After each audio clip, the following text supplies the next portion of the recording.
Hello, we're back again. Yeah, this one we're going to jump around on. I want to get the turret and hull assembled before I do anything. But there's holes to drill, there's stuff to install on the inside. Then we can get to it.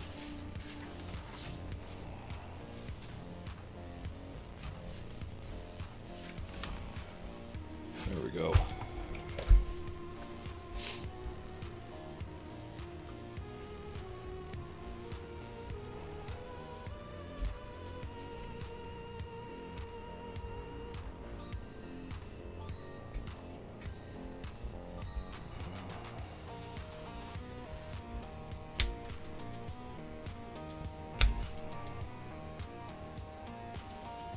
I'm not careful, I'm going to stab myself with my drill bit.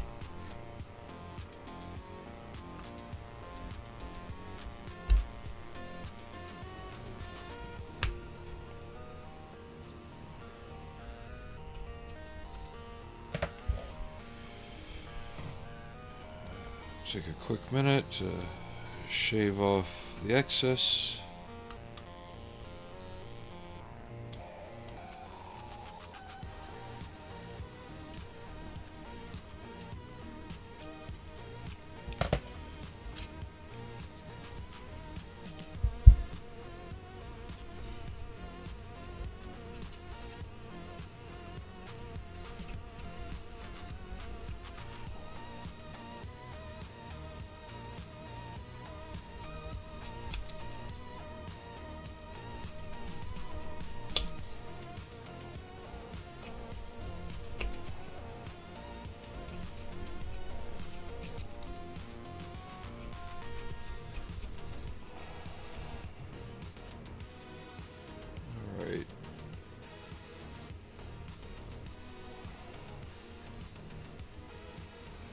I'm going to change out to a smaller drill bit. I think I need that there. Let's clean these up real quick.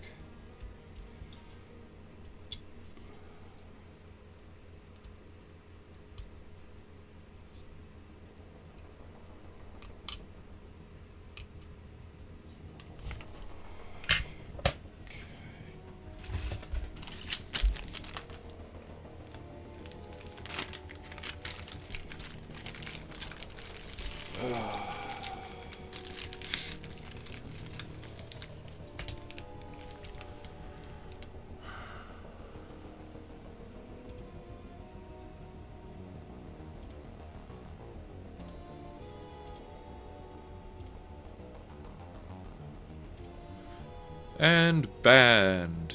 Anyway, we're back.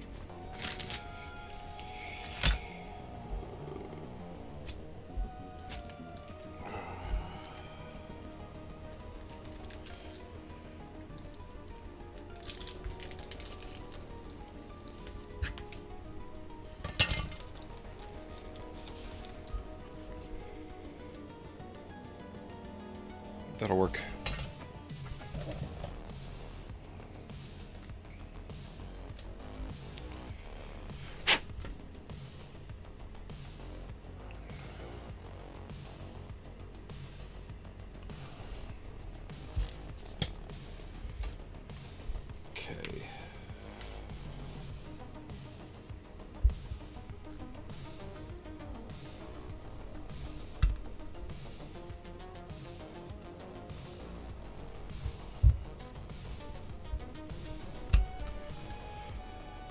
Different versions of the Centauro, depending on who's using it and what year, have different applications. This version has a what looks like a composite roof armor. And that's what these holes are for.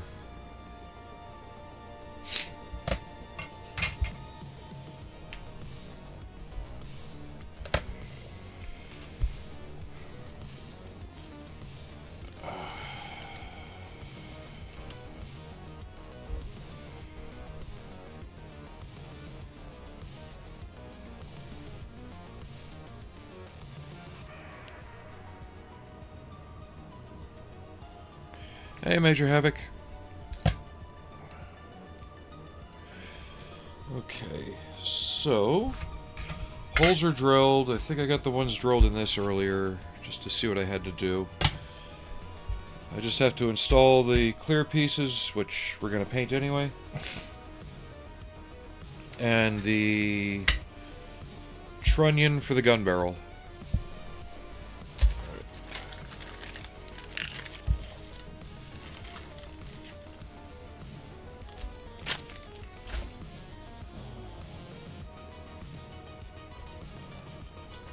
So I'll need this sprue and the B sprue.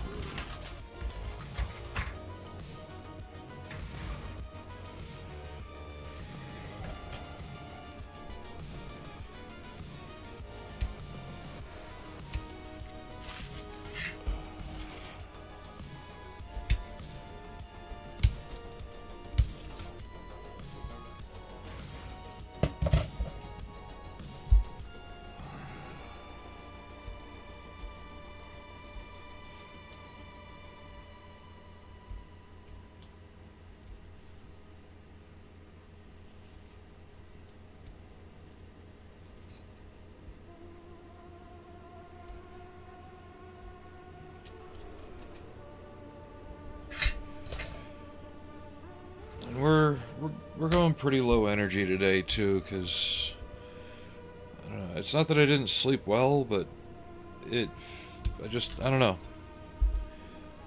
I feel like I got extra cotton in my head today.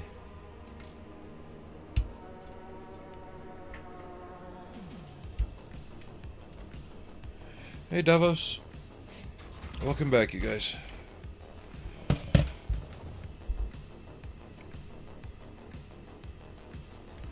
Tried to start earlier than 1 p.m. my time today because, drop. I know it's Tuesday, and those usually aren't the best days for me in terms of, audience participation. And that goes like that. Alright.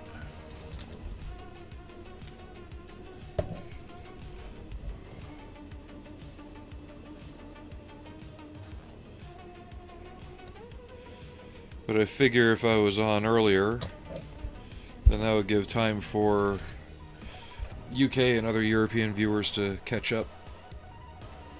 Because I'm not on at midnight their time, I'm on at like 8.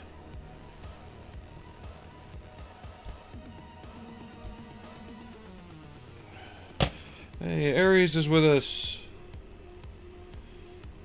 I think he'll be in and out though. He must be on lunch.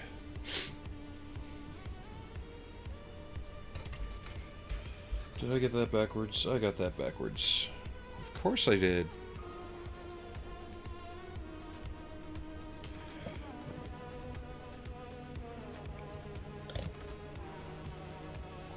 Might have to make a new command just backwards for when I install parts wrong.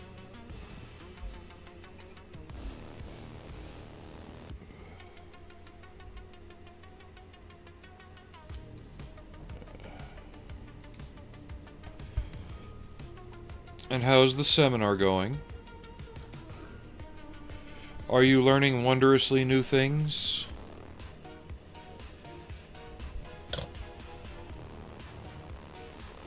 Is the brainwashing taking?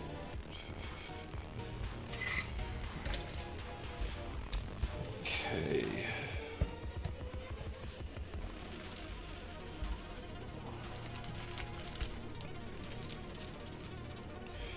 So from the donations last stream, I did put a good solid chunk away for the Humvee. But I also ordered the next military stream subject. You'll have to wait till it gets here to see. I already found STL files for the wheels as well. Main reason I'm doing them is the kit's 30 years old, and I know its tires are junk. And they're really rudimentary.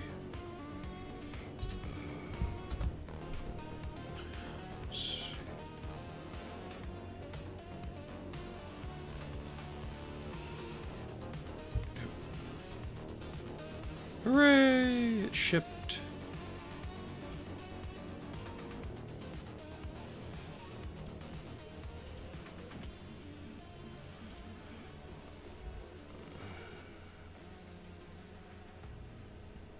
What do you mean you're learning things are messed up?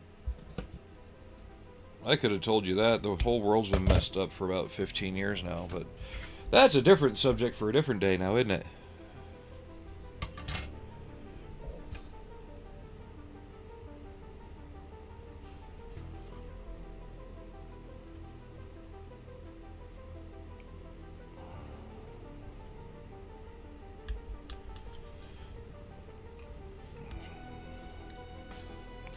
It's cool they give you these pieces in clear, but we all know that it doesn't matter that they are. I'd rather have just a solidly molded detail with a square face than a clear part.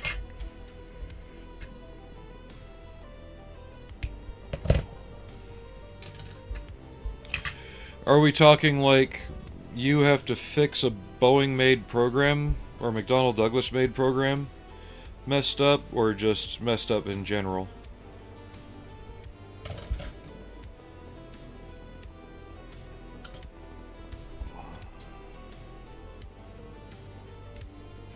But I'm doing all I can to get the these pieces and these pieces together in one, so that way I'm not breaking things, just like we did on the LAV. It's easier to handle the hull in a chunk than it is to try and not break things as you're gluing things together.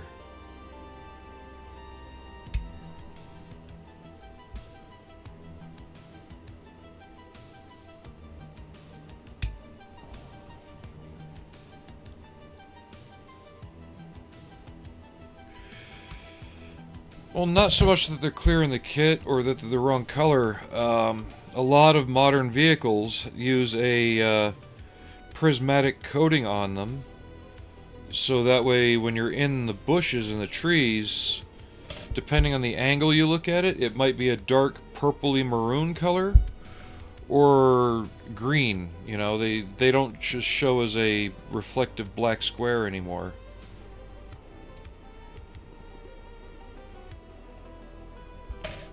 And for that, I actually just use,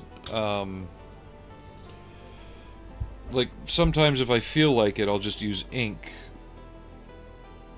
and put it over it, like purple ink over it or something.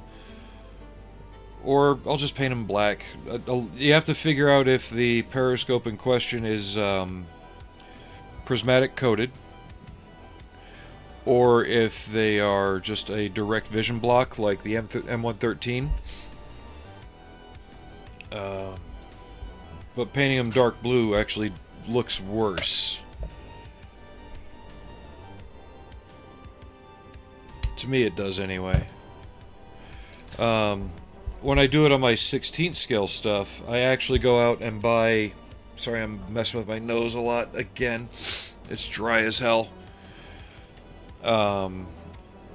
When I do my 16th scale stuff and I get that involved in it, I go out and buy sequins, like foil sequins that are the right color, green or purple, and I cut them to fit and glue them on where the periscope face goes.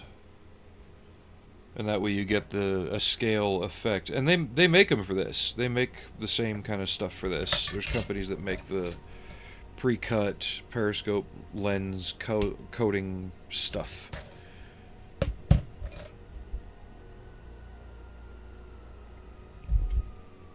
But for the most part, we're going to stick to old school on this one.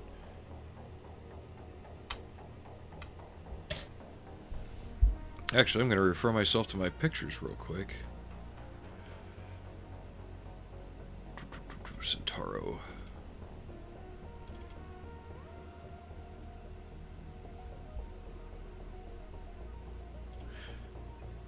These are not prismatic, they're direct vision, so painting them black would be just fine. Yep, they're just a periscope that shows the inside of the hull. So from the outside, they just look like black squares.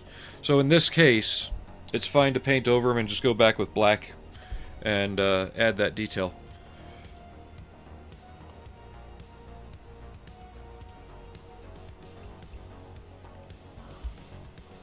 Yep.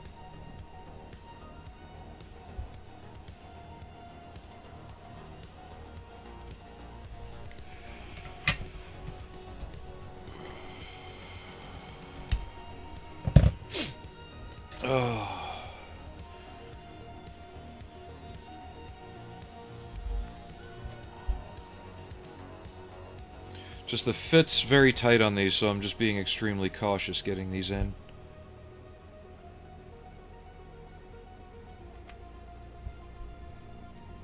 Because if you put it in too far and it pops back out the top.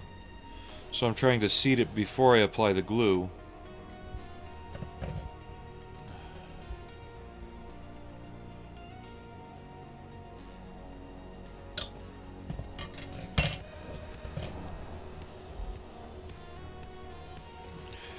But from what I can see, this is actually one of Trumpeter's better models. The tires look right when compared to pictures of the real thing. They're not too wide, tread's right. So I'm going to live with the rubber tires.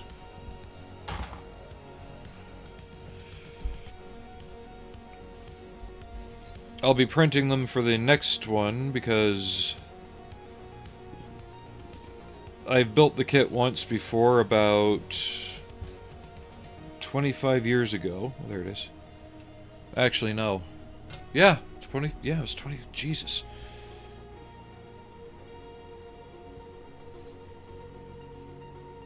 I honestly don't remember what happened to it. I don't remember throwing it out. It just... I think it was part of that box that TMO dropped or disappeared when I was moving either to or from the UK. I lost a lot of stuff. The Model Victoria Centauro was one of them. I had the resin kit of this exact vehicle back in 2005.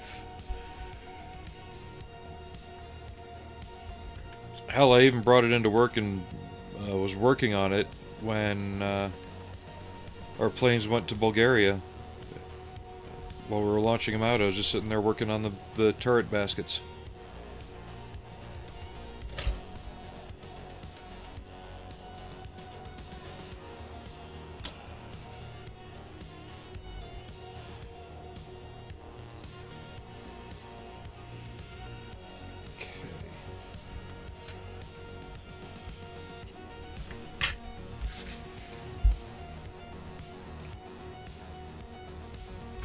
Nothing else inside before I glue this together.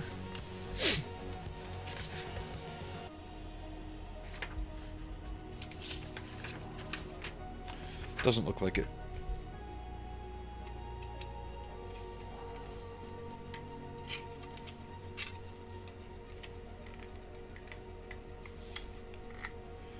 Yeah, the Model Victoria kit was very nicely done.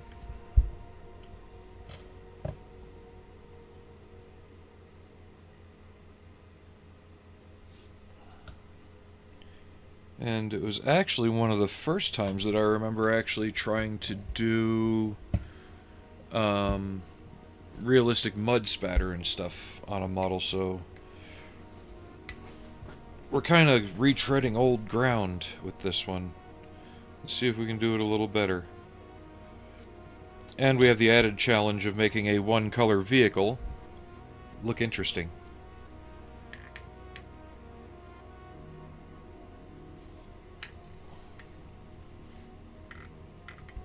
I missed a spot there.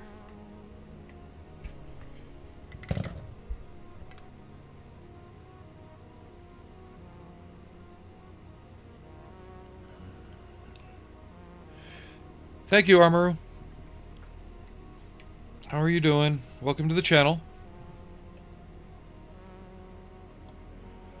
No, I have not. Oh, I see where this is going. Yeah, we're not doing this.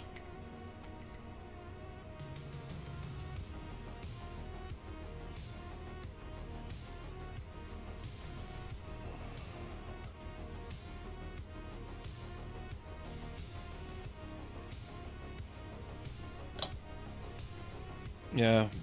No offense, I don't trust people who just come in and do that.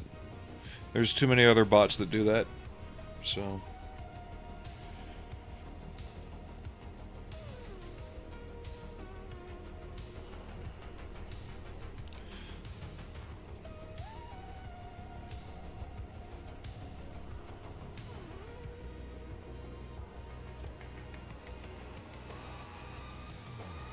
That's what I figured, Ares. Thank you.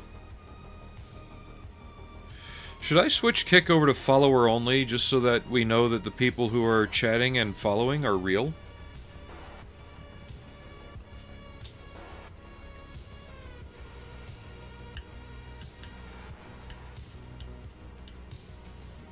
Not like I get a lot of traffic on there, but need to get that figured out somehow. Yeah, give me a sec. I know, thank you. Boop.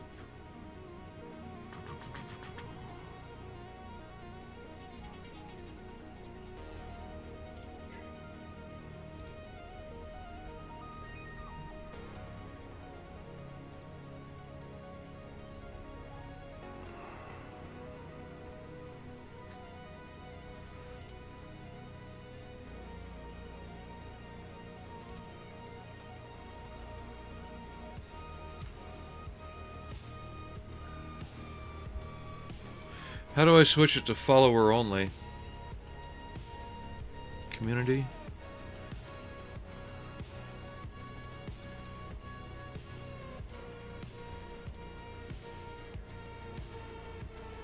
I'm gonna take off links in chat.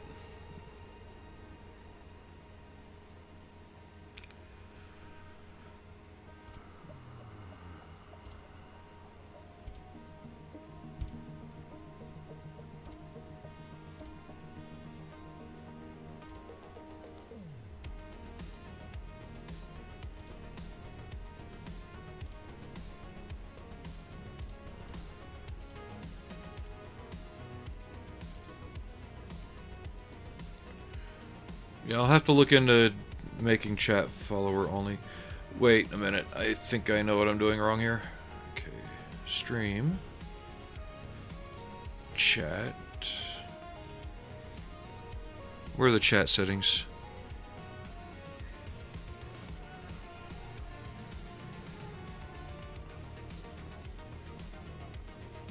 Nope, there's no setting for that here.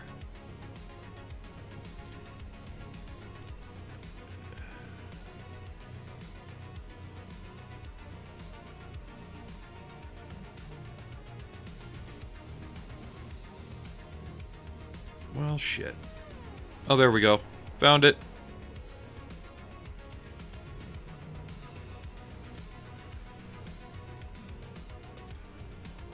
Okay. Confirm. Because, as far as I know, I got it worked. As far as I know, a bot won't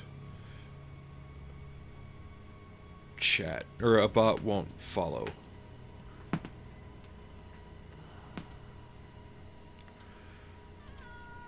Who's behind me? Is that Frank? We got Frankie with us, guys. Hey, Frankie boy. Yeah, he's showing us his best asset. No. Hey, buddy. What's the matter? Oh, there we go. Good boy. And I set it for a low time, so if you want to chat, you just gotta follow for a few minutes. Done. Alright, now, let's get the glass in here. It's something I should have done as soon as I noticed we were getting those kind of bots that frequently. That's my fault. Where you going? Huh? Where you going, buddy? Oh, yeah. Hi. No, here. Come on. I know you don't get in the camera. Come on.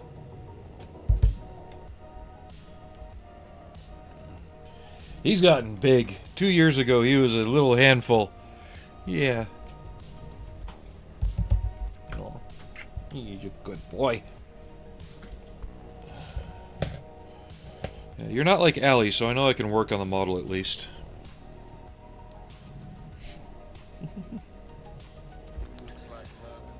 Aries Studios, thank you for the resub. Jeez, 71 months. That's a lot.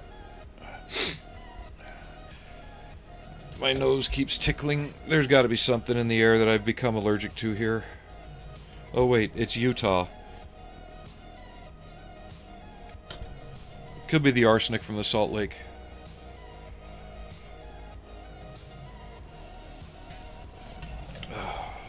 Let me pause, I gotta blow my nose.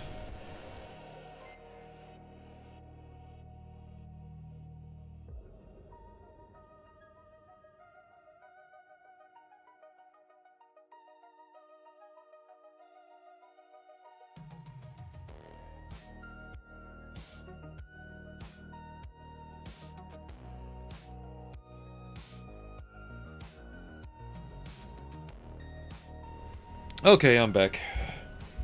Where'd you go? Oh, that's Arnie. Why are you guys all coming down here? I know you got food upstairs. They just want my attention.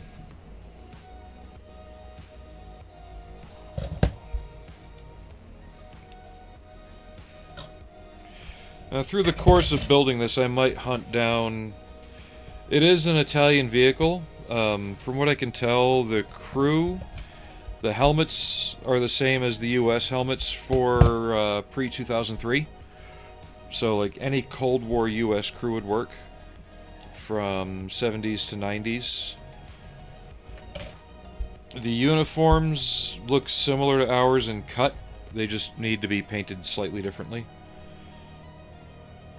So I'm gonna plan on a crew for this, and I'll see what I can find for like $5, maybe an old Tamiya, modern US AFV crew kind of thing. Alright.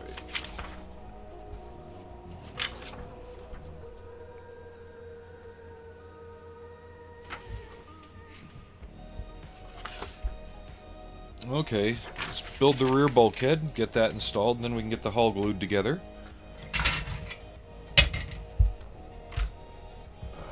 Charlie sprue.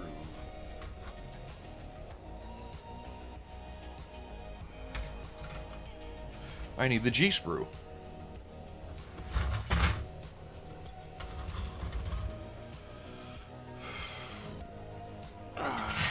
Arnie, watch out.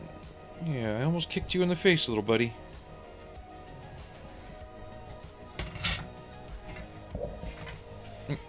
Just licking the foot. Don't lick the foot. Frankie.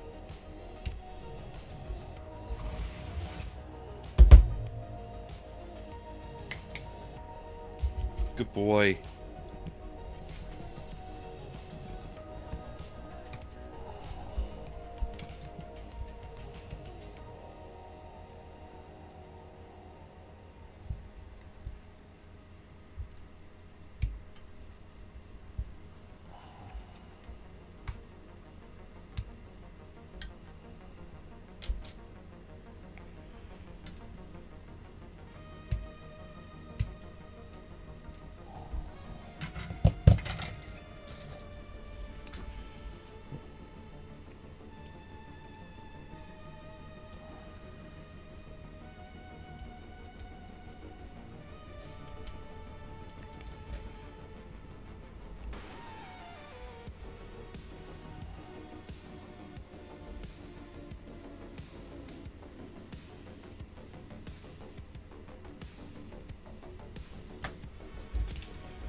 Overall, though, I hope to get a good chunk of construction done for this today.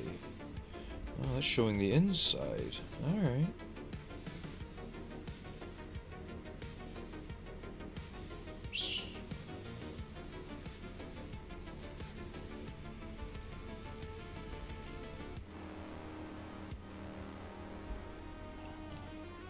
I was looking at the decal situation on the Batroid, and there's some of them are so large,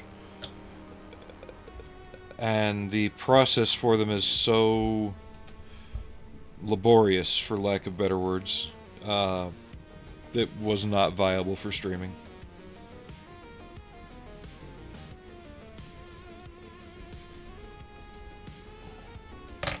I was having to sit there and poke and prod at one just for like the better part of an hour just to get it to set right. Oh, you buggers. Give me the wrong part numbers again.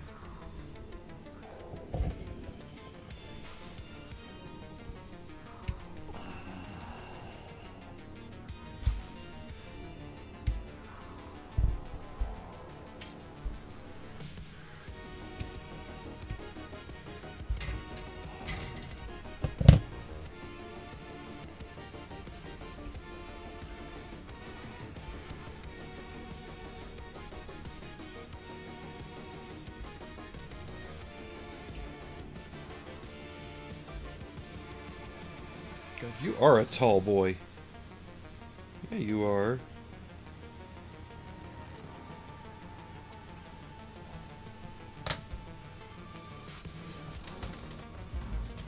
No, he's off camera too far.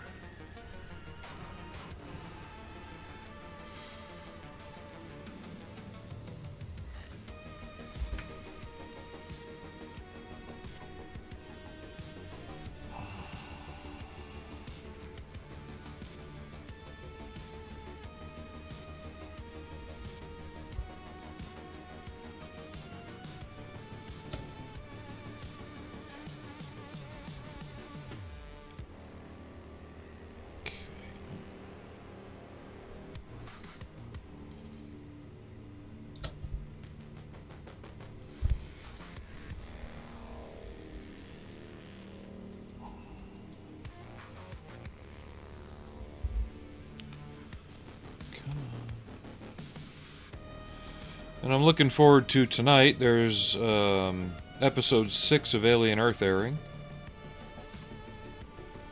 And I think we finally start to see the beginning of the collapse of this house of cards that certain characters have built.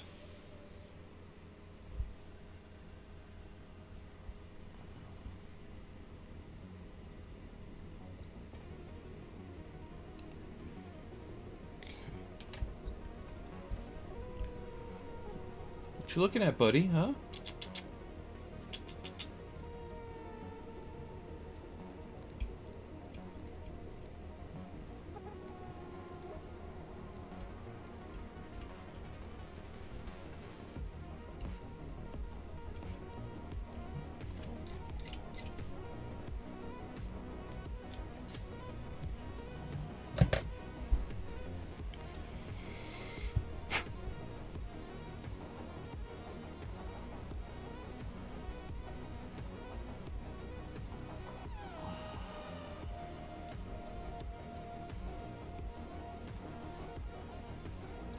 Ah. Blarg.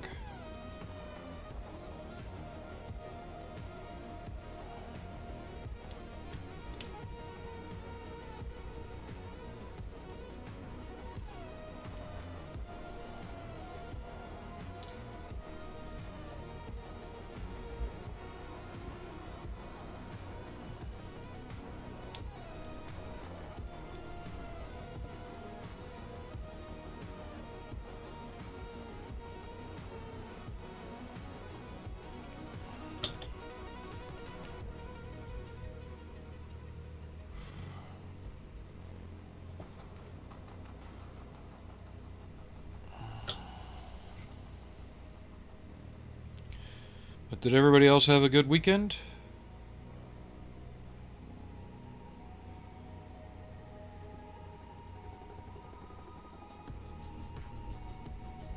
There we go. Now it's sitting square. Yep, there. Frank, come here. Yeah, kitten break.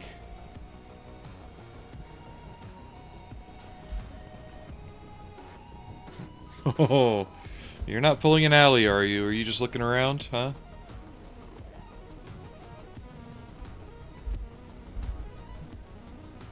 Yeah, he's just looking around. Good boy. Oh, trust me, it's even shorter when it's only 1 day long. Yeah, but this is why I'm building the hull first and not screwing around with the suspension. There's a lot of smaller parts that all have to go together, and I really don't want to risk breaking them while I'm trying to glue the hull together. And same with the top. They want you to glue all this on.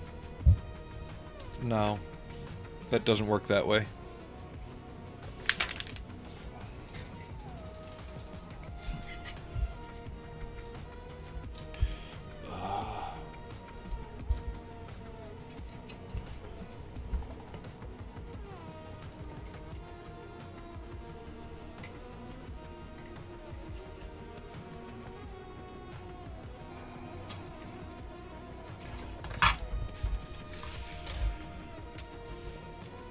I think there's another piece I need. Yeah. When does that get put on? Okay, there we go.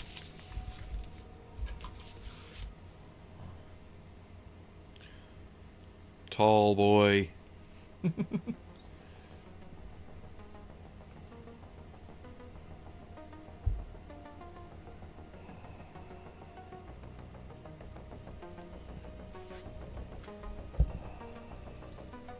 How's Frank? Huh? How are you, Frankie? Boop.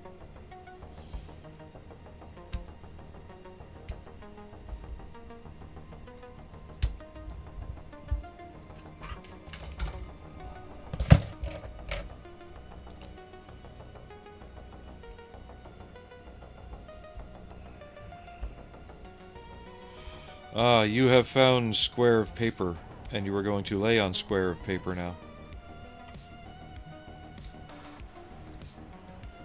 You see, if he sprawled across the desk like Allie does, we'd have to stop because I would have no desk to work on.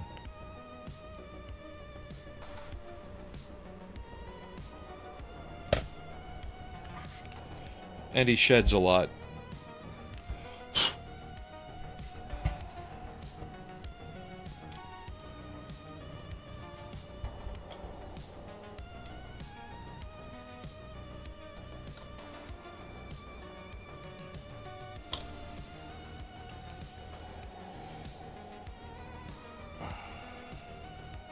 Sometimes I wish these APC-type models came with a bit of interior. At the same time, I'm glad they don't, because I don't think I'd finish any of them if I had to keep screwing around with seats and stuff like that.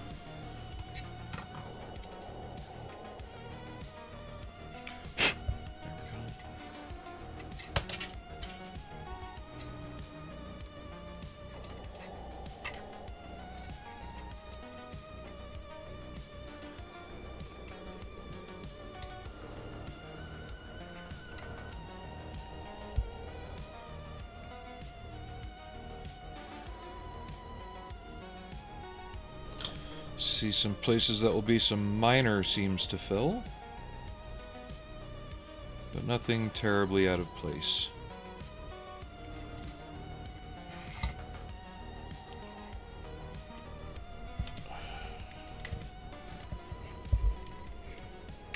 Come on, you get in there.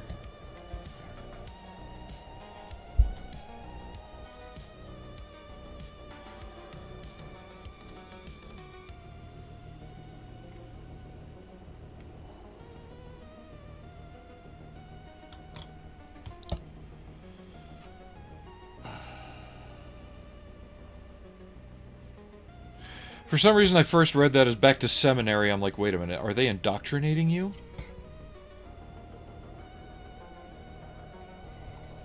Have fun.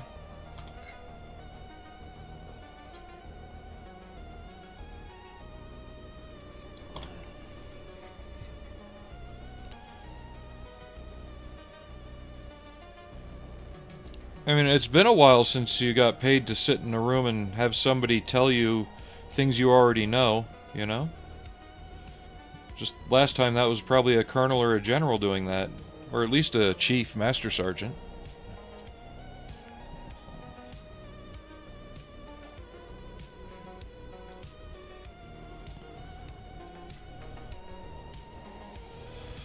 Okay, Frank, I need... Jesus, you are huge. You don't realize how big this boy really is until you see him in person. You gotta be part Savannah. I swear. Give me the instructions. And no, we're... Are we done? Are we done? Huh? This isn't a plaything. No.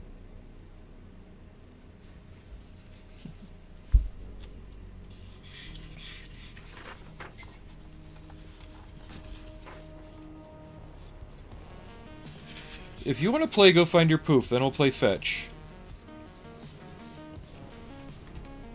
Alright, yeah, it looks like nothing else would go inside. Famous last words.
That's what I didn't want to happen, but that gets covered by a headlight anyway.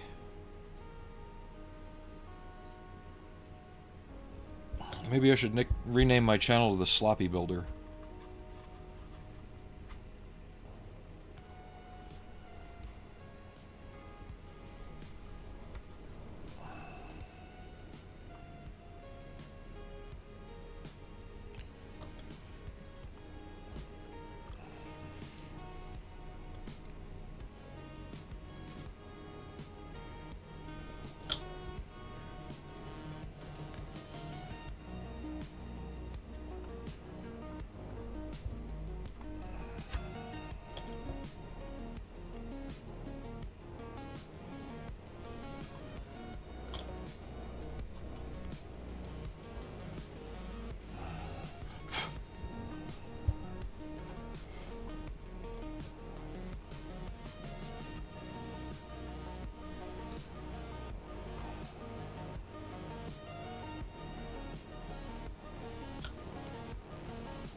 One thing I do remember from the Model Victoria kit, I think... God. Yeah, it was 20 years ago that I built it. But I believe the hull was one piece of just solid molded resin.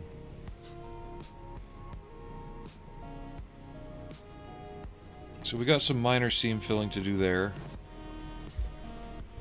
And there. Might use Mr. Surfacer here and just kind of scrape it clean with the X-Acto.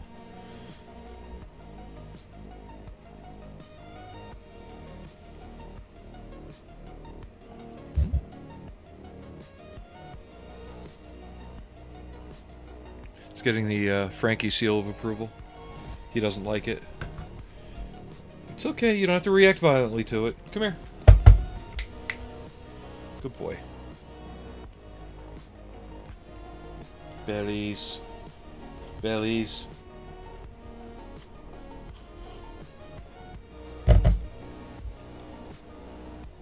Good boy. What? Little flump.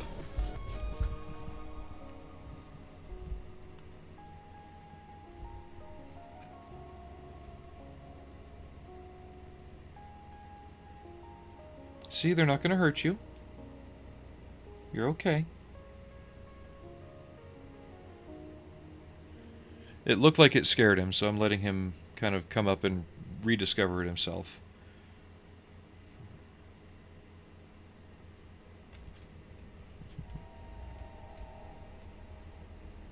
Oh, more than that.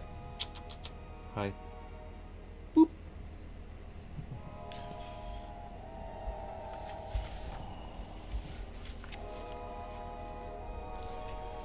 Okay.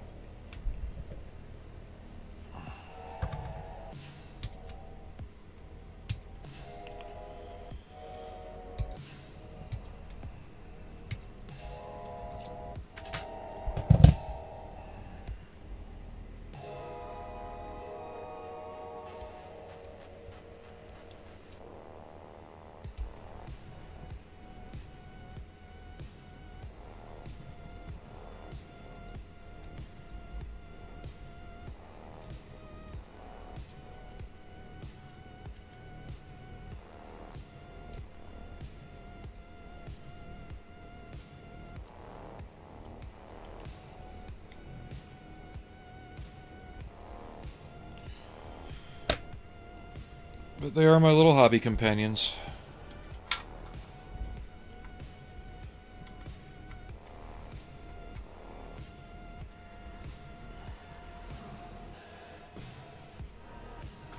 So where do I want this seam to be the most? Feels like it'd be easier to fill back here. Let's see if there's a weld on the real thing there.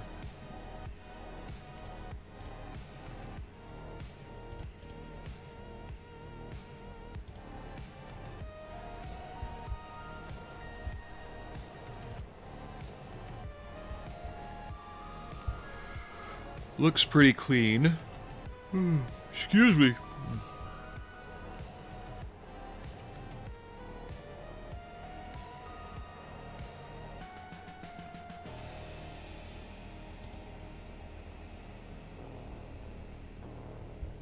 Yeah, we'll line it more toward the front with no seam visible.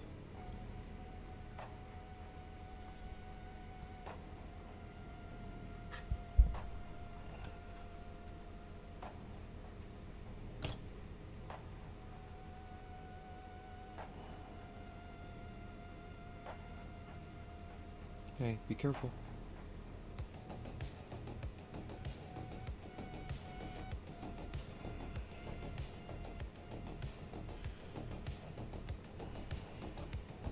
Yeah, Frank was kind of an unplanned acquisition. One day my son's friend comes over, and he's like, "You're the only cat people I know. I found this." We had just gotten rid of another kitten that I found abandoned at work.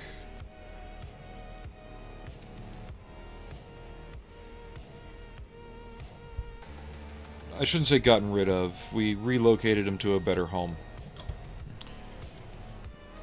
Not that ours is bad, but we just didn't want them. And then this little bugger shows up at our doorstep, basically.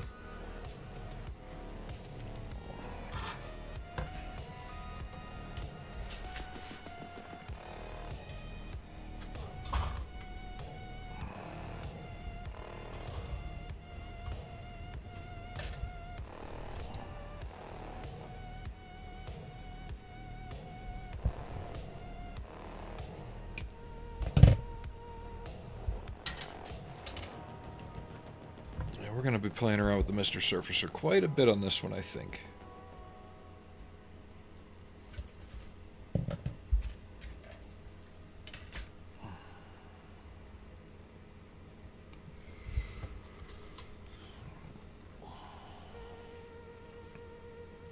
Yeah, there's going to be some minor areas to touch up and clean up, so I think we'll get all the plates glued together on the lower hull,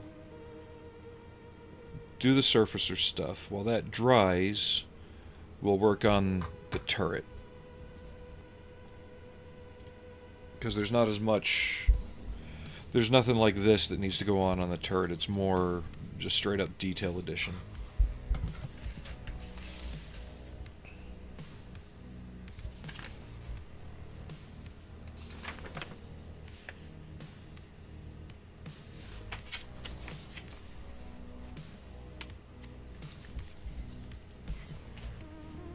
You're a good boy.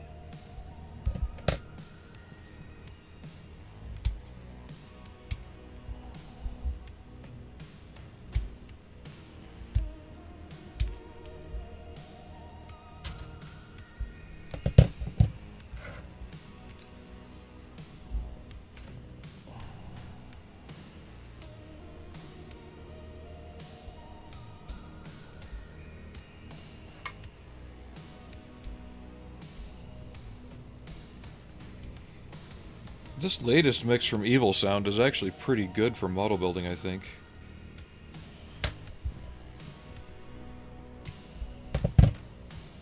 What are you looking at? What the hell? Are you okay?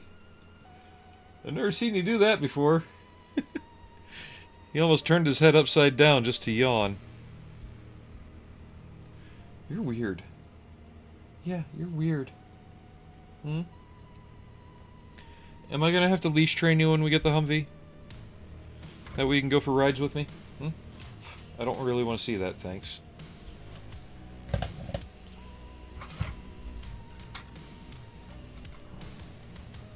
What are you doing? Are you stuck?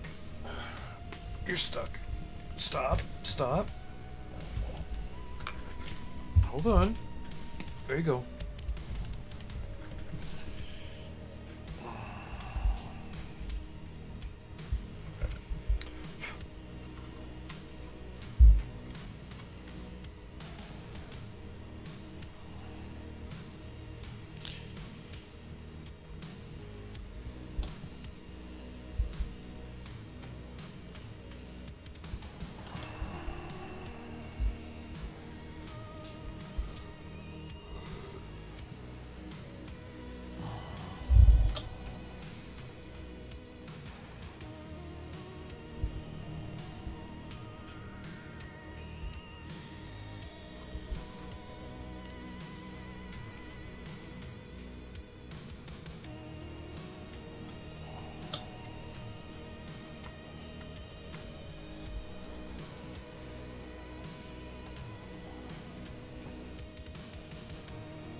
Trying to figure out how to do this.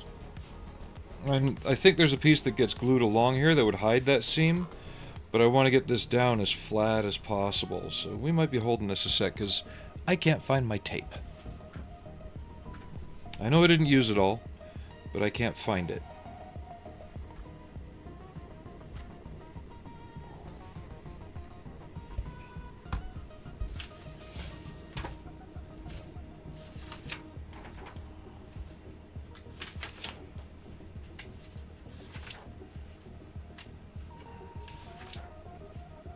Yeah, there is.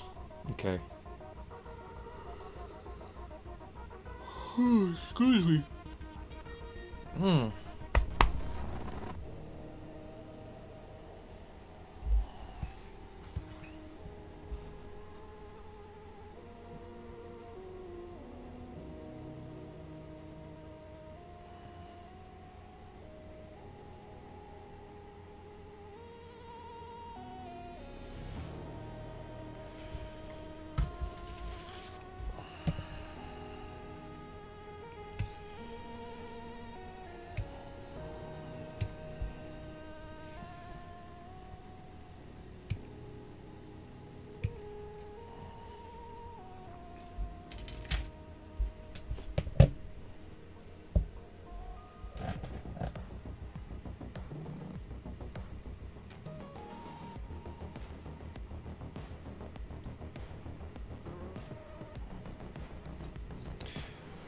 This mix kind of reminds me of the music from Cemetery Man.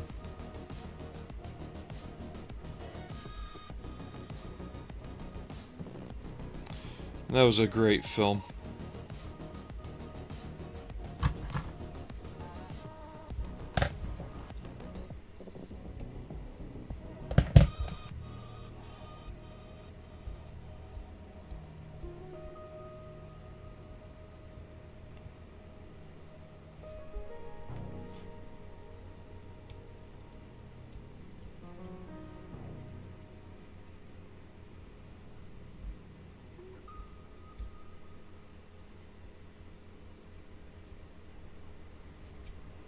Okay.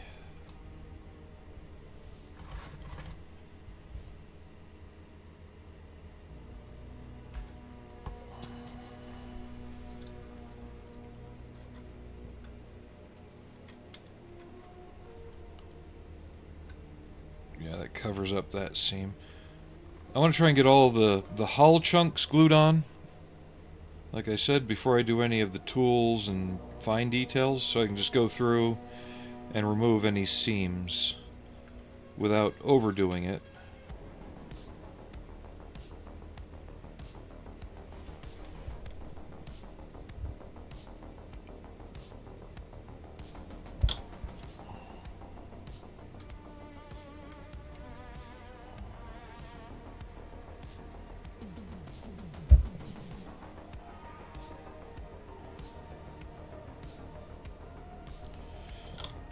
Capillary action to the rescue. And I'd want to get these pieces glued on anyway before I started doing tools and stuff to make sure everything's sitting in the right spot. There.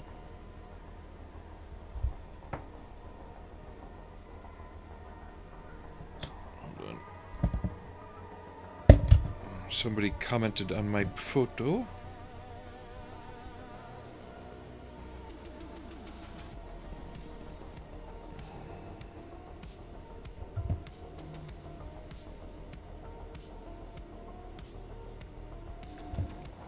Where did it go? Oh, on threads.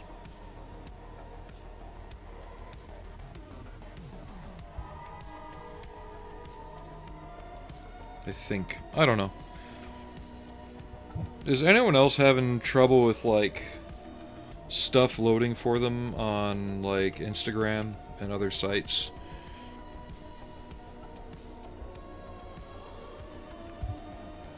I know YouTube's kind of shot itself in the foot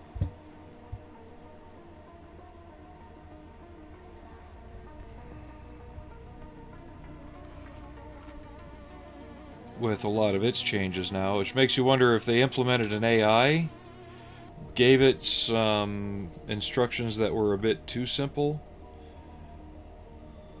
and the AI took it literally. And now they're really having to fight to clean up the mess they made.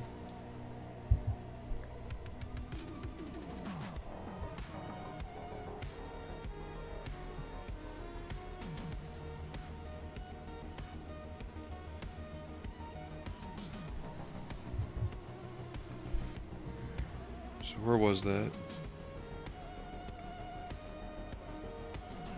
Yeah, it's not showing up.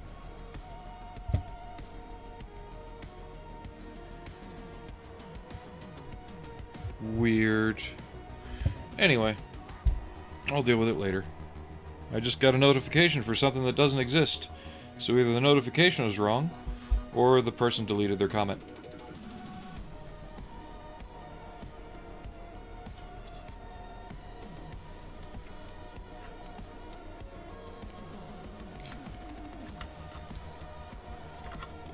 Yeah, I was expecting that.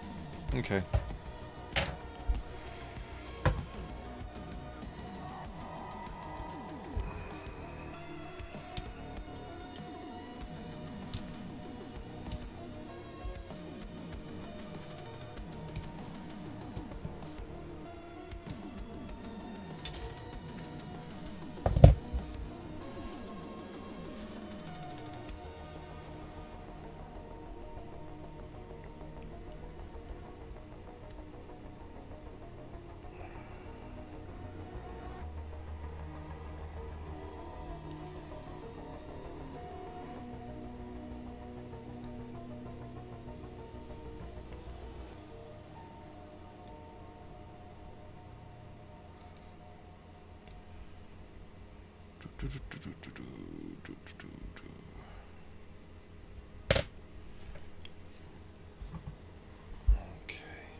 Now, do I need to shave down this slight lip?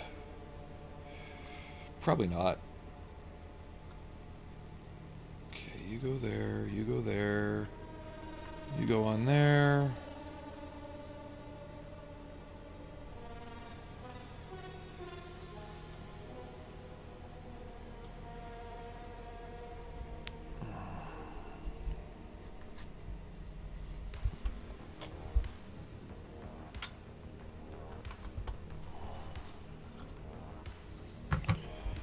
These wedges might be a little bit large.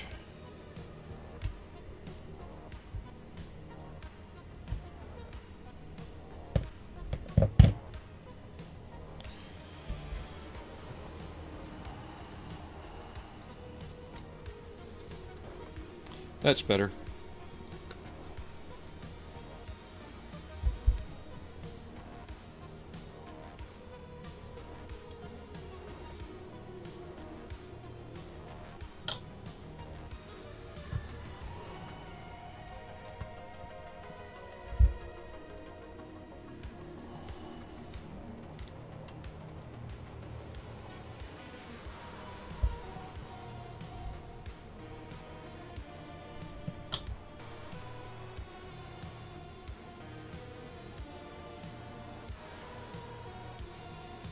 Overall, though, nice kit. I like it. Most of the issues I'm having are from myself, not the kit itself. I can understand why they chose to do the parts breakdown the way they did, because there's certain overhangs and undercuts that you just cannot do without separating parts like that.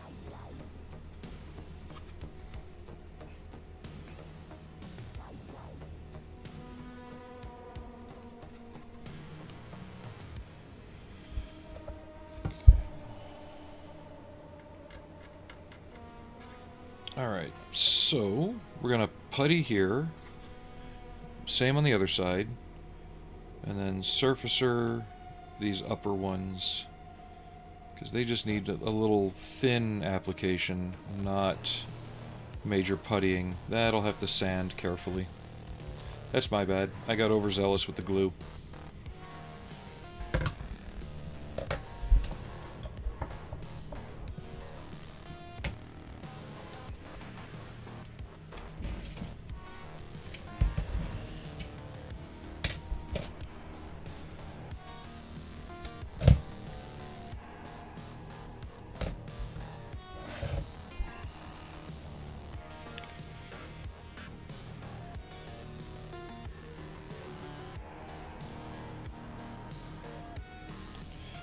I could have taken the easy way out and skipped that right here, because without any kind of fender flare, the tires are kicking mud right up onto this.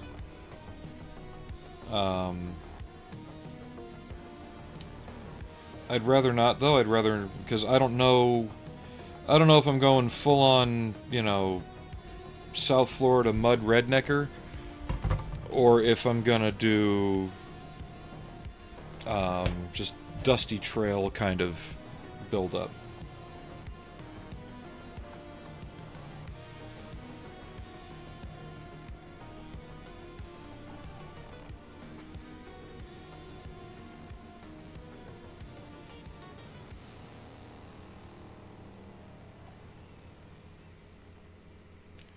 Right now I'm leaning more towards dusty trail.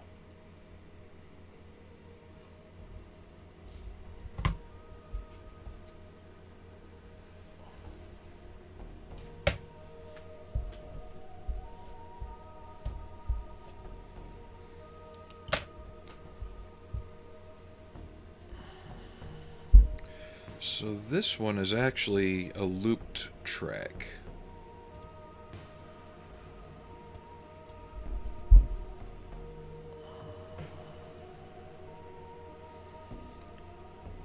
Once I get the Mr. Surfacer on, we'll also take our move around break for the first hour. That'll let it start to cure up a bit better, and we'll come back, work more on the turret. I think that'll go quicker for us.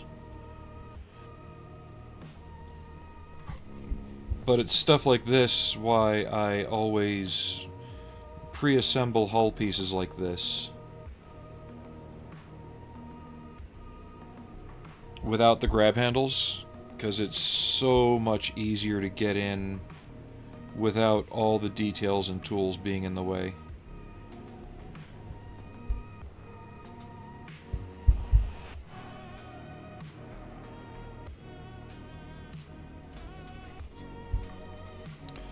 This stuff's thin enough that it should flow into the small crack that's there and fill it. And when I come back, I can either just use light sandpaper or even just scrape it with the X-Acto blade to level the surface back off without that.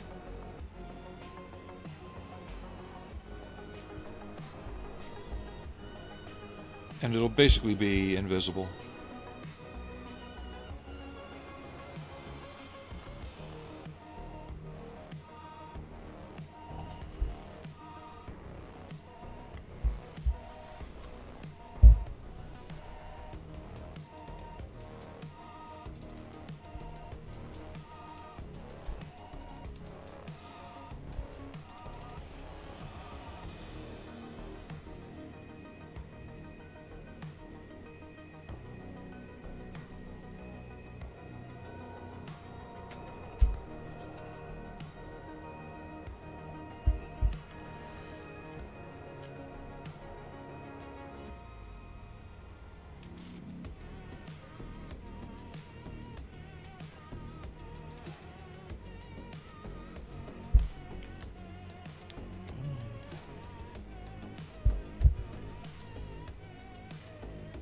That's a raised piece of armor there.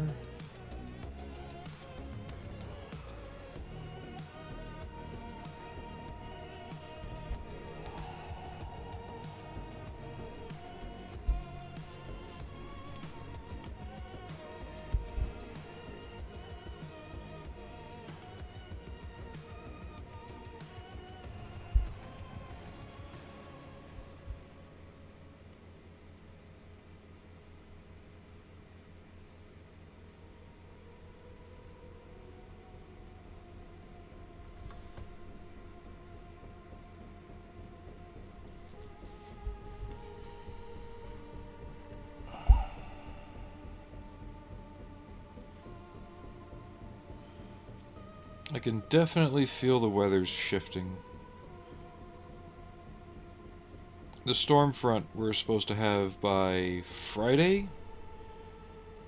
I don't know if accelerated is the right word, but it's hitting tomorrow.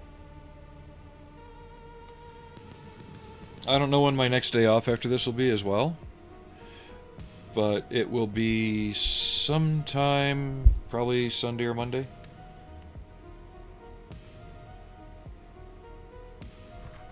Okay.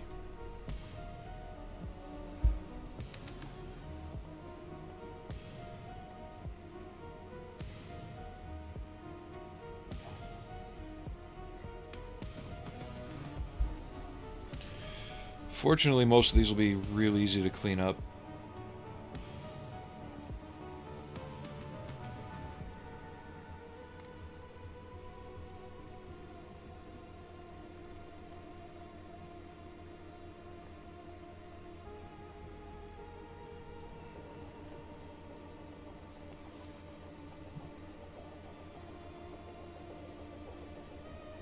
There we go.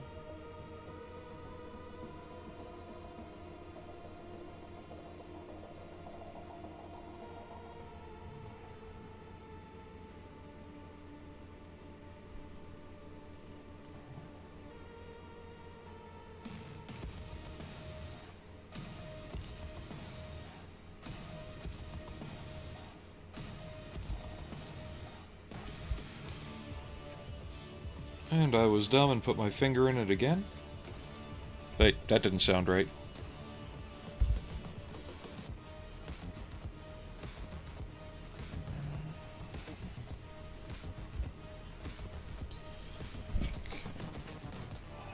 Frankie's visit is definitely leaving its mark.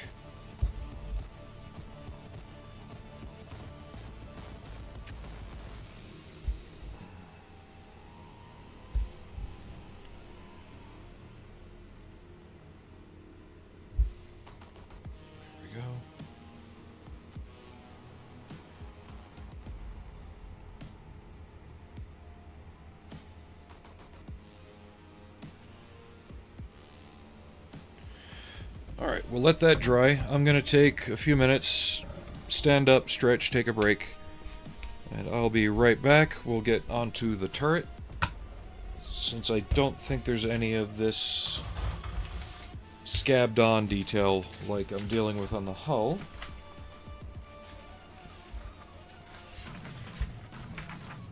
Yeah, it's just straight up regular detailing.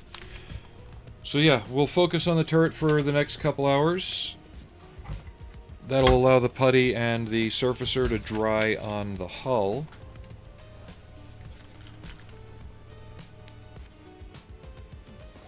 Hey model student, how you doing?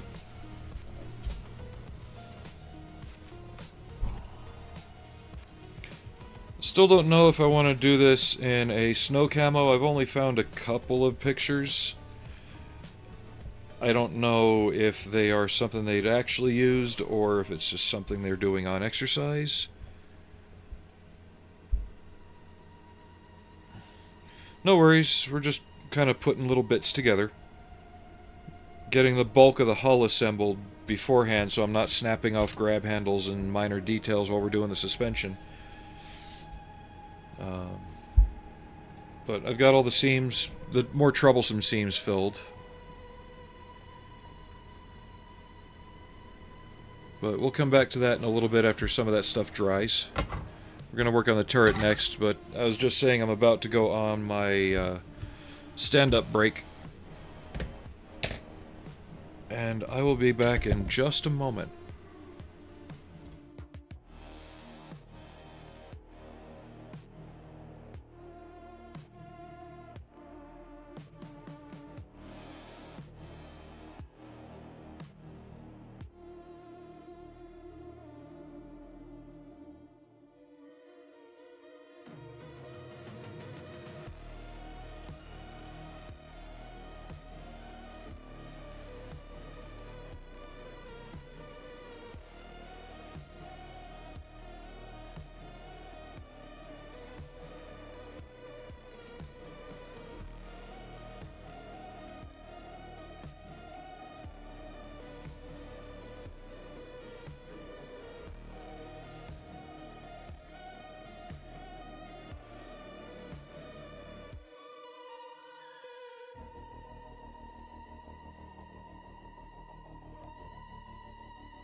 Alright, we're back. Yeah, the only ones I've seen in UN white appear to be the ones that were used in Somalia. I could be mistaken, but those are the ones I've seen pictures of. Outside of that, most of the others I've seen are the typical NATO green.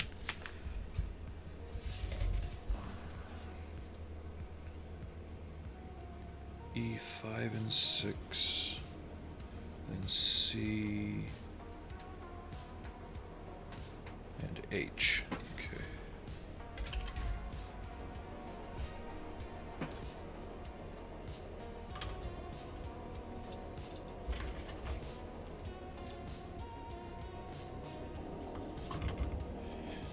And to be fair, depending on when and how it was painted,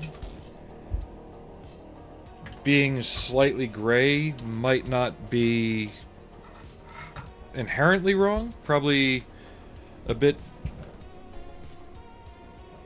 too gray, yeah, but if they painted over the green, which is the most likely case, it would appear that way.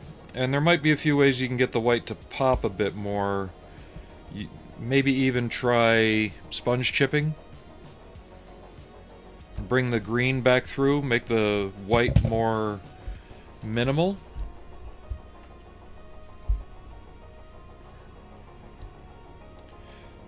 Add a bit more contrast to it.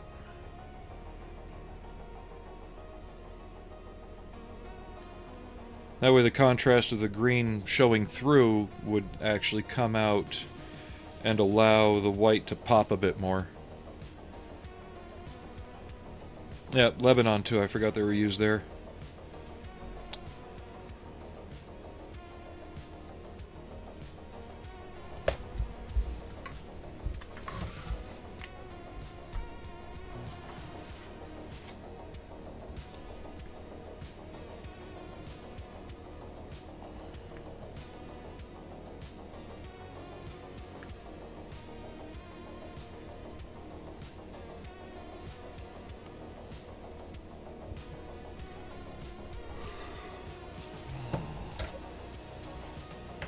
I had a tough day waking up today, though. I got up a little earlier than I did on Sunday, but it was a fight.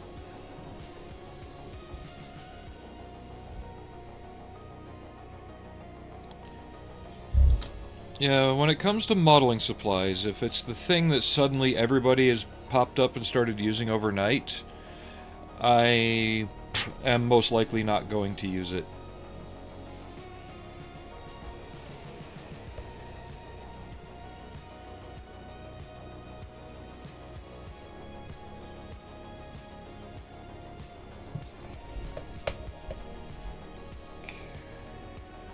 C40 and C2.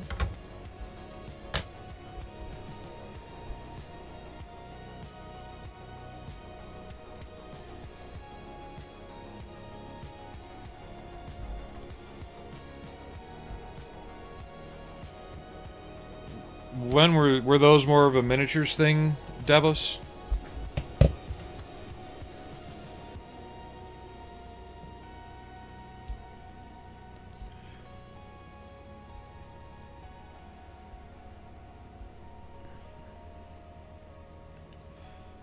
Well, like when the whole contrast paint thing came around, all that is thick,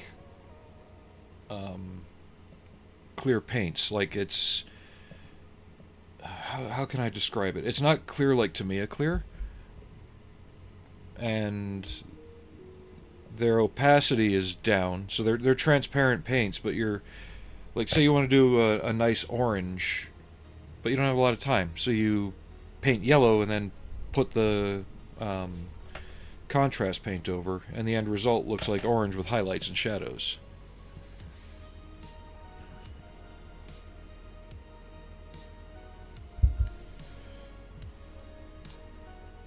I don't know. Been burned too many times by that company in the past, so And by too many times, I mean once.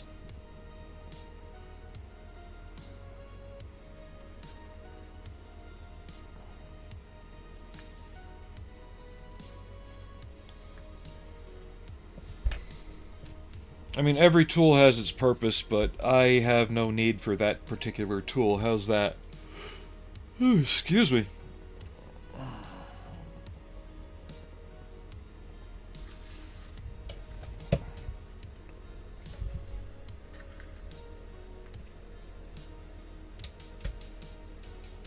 God, these are tiny. So when I'm dealing with pieces that are this small, my go-to, instead of using tweezers, is I have a relatively fresh X-Acto blade, gently stab the part so it just sticks to the tip, if it wants to. That way I can keep that safe. Apply the glue where it's needed. And these are for the lifting rings that go on top of this.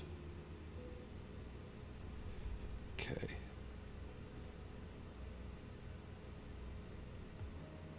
There's one.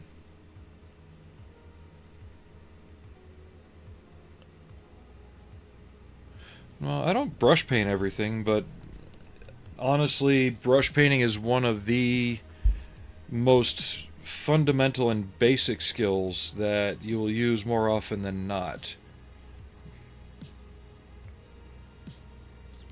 And if you can't brush paint well, and by well I don't mean you have to do contest-worthy finishes. You know, what I mean is if you don't know the basics of not too many strokes, having the right paint consistency and stuff like that, that can save your ass more often than not when you're working on a model.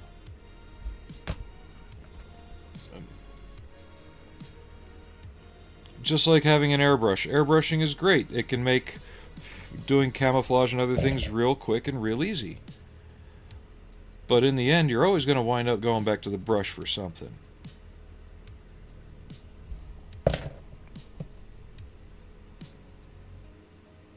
That's why I see a lot of these, I call them influencer builds, right? Where you got these guys building models and they're masking off every single little detail, and you're like, you know, in the time it took you to mask off one of those, you could have brush painted all of them?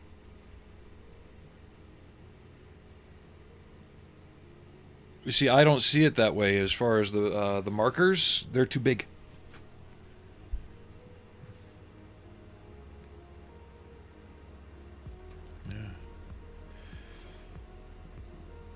Yeah, the markers to me are too big for things, at least with what I work on. See if I can find it.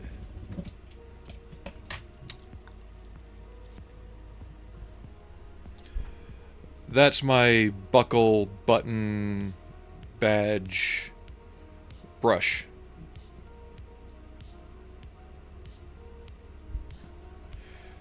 For knobs and buttons, like say I'm doing a cockpit.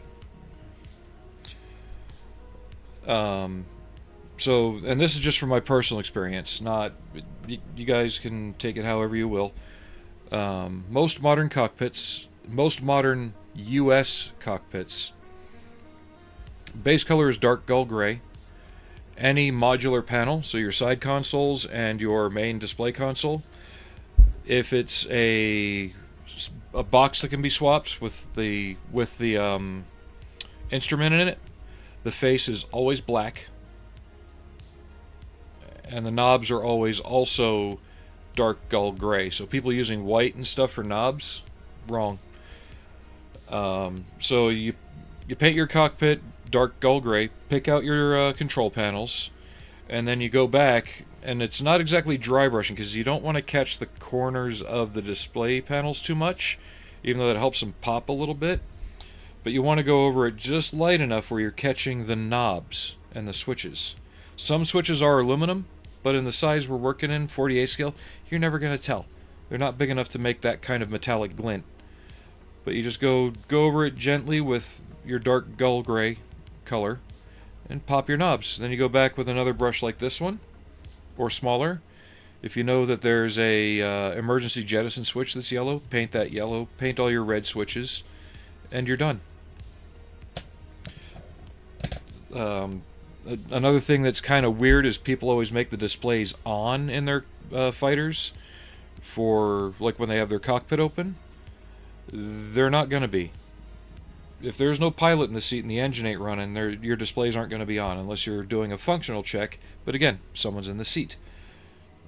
Your basic modern day CRT screens that they use with the push button stuff. Oh, what are they called? God, it's been so long since I've sat in a cockpit. Your one-step buttons, the ones that surround the display. The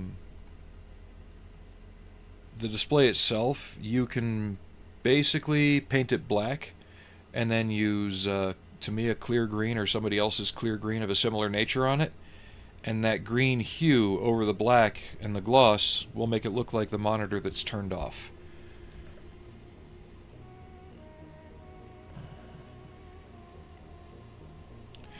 Yeah, the color pencil stuff can work too. You just want to go back and seal it just right, or if as you're handling it during assembly, you can rub it off. Where was I? Okay. I need to see if I got a picture of the site. If I don't have one of the site open, I'll just build it closed.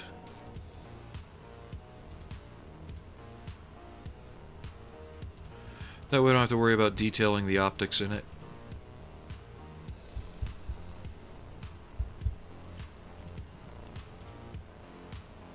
I'm not seeing any color in it, so I'm not going to worry about making a purple or a blue lens.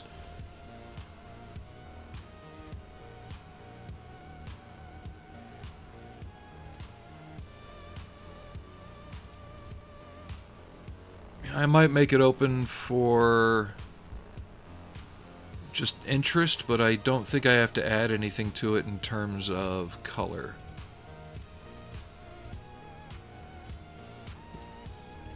Yeah, all the ones I'm seeing don't show anything like a prismatic cover on it. So that makes that job a lot easier.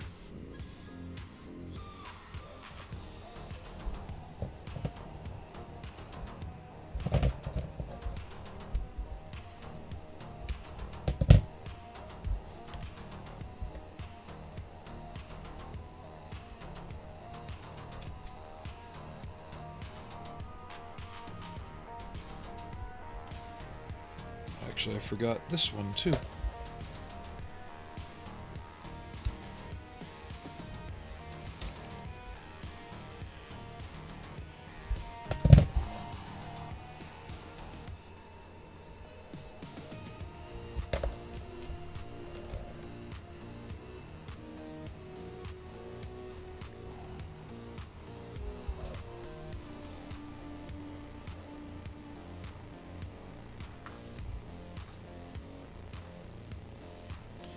Now, if you're talking Russian aircraft cockpits, depending on when and where they were made,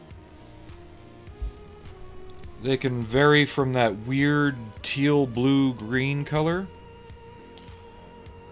to a more modern haze gray base color. But that one you gotta kind of do your homework on and kind of pick an aircraft and stick to it, and this is becoming a pain in my ass. Alright, here's what we're going to do then. Since I don't need it to be clear,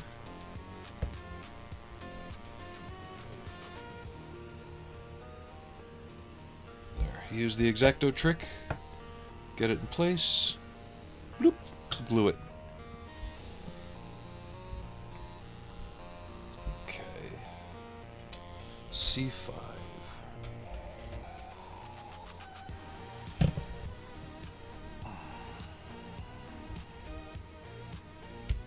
But I am pleasantly surprised with this model.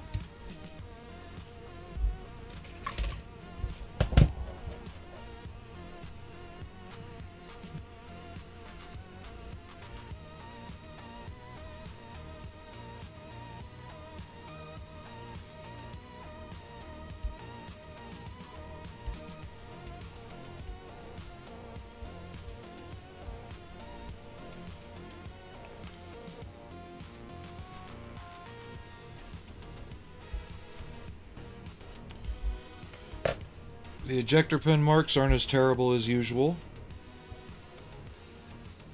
And and it looks like they're mostly in places we're not going to notice anyway.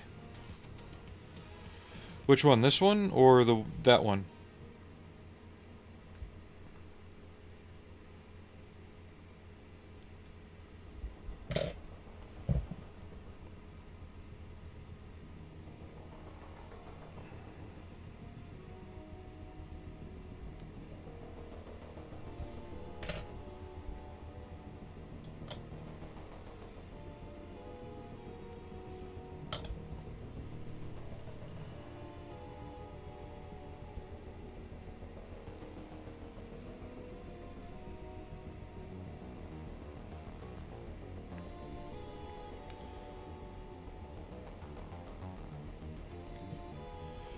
If it was this one, that's because it's not supposed to be. It's supposed to be angled back at the top.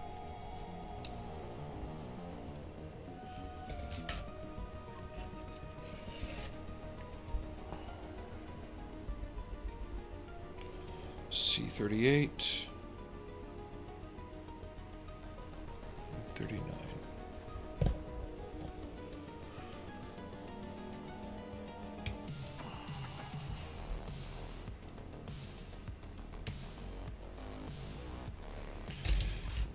Now, whenever I'm working on a project, not so I can be like 100% nitpicky about every single rivet, but just so I can get a general feel for how I want the model to look, I just collect a bunch of reference images. It lets me know how things get dirty, what people who use it tend to do more frequently than you would think, how they store things. It gives you a little insights into how the vehicle feels. And I think that's more important than any exactness of detail.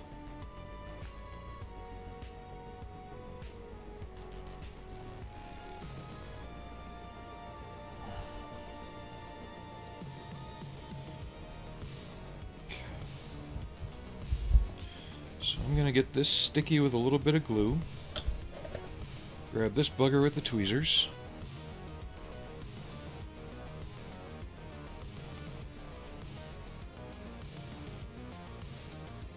There we go.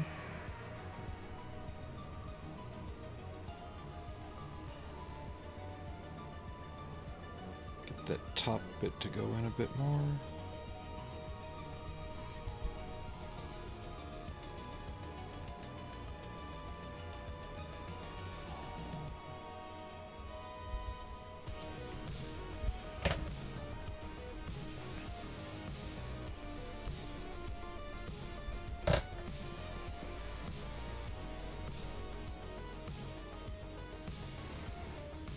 Okay.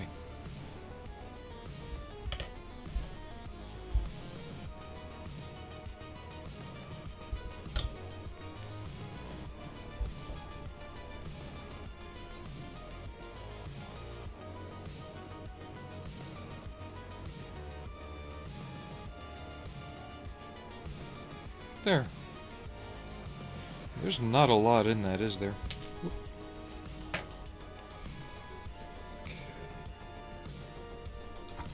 I'm gonna glue this on so I don't keep tossing it around and possibly damaging it.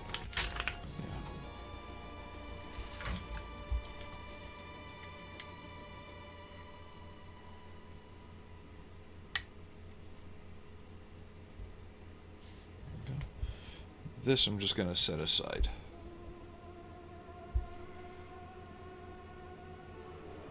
It goes right there, but with those two little lift rings on top, I just want to make sure I don't bump them too much and cause myself more trouble later. There we go. Not a lot of motion on that anyway. That's a solid plastic piece for that.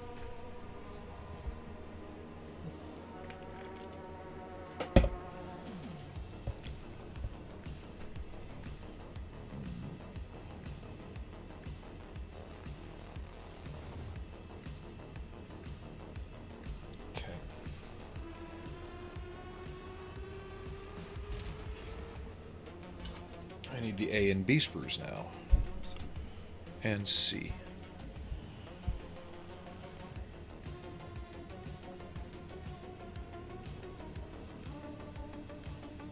Let's see something here.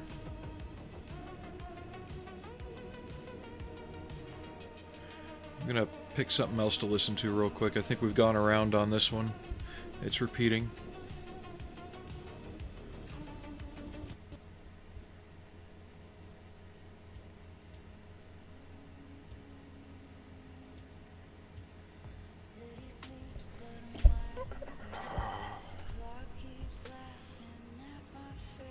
C10 and 22. That's G.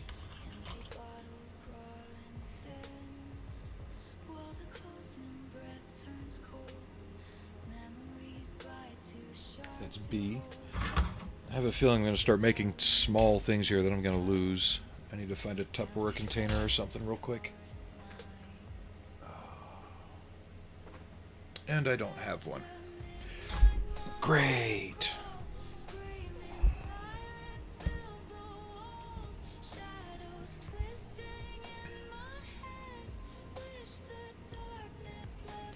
There's a name I haven't seen in forever. Melonhead Orion, how you doing?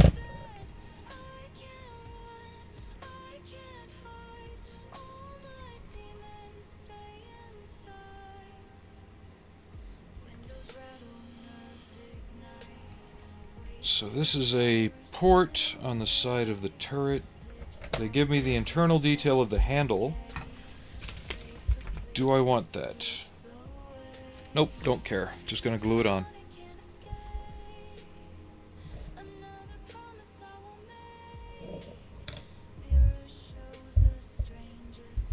Really? Come on. Come on. There we go.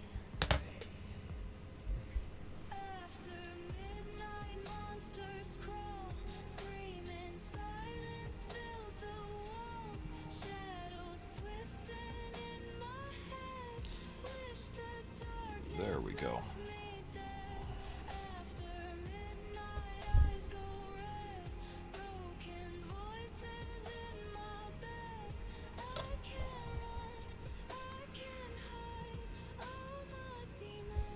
There.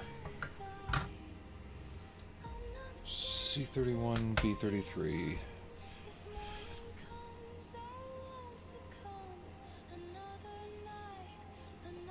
Okay.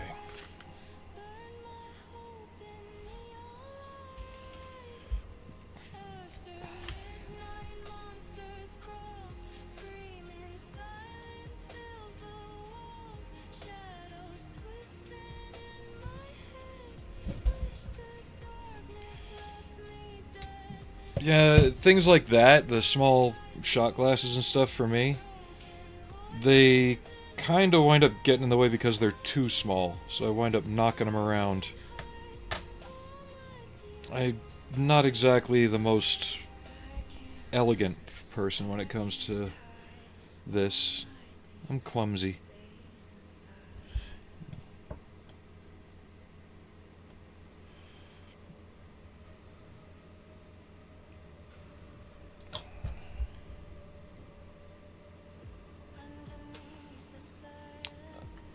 I have to look, but I think that, yeah, that gets covered by part of the turret skirt armor anyway.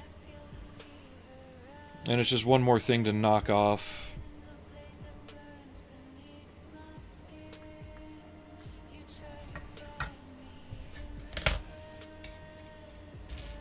B33.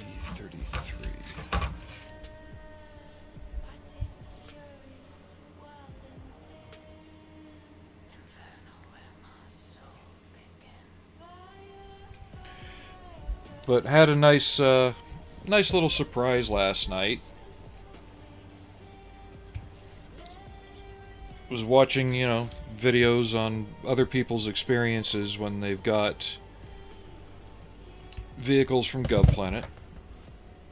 One thing I did notice, a lot of the vehicles never had any major mechanical failure. One guy lost tires, that was about it. But my wife was showing great interest in it. Because she was even picking out little details here and there, so...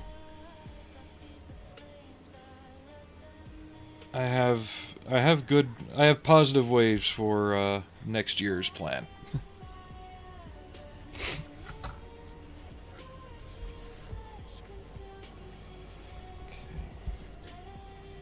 B20 and 23.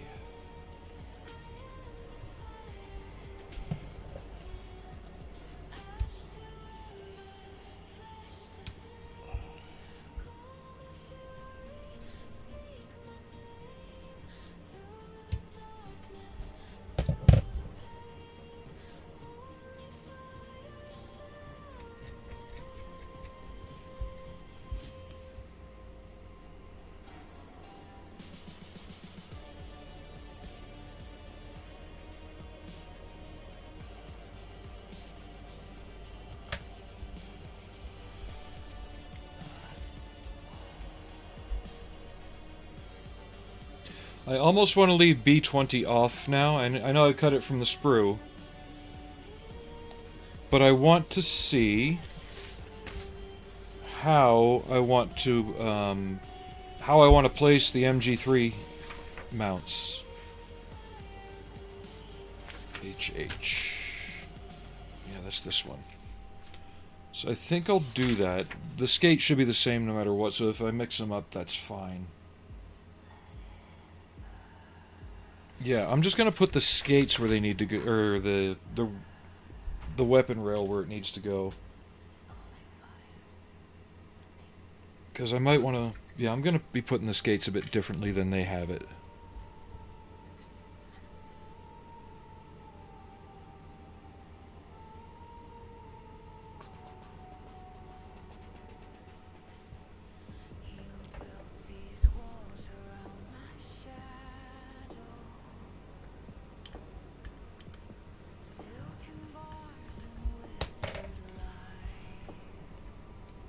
Especially if I'm sourcing my own crew figures. I don't know if the skate is going to get in the way with the MG3 mounted to it beforehand.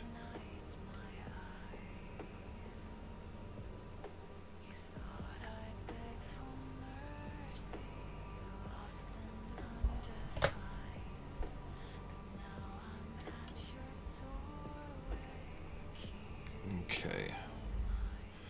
Got those holes opened up. Almost.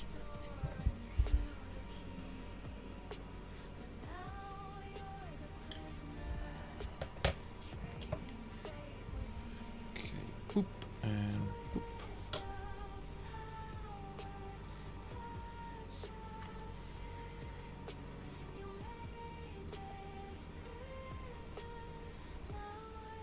That's what I kind of did on the LAV as well, is I left the 240 mount off until I had the crew in place.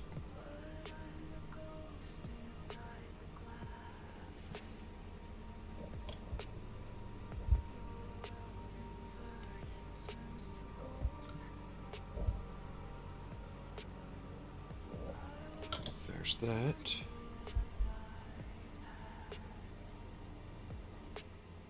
Yeah, let me get the other one in place.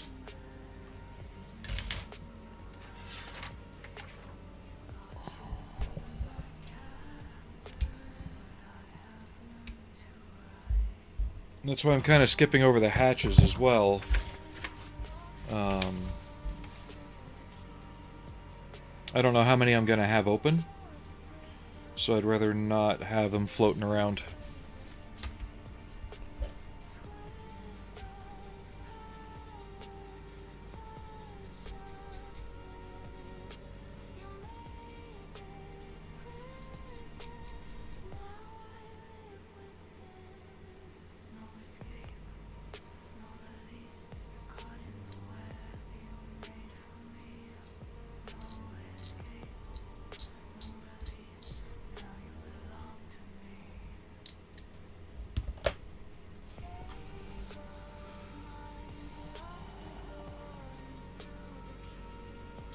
You go there.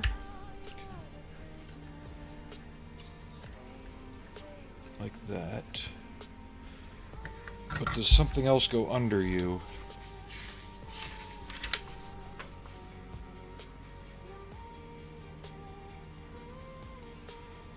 Yes. Okay, so we're going to work in order now.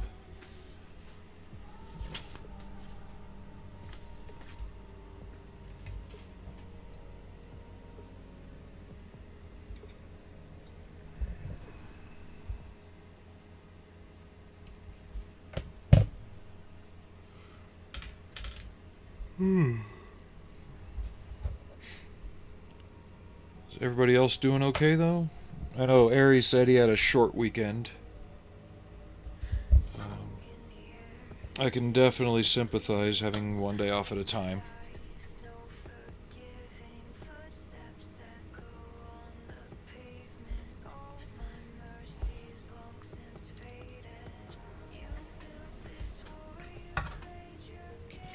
That's one of the hinge points for a hatch.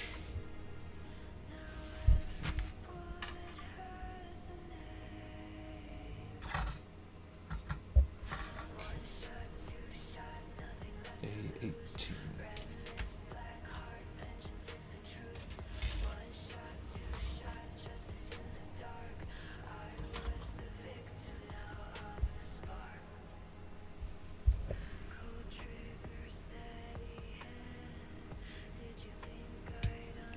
Ah, lifting lugs.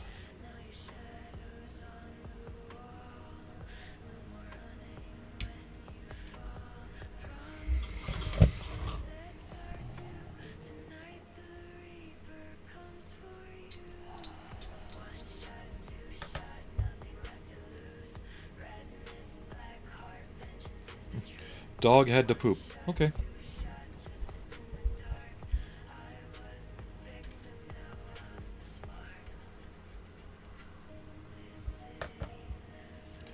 If I remember right, these are angled so they stick out 90 degrees to the hull.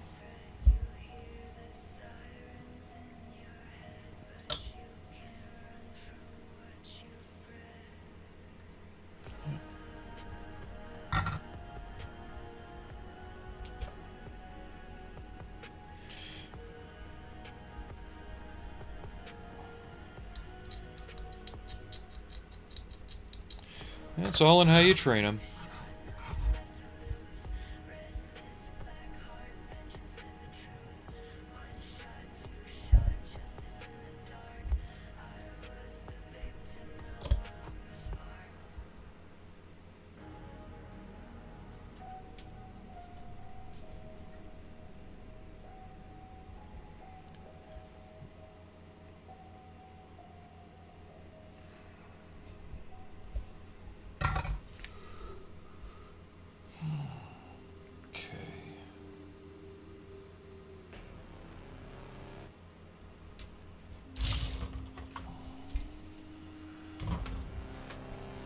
One there, one there.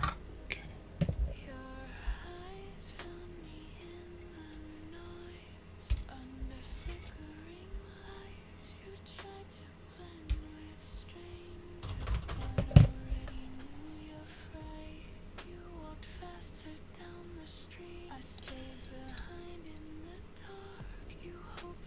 But from what I can tell, the Italians actually took very good care of these when they were out in the field.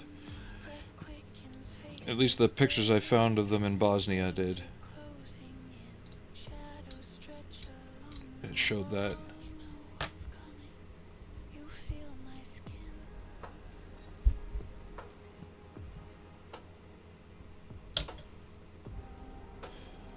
Maybe that's what I could do. Find some cone STL files, some other odds and ends, and basically make one of those checkpoints.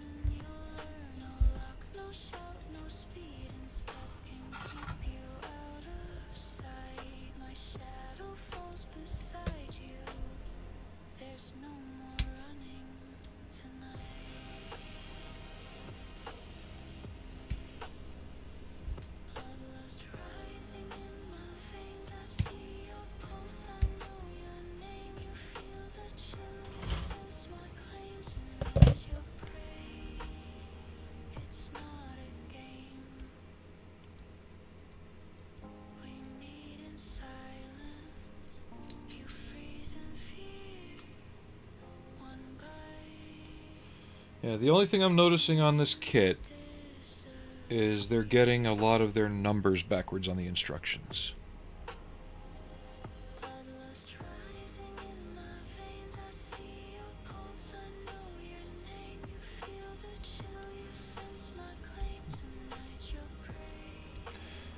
Well, I wouldn't say they were spotless, but you didn't see a lot of odd, unattended wear on the vehicles, like peeling paint, stuff like that.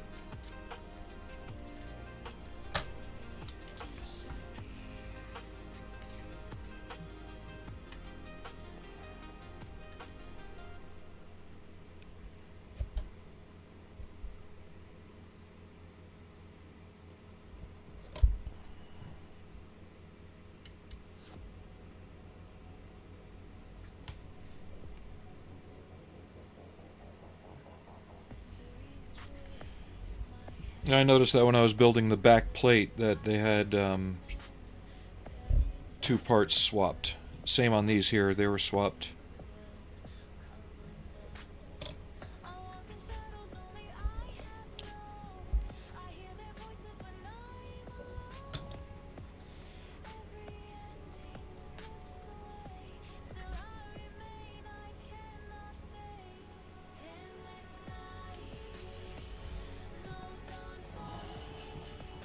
Hey, Alex.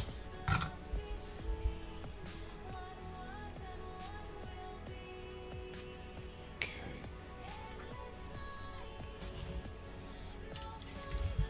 B13, B12.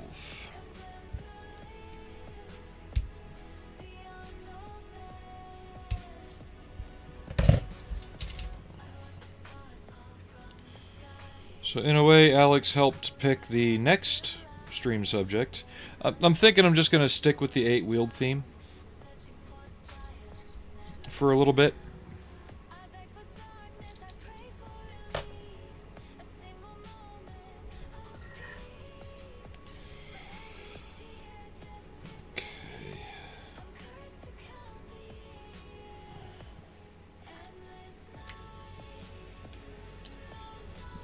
But after this, we're going to try and finish up another Macross model. And I figure, since I got burnt out on the Fennec, I'll probably finish that off stream. There's not a lot left to do on it. Unless you guys want to see it, then I can do that. But we'll probably work on another sci-fi model, or just something quick and dirty. And then we'll be working on an Oshkosh M978 fuel truck.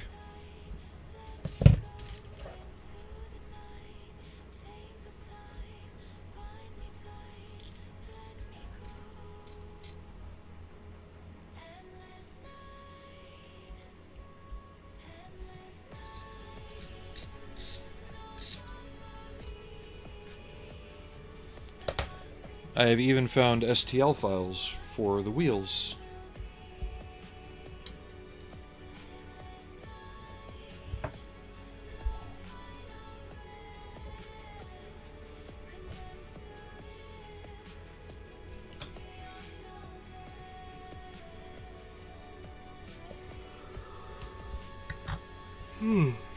Excuse me.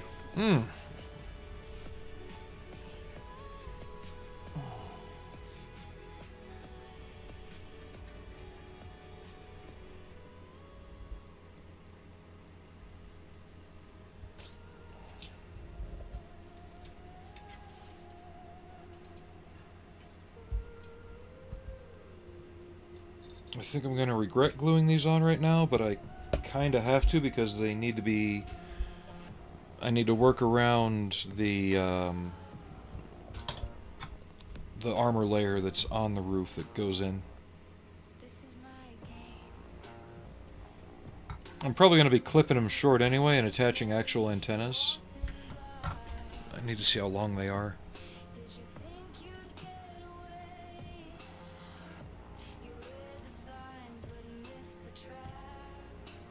They're a decent size. Yeah, we might...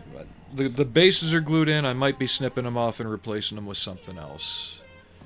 Because these are a piss-poor representation of what should be there. Yeah, I'm gonna dig through my Humvee bits and see if I got a couple spring bases that are in there that aren't used.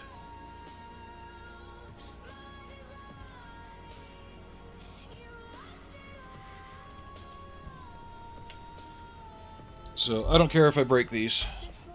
I just need that larger base piece first.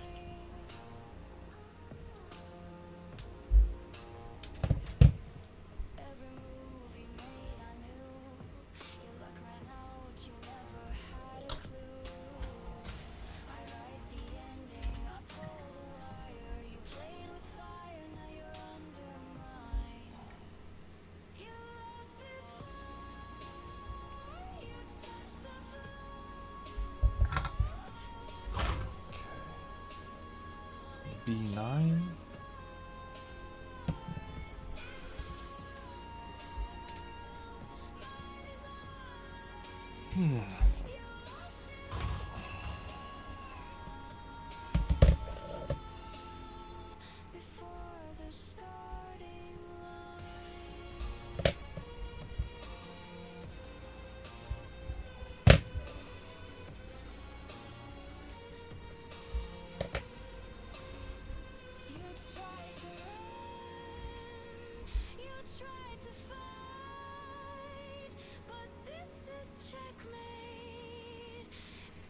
Okay. So this gets glued on with the C channel facing backward.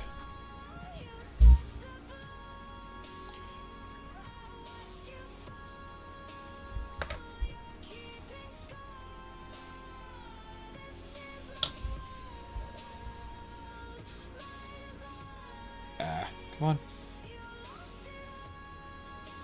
There we go.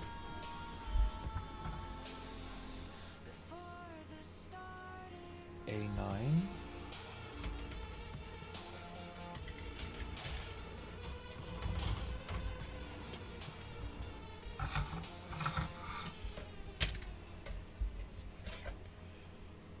I still have yet to find a good file for those.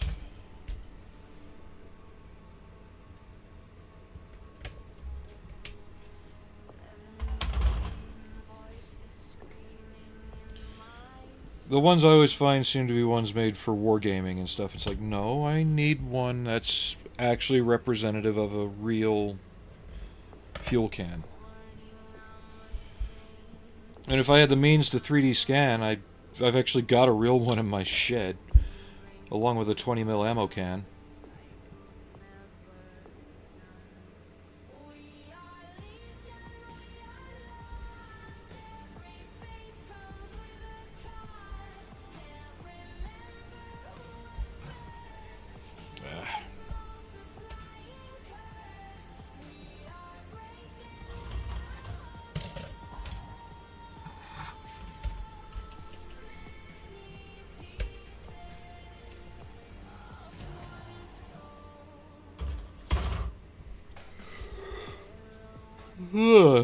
Excuse me.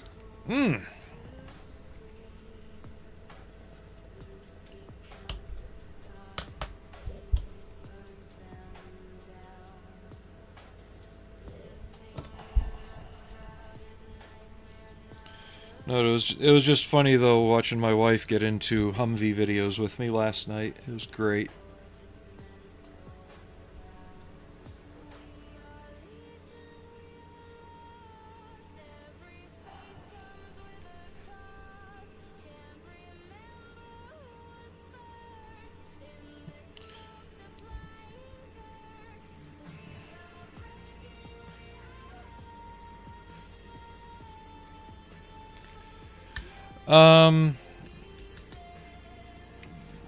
The Striker you really don't hear much about anymore. So, in military parlance, it usually means either A, they've got the teething problems out of it, or B, they're already replacing it with something else and they're trying to get us to forget about it.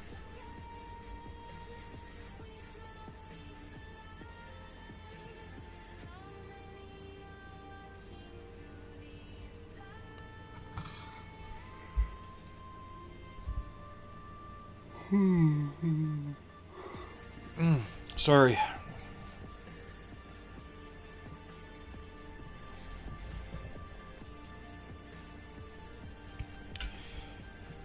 But she's even like, ooh, I like the one with the green camouflage.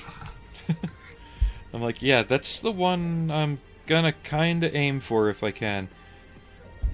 Like I said, even if I can't get one with a full complement of roof and door pieces, I know I can just get one. You know, I can buy them after the fact. I just need the base chassis running. And I even found, I was scrolling through the auctions, some of them have buy it nows.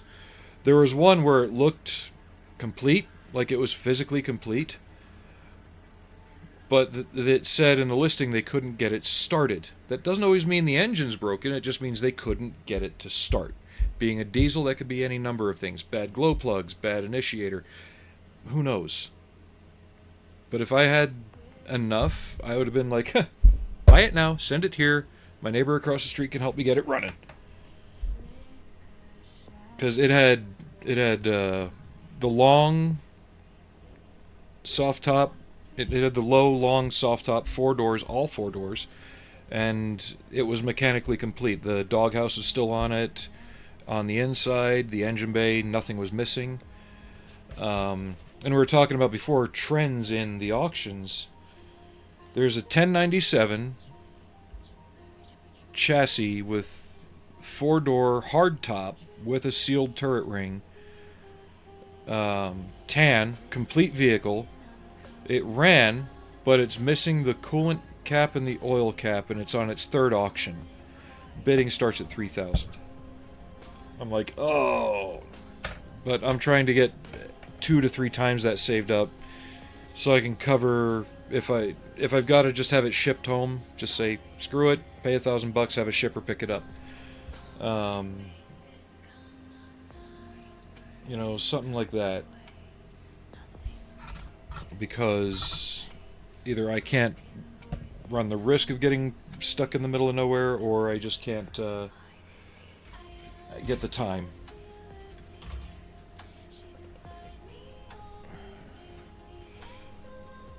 I mean, going out there, getting it, and doing a mad dash home with it would be cool.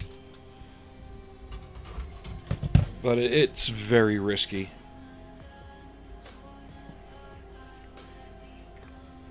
I can only pre-plan so many scenarios. Like, yeah, I could get the tire size. Like, after I get it, take it to the nearest tire shop, buy a couple of wheels. They're not rims, but a couple of tires. And if I blow one, you know, you can replace them on the side of the road. They're a split rim. You know, little things like that. But I can't plan for every contingency. But it would also be a litmus test, like, okay, if it can make this trip, I'll feel good about driving it around at home. Oh yeah, my wife's awesome. She's, if it's something I am really,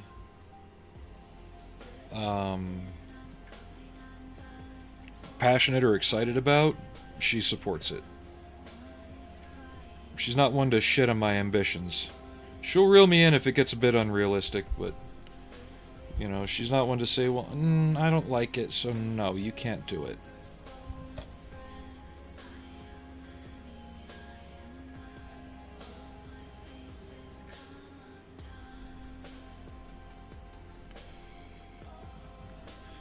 One video I showed her wasn't a good example. It's the guy who put the diesel in a Mustang.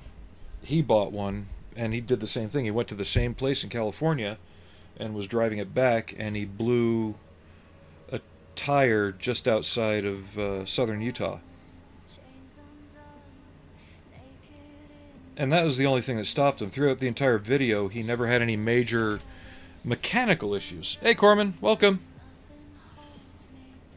No drivetrain failures in terms of like CV axles or transmissions or anything like that. Oh, there's a minor overheating issue, but he got that fixed. Those are easy. So it would be cool to do that. It would be cool to have the litmus test and, you know, drive out there, bring it back. But if it makes more sense just have it shipped, then I'd rather do that.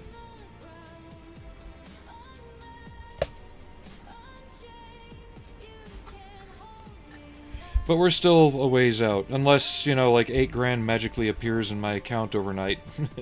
we're a year out from doing this. Or more. It depends on how things fall. And if the green weenie shows up in my life again.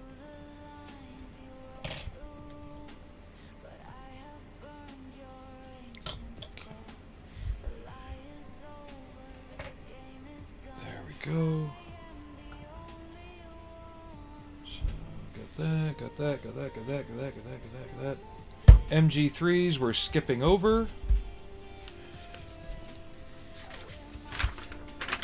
Because we're concentrating on mainly just building this bad boy.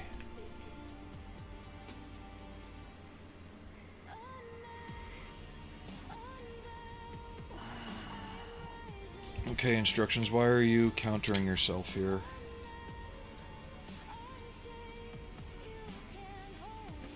So in one step, it has me glue this here.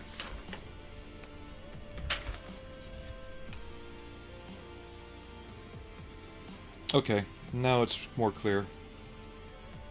Never mind. So I need B34 and 37.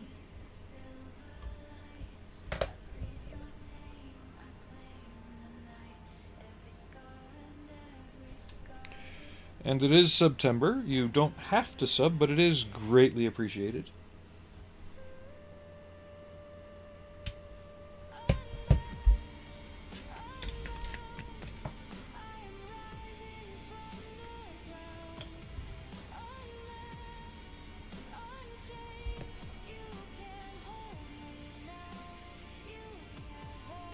There's that little bugger, whatever that is. It's not a hatch stop.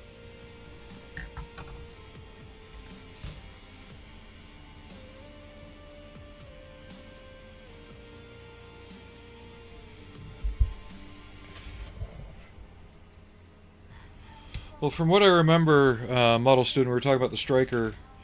One of its initial issues was hub failures. But if you go and look at the pictures from when it was first introduced in like Iraq and Afghanistan, you see like one, it's got the slat armor on it. While that in itself isn't terribly heavy, you also see a lot of the cardboard ration boxes for MREs stuck to the side. From what I was able to gather, those were filled with sand and then put in the side to fill the gap between the RPG cage and the hull. Basically an added layer of improvised spaced armor. Now, one box of sand is one thing. When you have 30, 40, 100 of them, that's something completely different. So I don't know if they beefed up the hubs to take more weight, or if they made it so they couldn't do the cardboard box armor anymore, but either way, something was changed. Okay, what do I want to listen to next?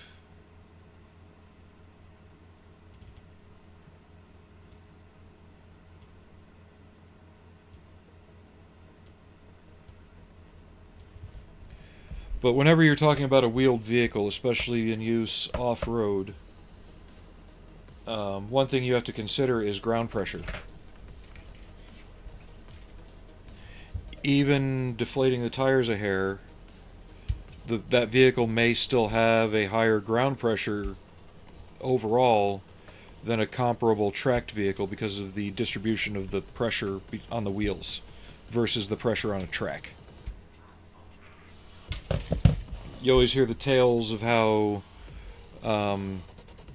in World War II, in the spring, German tanks would sink into certain areas of like bog and marsh, and meanwhile the T-34s would just float over it.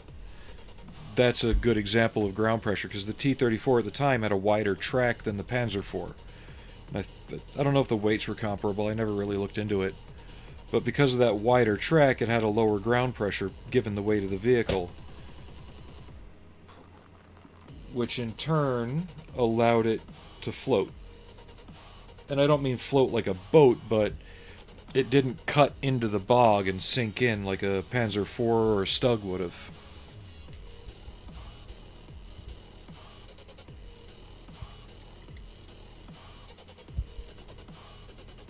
And that's one of the downturns of wheeled vehicles overall, especially when they get heavier, like the Centauro or the more upgun Strikers, is that added weight adds ground pressure.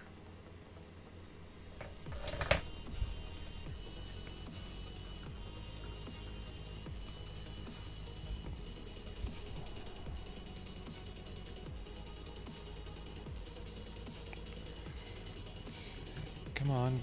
Oh, that's a nice tight fit there. Gotta splay you out a bit.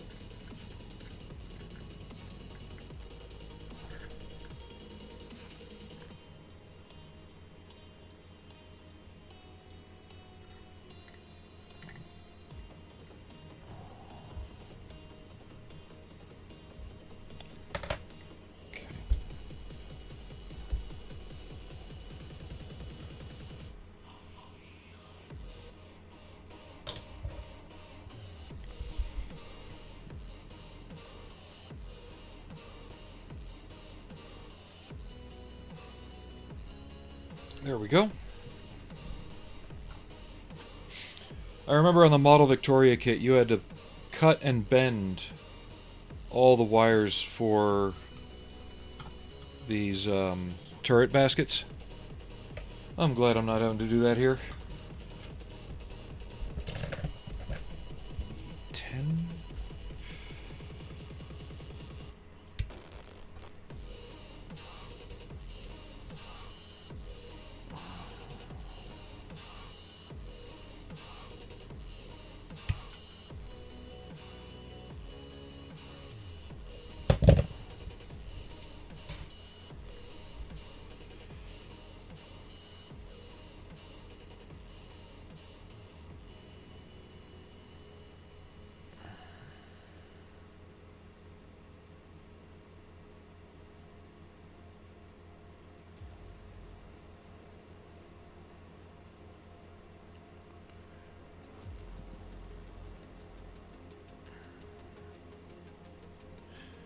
Metal fragments in the oil that relax.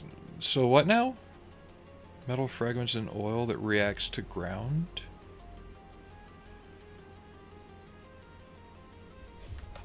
No, and that's just it. And, like, that's what I was trying to explain to my wife when we were talking about even buying a Humvee, is, you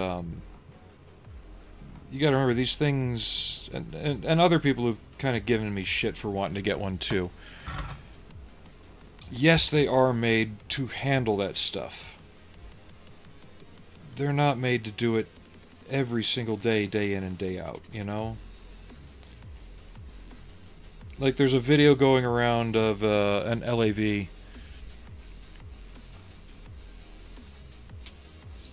Well, it's in the suspension, it's the metal fragments in the oil. It's because I might have to go get a Humvee model and show you, because it's very interesting, and it's actually an aspect about the vehicle I like. And it's why it has such interesting off-road capability.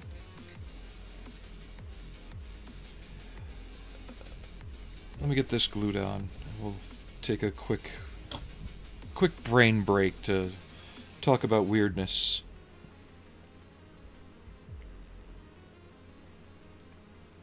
And there's YouTube videos that explain it further.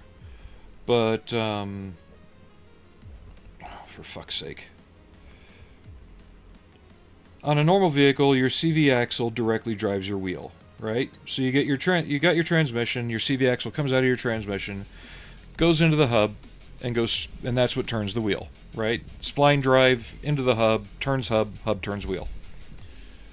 On the Humvee, it's an offset drive. The CV axle goes into a gear, which then meshes with a gear slightly lower in the hub, which attaches directly to the hub that turns the wheel. So basically, here's your CV axle, here's your wheel axle. It's held in by a spindle nut, and that's how they turn. It's offset. It allows for higher ground clearance and I think a slightly better torque conversion at RPM. It can make it slower too, since you're going from one size gear to another. But anyone buying a Humvee, if you're wanting speed, you shouldn't be buying a Humvee.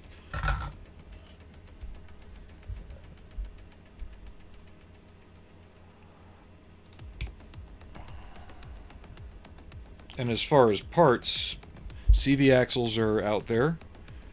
A bit pricey, but still affordable. And if you have all the tools on hand, which I believe I do, you can change one out in about 30 minutes. It's only held in by 7 bolts. You take the tire off. You remove a plug at the top of the hub, which allows you access to a singular bolt which goes into one end of the CV axle. Once you pull that one out, you make sure the vehicle's chocked, because you'll have to turn it by hand. You go underneath, and there's 6 bolts holding the CV axle to the brake rotor at the central point in the frame. Once you undo those 6 bolts, you can then just drop the CV axle straight down. No hub pullers, no bearing pullers, no specialized tools of any kind. You stick the new CV axle in, make sure it's torqued to spec. You put the bolt back in the other end, make sure it's torqued to spec. Put your plug back in, put your tire back on if there's no indication of damage to the hub. The hub itself, it's easier taking the tire off, but you can do it with the tire on. You pull your fill plug, you pull your drain plug, you drain out your fluids. You check them, because basically each hub is a small differential. Not that it locks or unlocks, but you know, you change out your differential fluid periodically. Same thing on the hubs. Again, if you don't notice any metal fragments or anything on the magnet on the drain plug, proceed to refill and check as normal.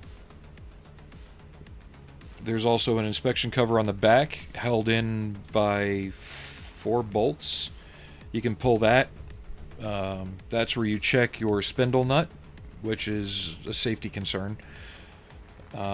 Make sure the nut's not loose. Make sure all 4 locking tabs are locked in place.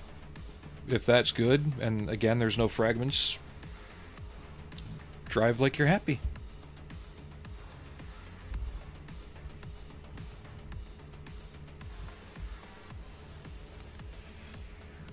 So is it mechanically more complex than, say, a Chevy 1500?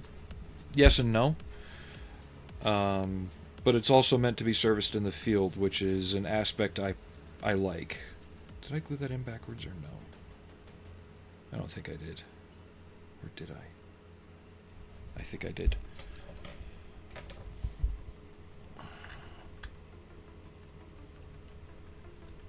Ah, come on, don't do this to me.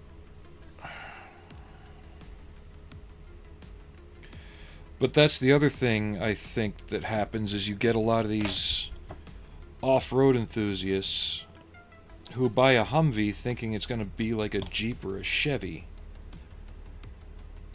And it turns out that's not the case.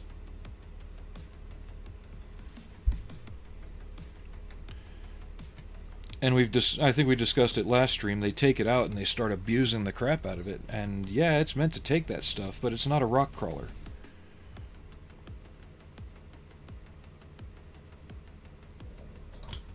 That's better. Okay.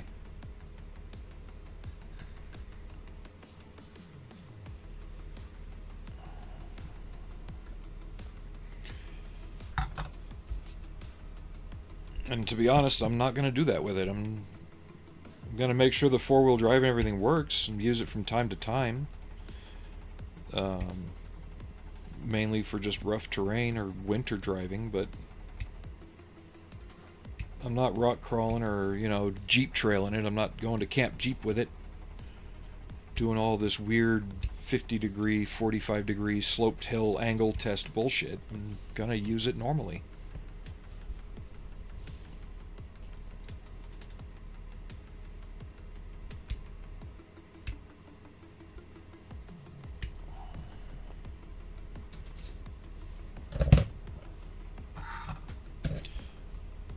Like the guy I was showing her last night, the wrong video to start with. After he fixed the tire, he took it to Colorado and was driving it through the snow and jumping it and this and that. I'm like, no, that's not what I'm going to do.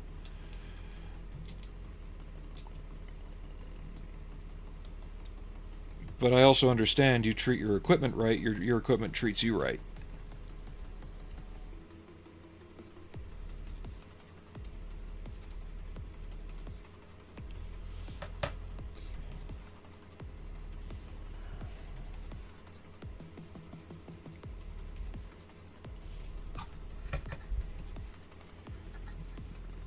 Come on.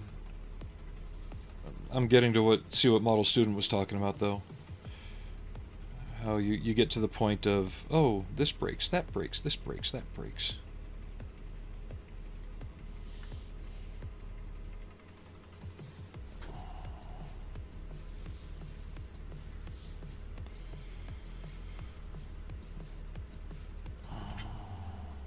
The only thing I'm probably going to do about the suspension, though, is if you look at videos of empty four-door ones, or the empty soft-top ones, the suspension does ride higher in the back because there's absolutely no weight there. And the tires go like this, right? So the tires kind of V in. So you're riding more on the outer corners of them than actually riding on the road surface of them. I'm probably going to look into softer springs for the rear to help counter that.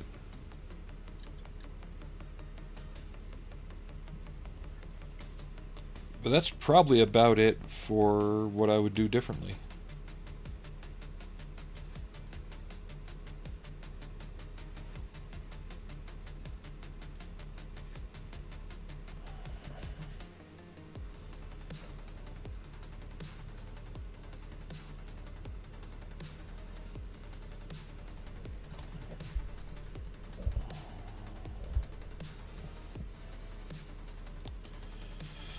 Oh, and I think I found another reason for people saying that Humvees ride like the space shuttle re-entering orbit, and it's not only the run-flat ring. You gotta think, these things sit for most of their time. What happens to your tires when they sit too long? They get flat spots, especially if they're tires that like to leak air after a while because, oh, I don't know, they've been run through the woods at 80 miles an hour.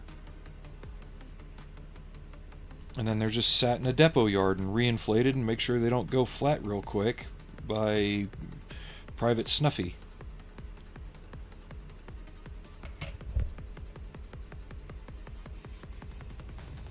Okay.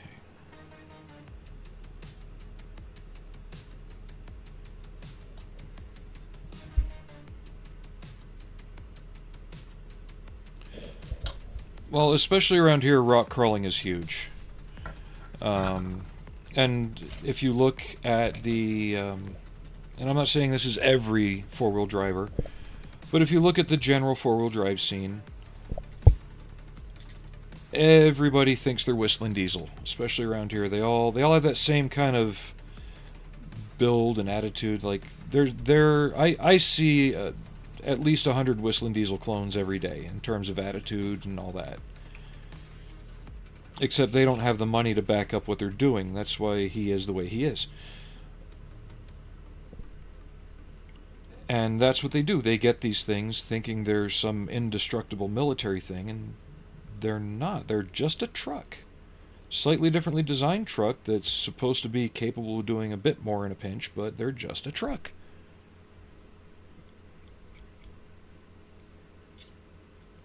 And people who don't go into it understanding that it's just a truck usually wind up getting disappointed. What was that?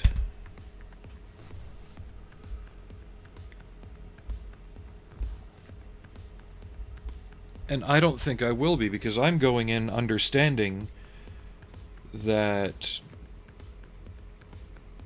and let's face it, it's a broken old workhorse like me. But you pat it on the head right, and you treat it right, and you take care of it, and it'll work right for you. Might not be perfect, it might be ugly, but it'll work. And that's what I want. But I was even talking to the wife, she said I don't have to get rid of the Camaro, right? But I've wanted one of these more and longer than I've wanted that Camaro. And I would sell it. I really would. Because then I could take the money from that and put it into the Humvee and restoring it to how it's supposed to look. Getting the right equipment for it. You know, if I get one with a hard top, say I get an old 996 or 99, not 997, that's the ambulance. Yeah, say I get an old weapons carrier one, right? One that you could mount a 50 cal or a tow missile top to. I would like to be able to put all the proper racks in the back for holding the ammo cans, the right mounts for holding the 50 cal or the 40mm grenade launcher. Even if I don't have the weaponry, I'd want it fitted out right, you know? Not that I'd use it, but it's because that's how it is. You know, I would make sure that I retained its legacy, for lack of a better word. Its history. How's that?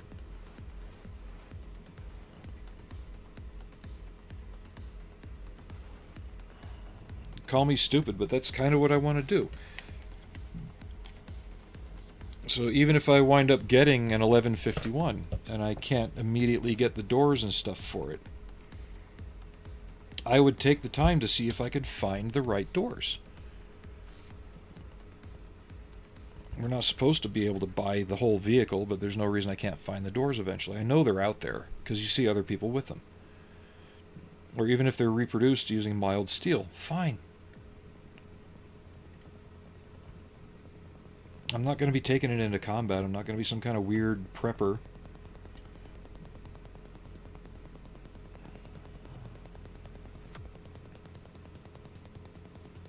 Well, yeah, that's how the one guy started his video out. He's like, "Oh, I love military vehicles, so I bought a Humvee." And the next video, he's like, "I hate military vehicles. I bought a Humvee." You know, it's like, it's because you bought it thinking it's some indestructible Terminator machine when it's not. And maybe I've got the right head for it in terms of how I'm approaching it. That remains to be seen.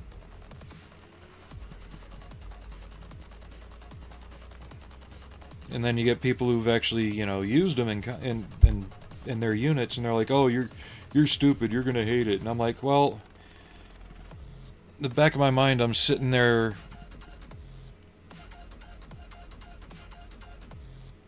kind of, maybe not exactly, but they are history, you know, as far as the vehicles. But you get these people that, you know, they use them while they're in the army, and it's like, okay, yeah, you used it while you're in the army. So you've got the same people who are getting blitzed at 8 o'clock at night on a Sunday. Not yet, model student. And showing up to work at 4 in the morning, or showing up to Reveille at 4 in the morning, still drunk, trying to do their shit. And these guys are the ones that are maintaining, writing off, and signing for your vehicles. Not only that, I've seen how they treat them when they're not actively using them in a war zone. Of course they're going to suck, because you're beating the shit out of them unintentionally, even there.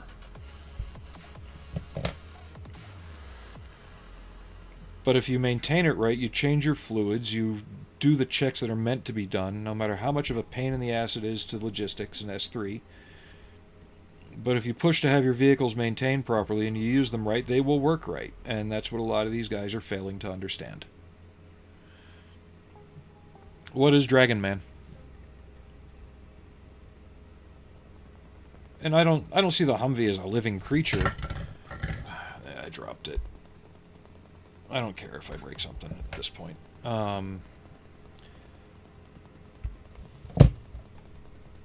But I understand as a vehicle it's misunderstood, kind of like the Pinto.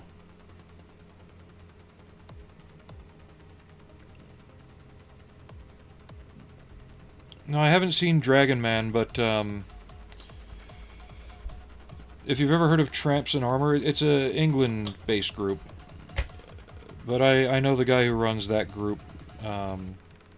He owns Puddle Jumper, and he's actually started a side business providing new build parts for Bren carriers.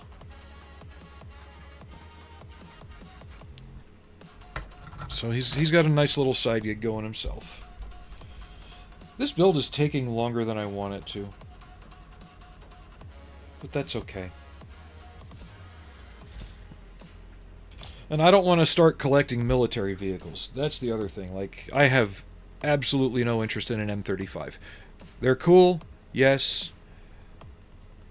That's too big. That's too many problems waiting to happen mechanically. I'm gonna shift here. How long have we been up? Uptime. 2 hours and 36 minutes. I'm overdue for a stretch anyway, so I'll be right back.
Alright, I'm back.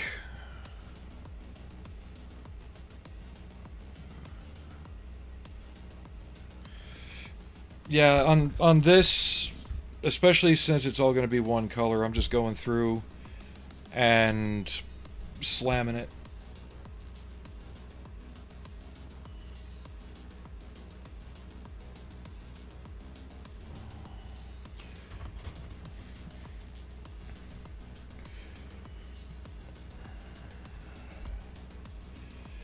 A17, okay.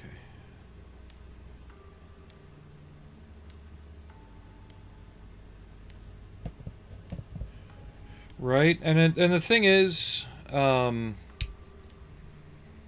it happens in any group that you can collect something.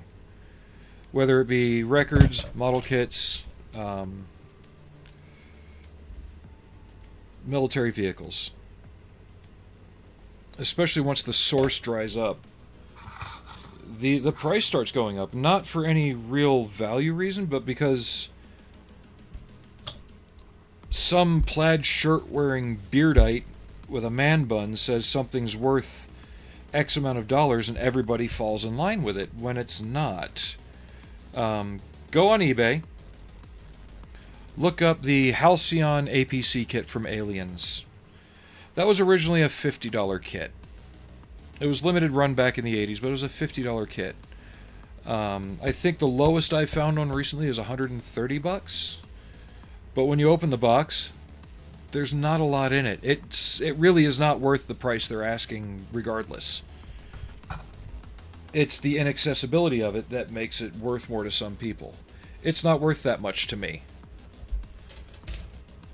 And if you want more people to join in your interest or your hobby, you have to make that accessible to them. And there's certain things, there's certain hobbies that have become inaccessible to most people now.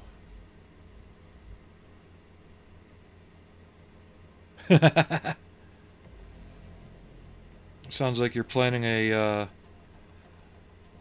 stalker diorama there.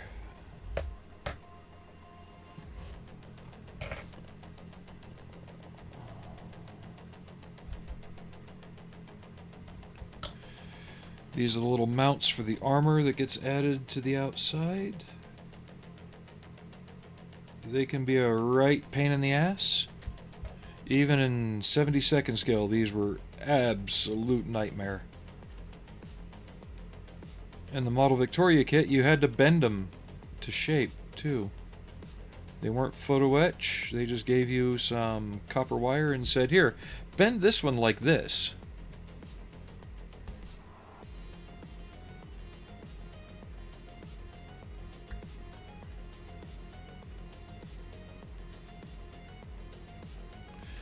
Well, exactly, and I'm not doing this to really short the aftermarket suppliers now, but like I'm going to be doing that Oshkosh 978, the fuel truck.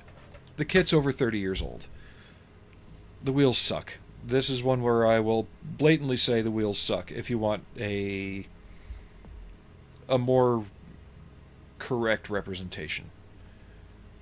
For 1998, they were great, but now they wouldn't stop a kid from building it, okay?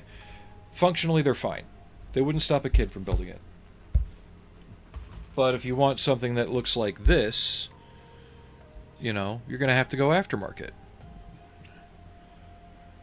And I'm sorry, a set of Oshkosh wheels for 50, 60 bucks for the Hemet? No thanks. DEF does good work, but no thanks. The same guy who did the wheel files for the LAV does a set for the Oshkosh. $15 for the files. About 4 hours and $1 worth of resin. Done.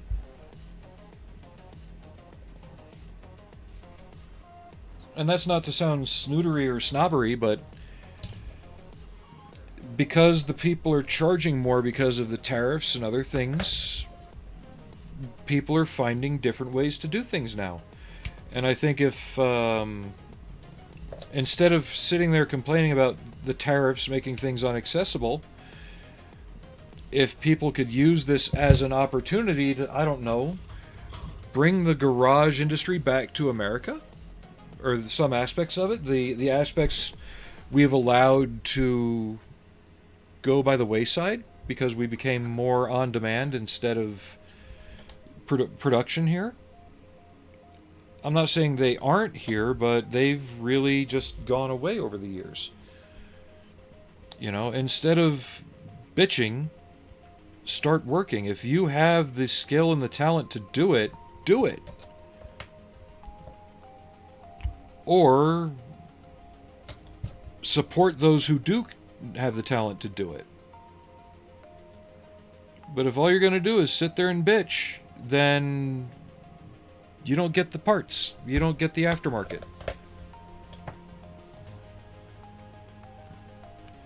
Like, I could sit there and bitch, oh, these tires are so expensive to buy off eBay, the tariffs, the shipping they're charging. No, I found another way. And I'm supporting another artist. It might only be 15 bucks. It's 15 bucks they didn't have before.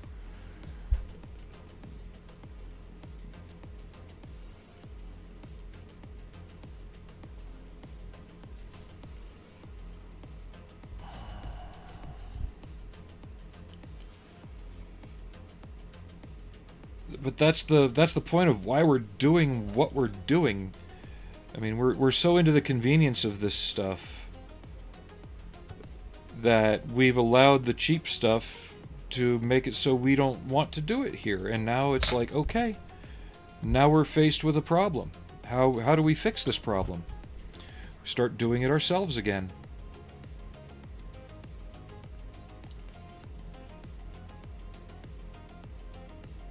I keep seeing these posts by people in the aftermarket industry, especially when it's stuff that they 3D print, you know. Because of the tariffs, we're not shipping to America anymore. Fine, sell me your files. Let me be a distributor on the States. We can work something out. You know, give me access to your files. I can be an American producer for you so you don't have to deal with the tariffs, but I'm still producing here. You know, something like that. And I think that's what the guy wound up doing, is he found somebody in the States who can print better shit than I can to be a U.S. distributor for his brand, using his files, using his parts. Simple. You have just helped a business in America start.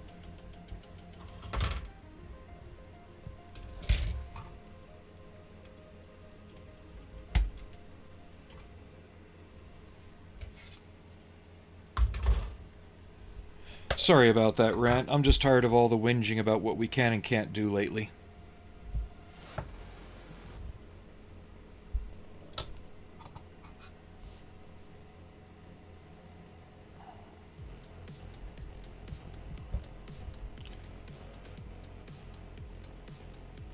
Like, I know I suck at 3D design work, but I'll gladly pay somebody if they are the ones that are willing to do that work. And they sell the files and I'm able to do it. The only downside to that, right, is if you're a file seller, and it happens all the time, we've discussed it in the stream before, there are jackasses out there who will take your files, even though they are at an extremely affordable $15. They will either distribute them for free, or they'll resell them at $5. Which, to me, that's low. You know?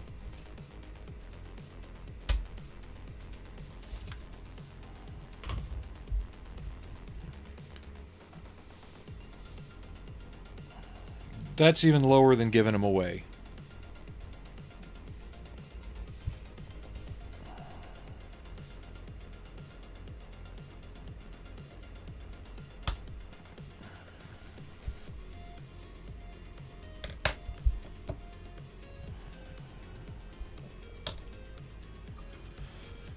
And like when I start on the 1151 Humvee, on that model, I'm going to be printing its tires too from the same seller.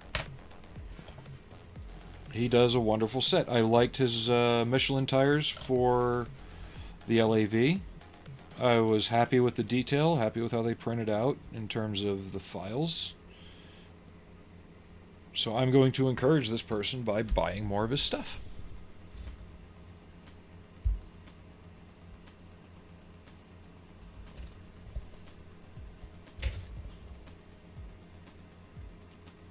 It's the only way I can think of to do it. Sorry if I'm getting ranty, but I'm really tired of the wah, we can't do this anymore. And I really want to start seeing the, okay, I'm going to do it myself.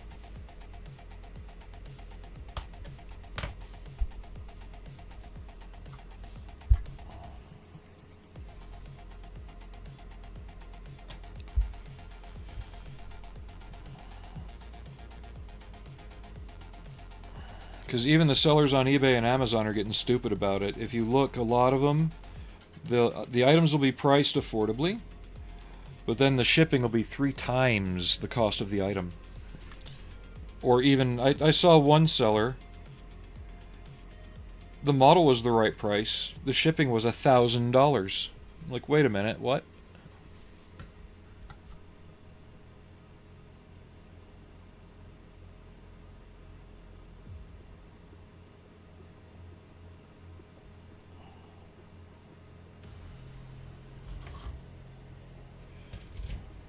Anyway, let's change the subject to something better.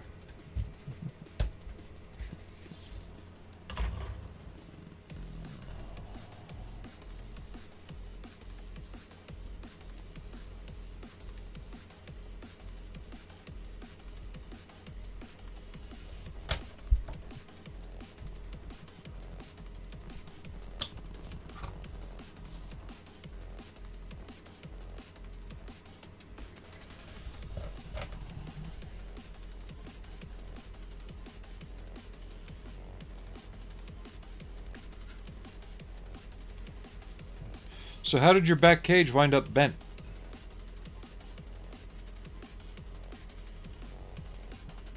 Look how straight and nice that is. Damn, I did a good job. Sorry. Sorry. Don't kill me.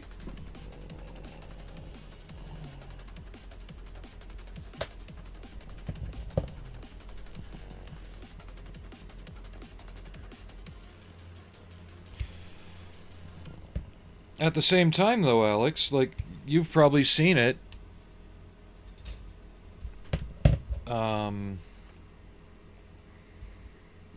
Why couldn't there be a why couldn't there be a garage kit maker in your country doing it now? And I think that's what we're probably going to start seeing, is a lot of people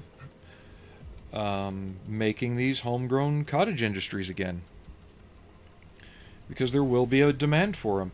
Just like with how you can't, like, remember how in the day you searched model stuff on Google, right? And you got like 20 different modeling forums all sharing the stuff about the kits and the techniques and things like that. You know, we're talking 2005 to 2008, maybe 9, right? What happened since then? What happened since about, I want to say 2013 was when I started really noticing it. PhotoBucket went private. How much stuff do you see from PhotoBucket popping up on your searches? Google doesn't return Facebook posts. Google doesn't return Instagram. Not as much anyway. Google's AI is really fucking it over right now anyway. But it used to be you would search a term or a technique or something, and it would return all the modeling forum posts, all the shops, everything. You could find what you were looking for.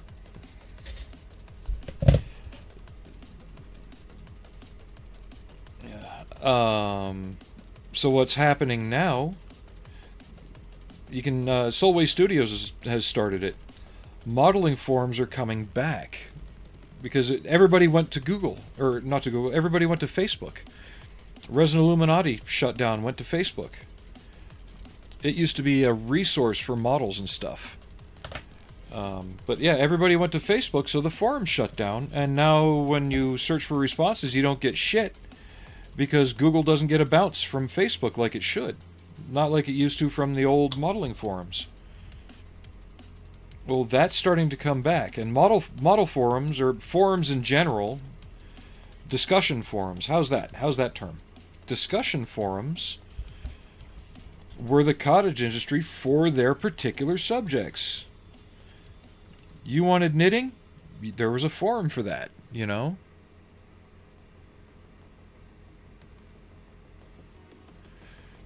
You know, so modeling forums in general are coming back, but discussion forums as a whole are starting to have a kind of resurgence, similar to how analog stuff is and cassette tapes, because people want that feedback, that sense of closed community again. And I see it coming back around to the way it was before.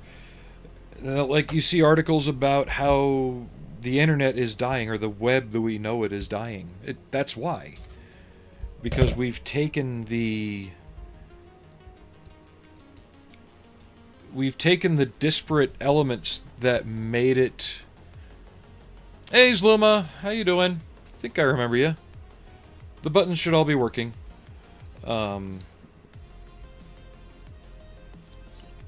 But they've taken all the disparate elements that made what the internet was as an informational resource, and they've stripped them away. But now people are realizing they need to come back.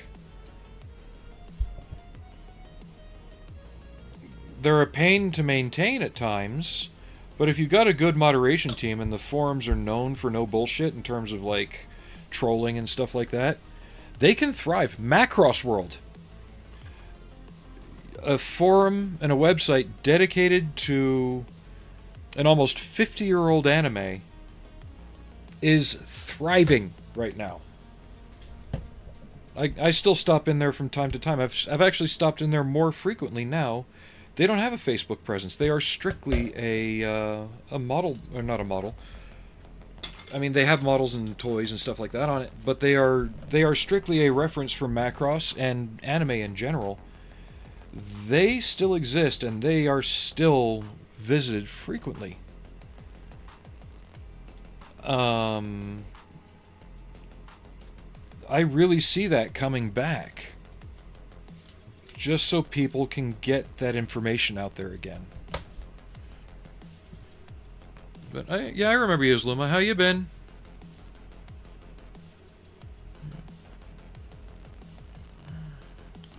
Yeah, subs are active on my channel now there. So if you'd like to partake in that, that would be awesome. You don't have to. And let me check the button, because I remember it wasn't working last time you were here, but I could have sworn we fixed it. Yep, it's fixed. Okay. So yeah, how you been?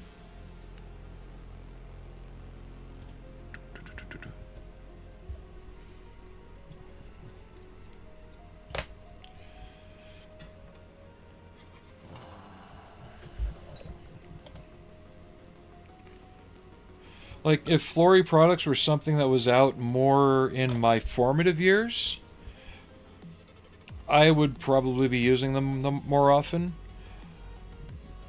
But as far as what his stuff does, I've already got things that do that, so I personally don't have an interest in buying the stuff. Now, if I see something that makes me change my mind, then, well, I'll give it a shot, but you know how that goes. Alright, we'll stick that over here. We're going to continue working on the turret. I kind of want to start getting these skirt armors on before these completely dry, so I know I've got them lined up properly. And we're almost there. I'm going to leave the smoke dischargers off until after we get the skirt on, because that'll help in getting it fit right. Okay, I need B3 and B2.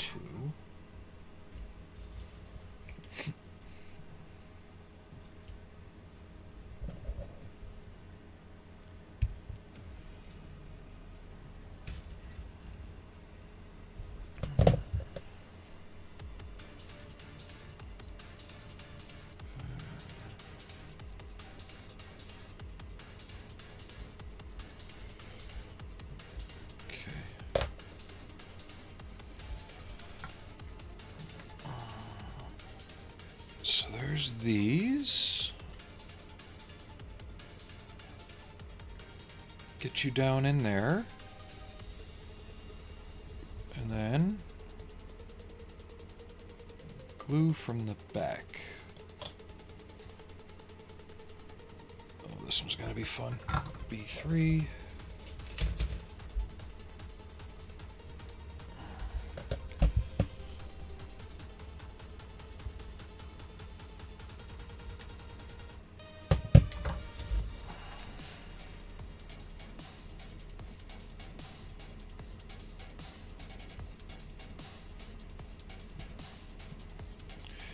But as far as the Humvee, right now we're in the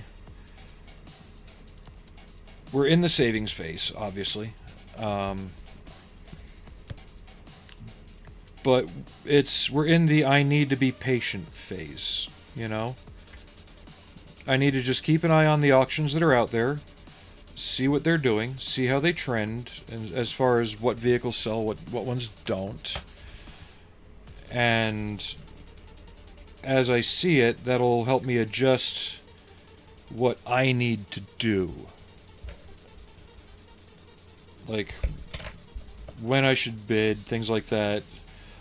About May, or about a month or two before I even start to bid, I'm going to research what exactly I need to do from my end once I buy the vehicle. Because I know you've got X amount of days to get it off the GovPlanet lot. That's the key. So, if I go in with enough knowing I'm going to win an auction, do I contact a trucking company to say, hey, I'm buying this on this day, pickup will be here, and send it? Or do I wait till I win it and then go, okay, now I need this?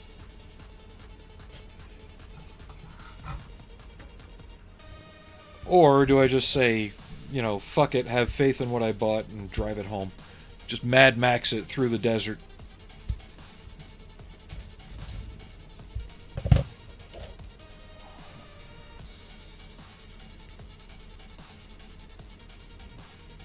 Record it, live stream it when I'm in a city and I have reception, you know. The LCV Simba link.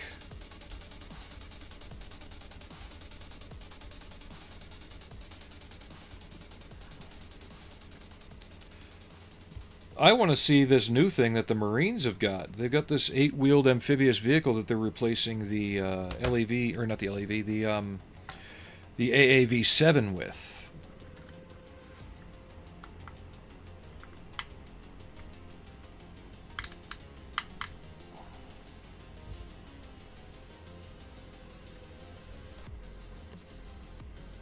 I've seen some videos of it, and you guys know I'm a sucker for an 8-wheeled vehicle.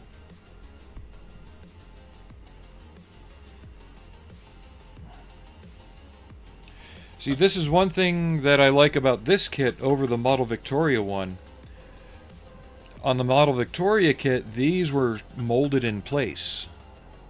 They had a great texture to them, but they were molded in place. They didn't have the space under them.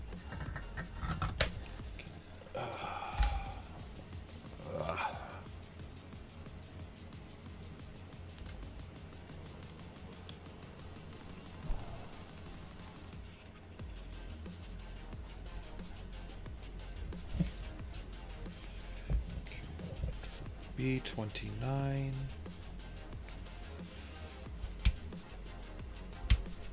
I think I've got links active on YouTube, so if you want to post a link up there, you can.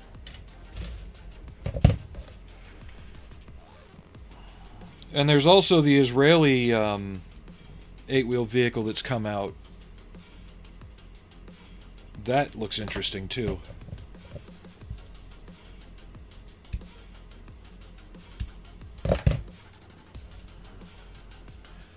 Fine, I'll Google it myself.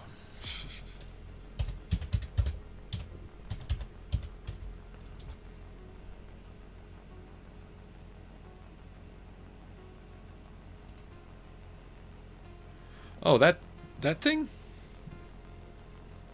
It's okay. Is that Russian-based or South African?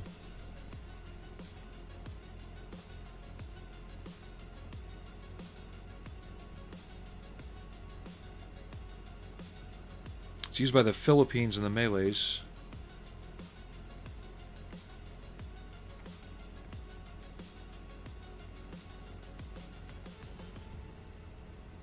Yeah.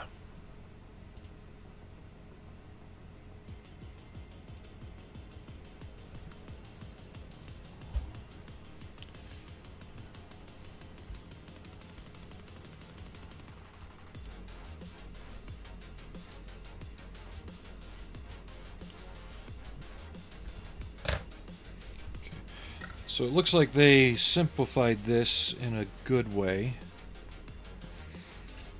It is weird. It looks like the Cadillac Gauge, or the old Guardian. It looks like the old Guardian, but like if you bought it off Wish.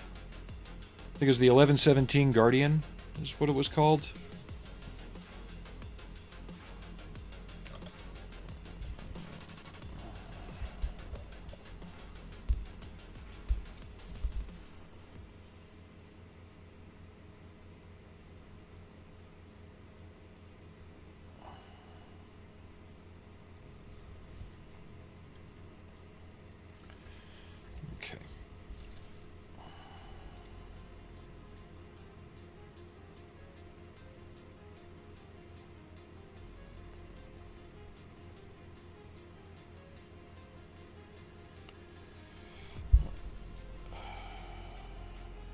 Okay. So I'm just slightly bending all these supports so they'll go right in these gaps that are in this like lip on this armor piece, because that's where they mount.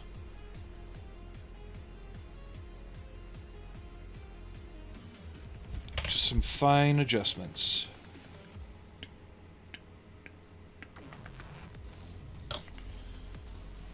You think that's weird? Let me find something for you. Give me a second.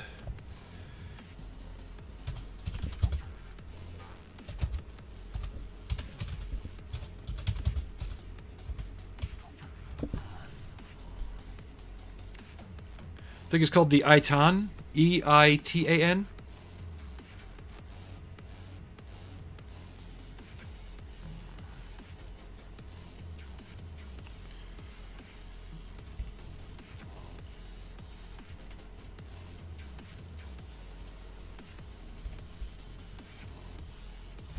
There. Check that thing out.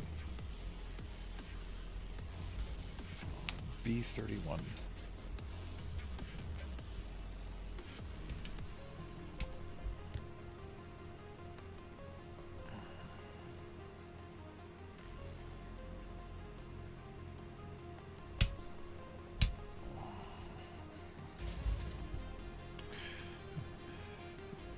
What do you mean you hope somebody will make a piranha? That's the LAV-25's nickname.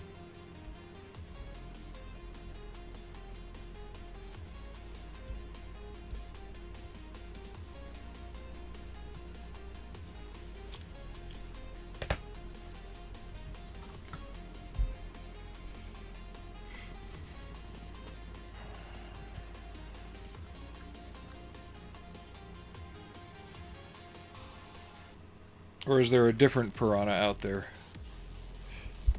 Right? I don't know if anyone's actually made a model of that yet. But that is some, like, next-gen sci-fi looking shit.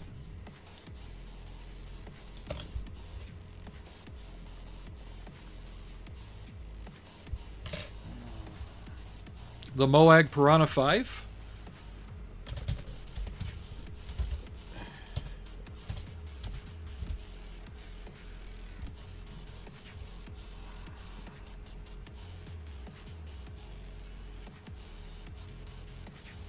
Jesus Christ.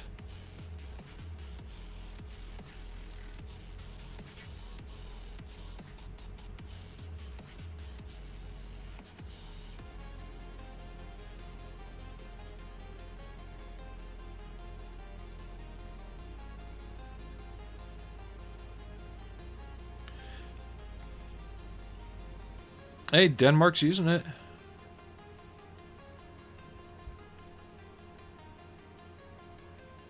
It was actually selected over the CV90. Hey, how about that? No, but that Israeli thing just looks sick. With or without the turrets.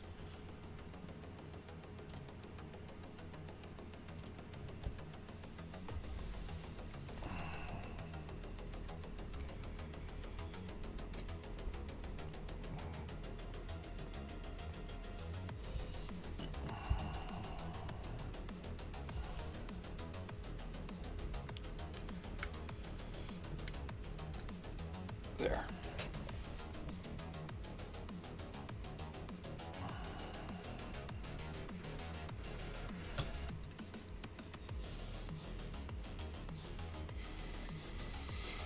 Yeah, they're just carrying the name, though. That's why I was like, are you sure you don't have the wrong thing? Because the Piranha's been around for a while. There's models of it everywhere, but you're talking about the latest incarnation of it.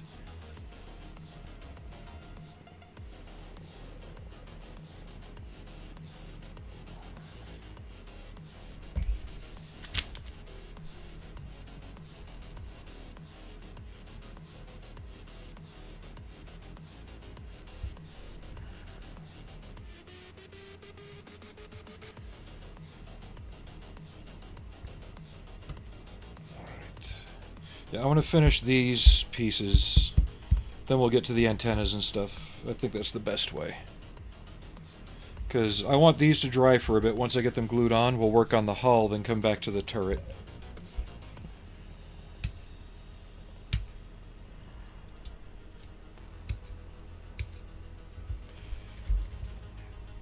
And sorry if I'm talking about, Humvees a lot and stuff, but that's,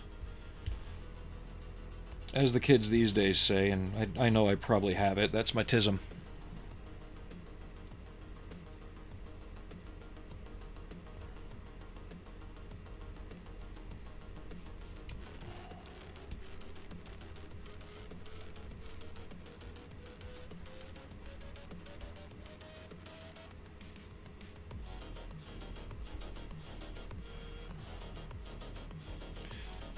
Never been tested, but the signs are fucking there.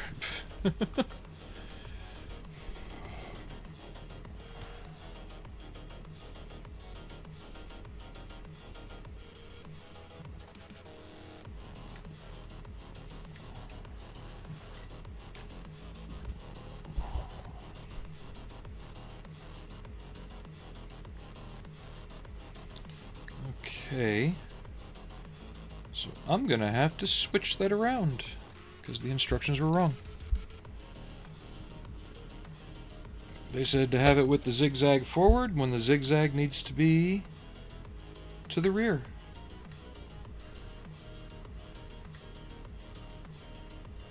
Or possibly even just up and down. Up and down.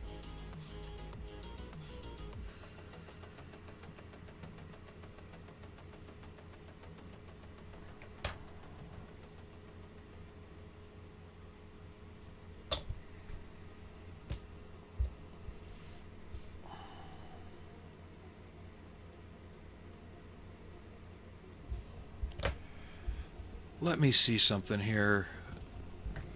Maybe it is the same thing. I don't know.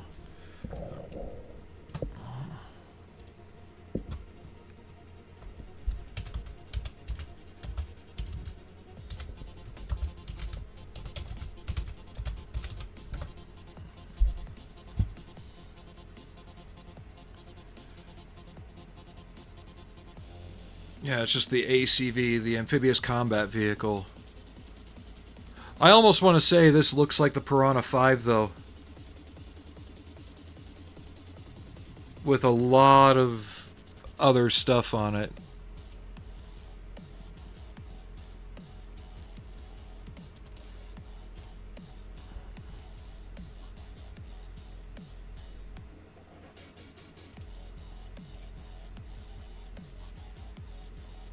They just call it the ACV.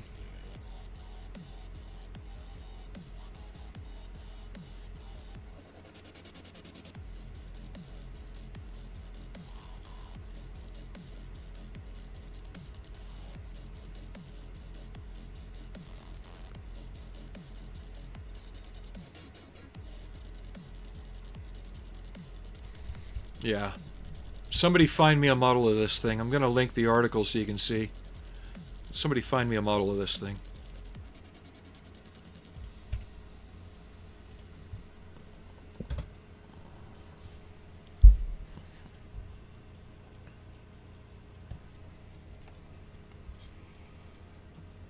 Well, this is why I wanted to do these side panels before the model completely cured, so I could adjust them as needed. Yep, it has to be up and down. Okay.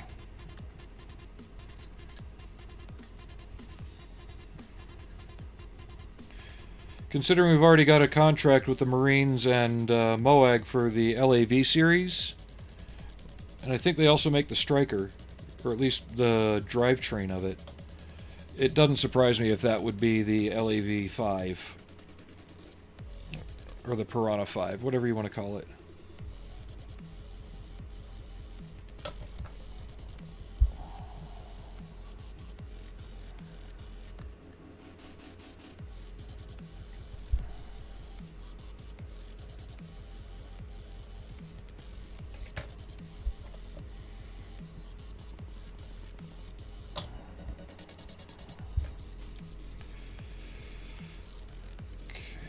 You down in there. All right.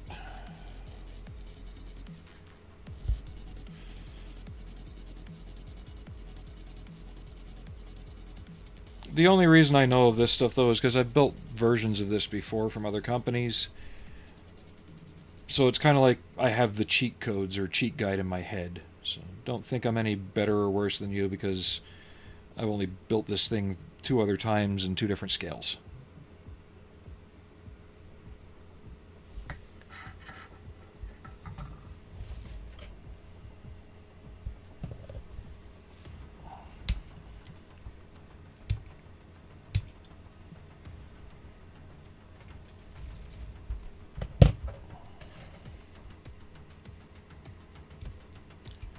I think somebody does files for the Israeli one out there.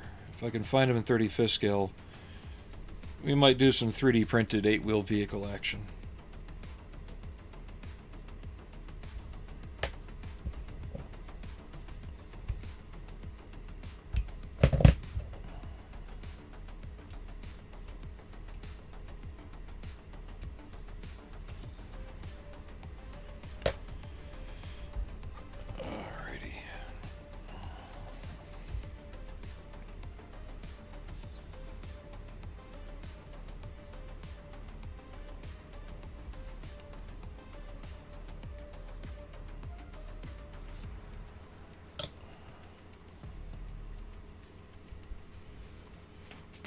Who's that?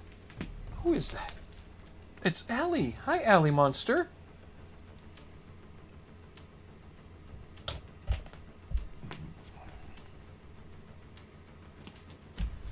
And we have an Allie on the table. Why is it you think that 3 hours is the standard cutoff time, Allie? Is that just what you're used to?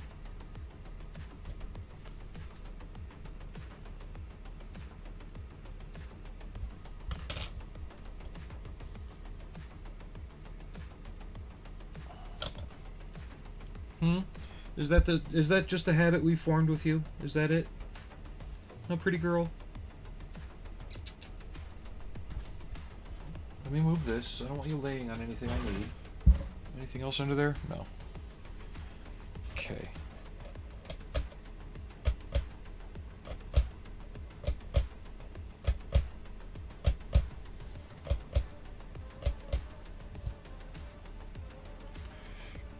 Can you send me a link, please? Especially if it's like CG Trader or Cults 3D.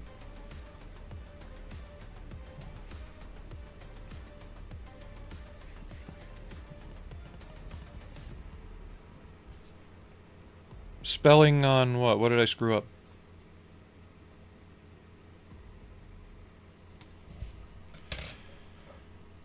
Or were you talking about something else?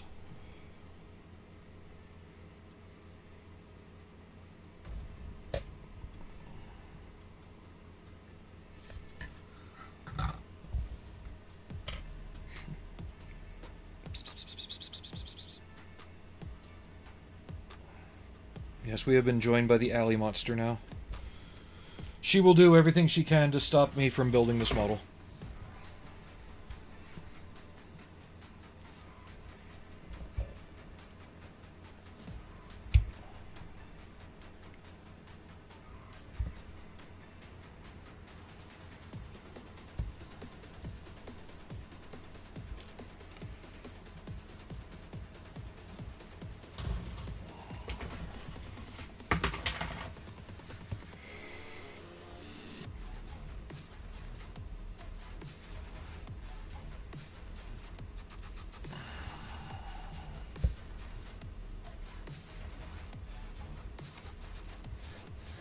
Oh.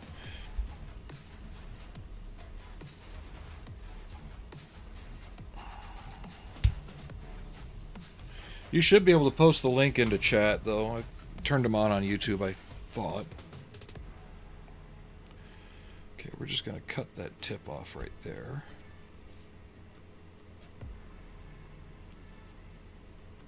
There.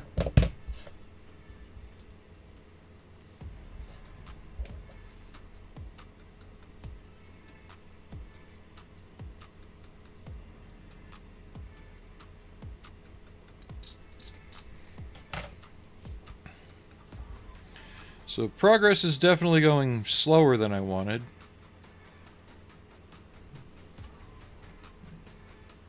But any progress is good progress.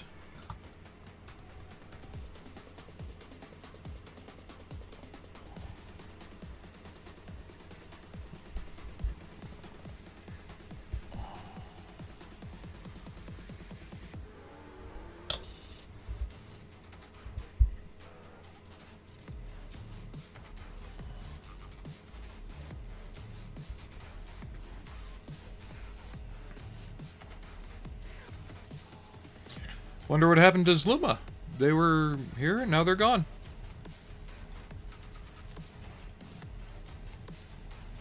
Or they're just lurking. One or the other.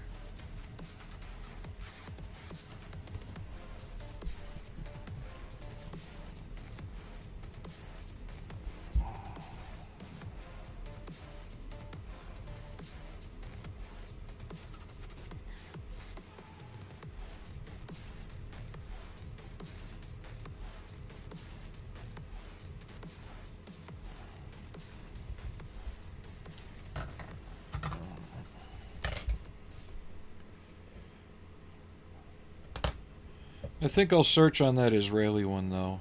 Might make that a stream build for a few months out. See who's got the best rendition of it. I know I've seen it on CG Trader before.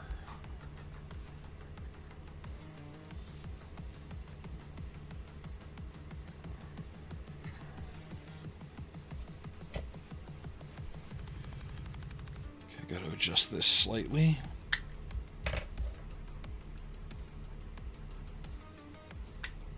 These need to be up higher than they are.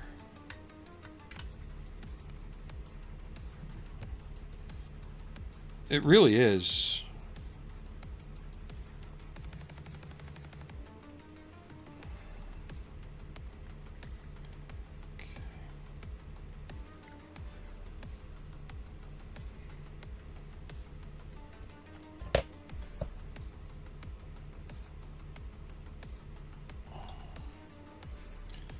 Another wheeled vehicle that has a surprisingly large turret. Look up the AMX-10 RC. It's French. I think it's just a 6-wheeled vehicle. And it's got a 110mm gun on it, or 105. Which one? I forget.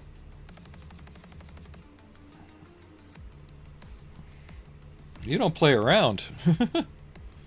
I'm just doing stuff piecemeal here, and you're downloading whole catalogs of stuff.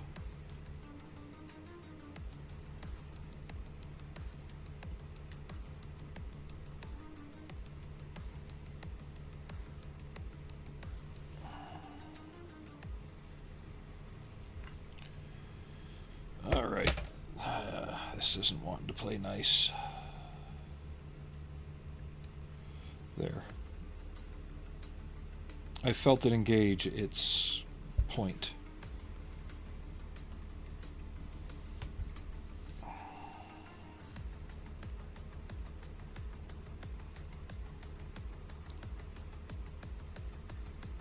That's better.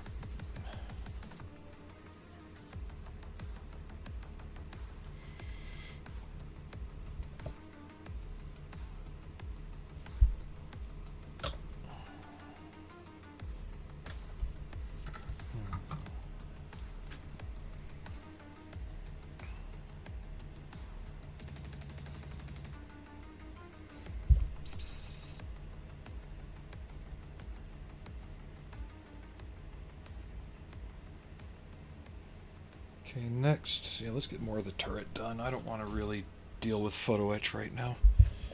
Ugh. I'm gonna have to deal with photo etch, but I really don't want to.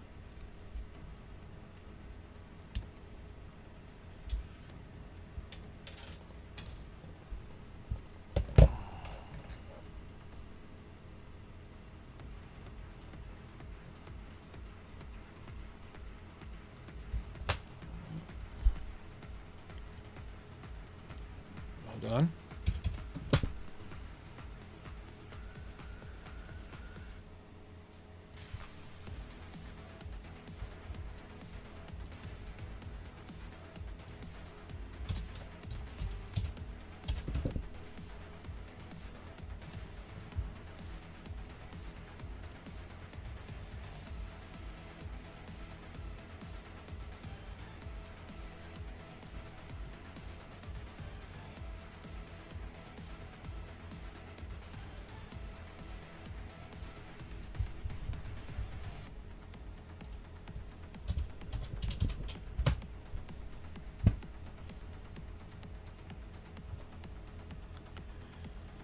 I've found a couple,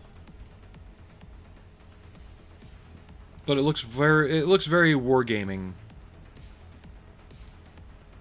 Nothing shows the exploded view.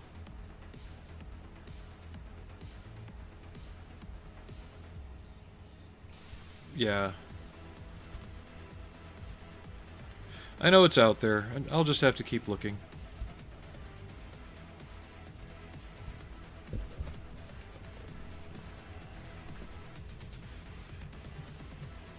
Oh yeah, the Foreign Legion, like, people give the French military shit for, you know, white flags and all that. You don't fuck with the Foreign Legion.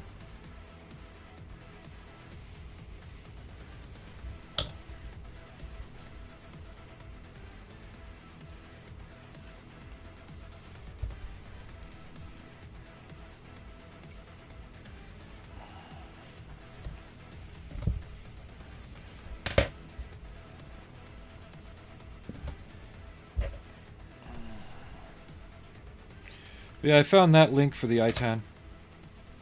If that's how you pronounce it. I don't even know if I'm saying it right. I could be swearing in Hebrew for all I know.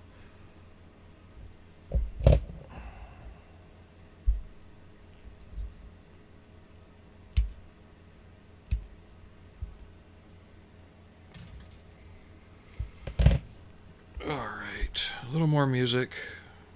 Creeping up on almost 4 hours here. Is that going to be the new norm for my streams? I hope so.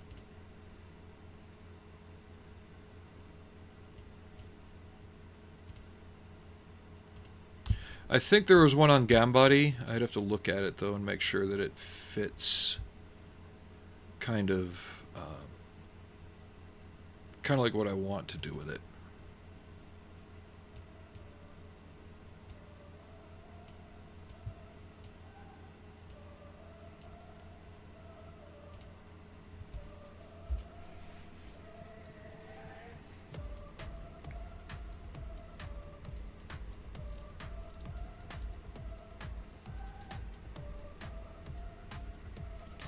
Hey, Real Brush Guy's here. Welcome in.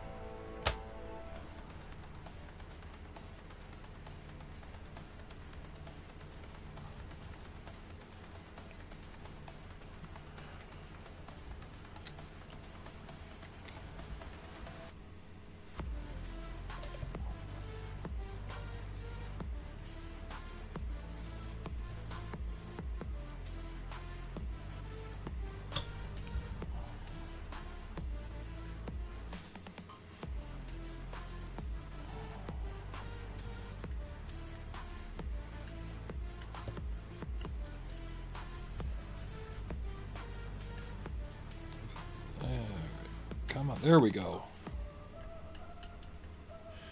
Yeah, but the main reason I got burned out on the Fennec is, I don't know, it feels like it's just not going the way I wanted it to.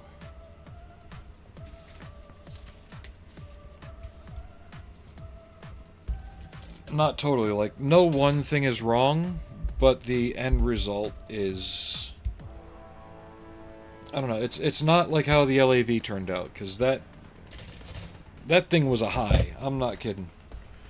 It might not be perfect, but it felt like everything I did on that went right. Where the Fennec, part of it felt like it was fighting me, which is probably why it took me so long to even build after buying it. What, girl? What's going on?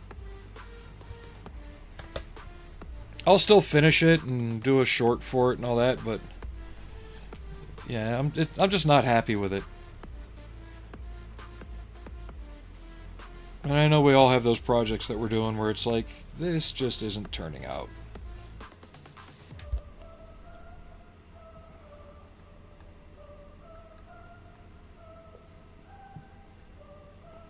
What do you keep looking at? There's nothing over there.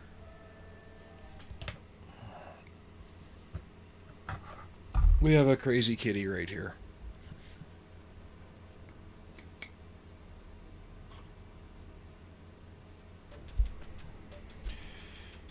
You're making me paranoid, cat.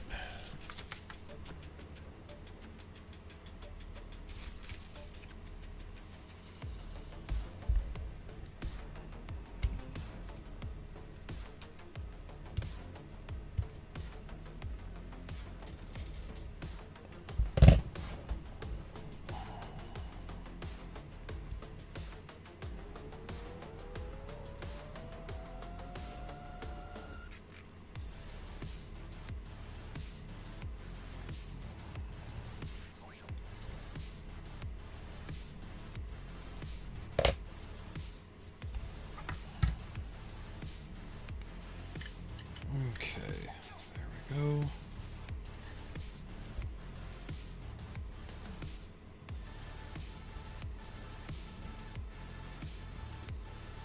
And there.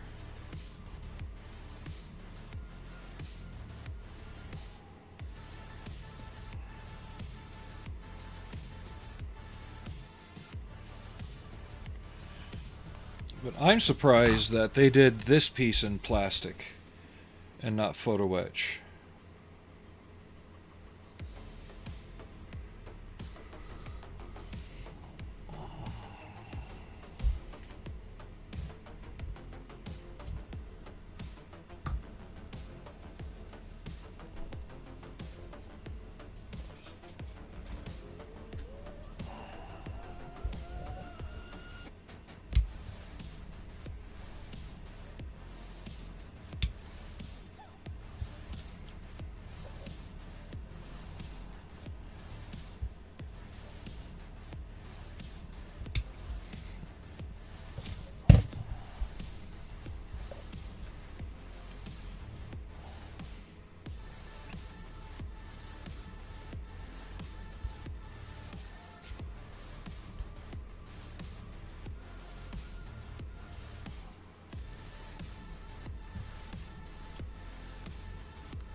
Hey Becca, we are working on a Centauro from the Italian military.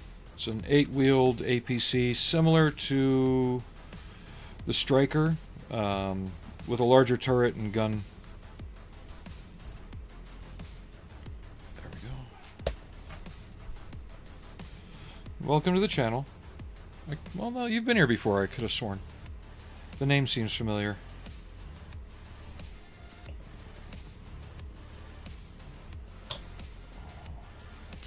And we're talking all things 8-wheeled vehicle, so like how the Marine Corps is replacing the AAV with the ACV, and things like that. But here's the turret for it. And the hull, just the basic pieces assembled, no detail parts added on yet. Have some seams to take care of before we start doing that. You're looking at the result of about 3.5 hours of work so far. Oh, and we have Desk Cat.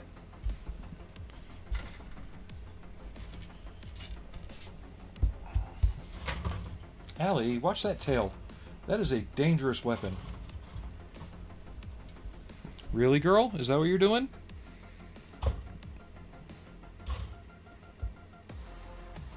Really? This is what we're doing now, huh?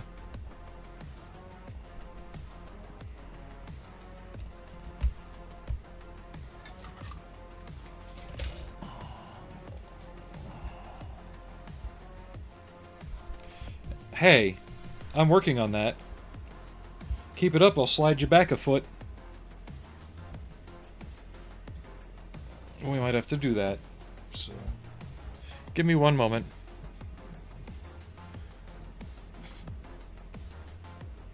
Come on, let's slide you back. There you go.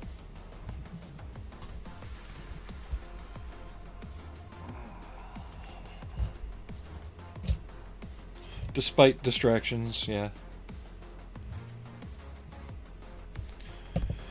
Well, between you and Alex, you know, you enablers just inspiring me to get the model and then, you know, donating to get it. It's like, okay, fine, I'll build it.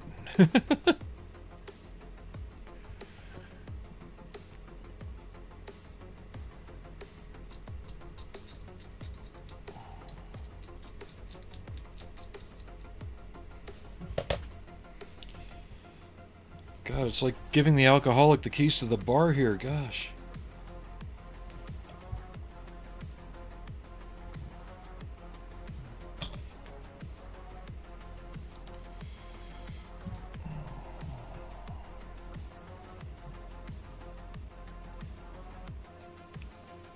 Aha, I missed this one. This little itty bitty sliver of spaced armor / traction material.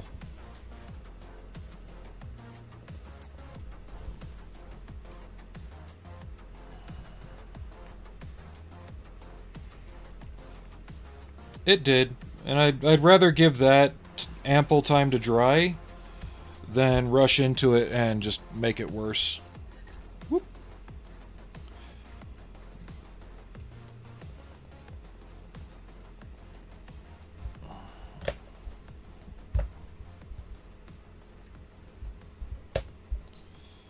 The turret's been a little crazy, but overall it's been manageable.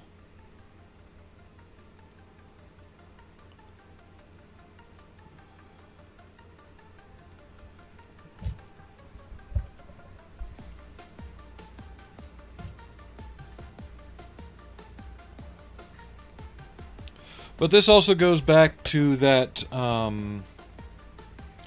that trend we were talking about last stream of people to just shit on models because they require just a hair bit more effort than before, right?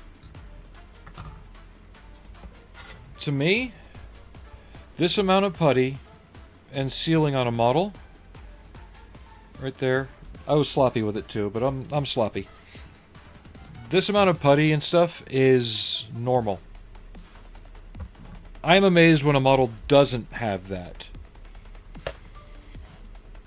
Oh, I wish I had a fine enough chain. I'd put the MG cover on... the coaxial MG cover on a chain. Do I have that?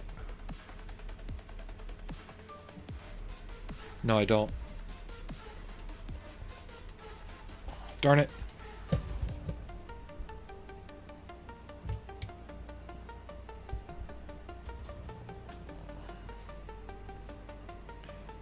It would have to be microscopic photo etch chain too, which I'm not spending money on.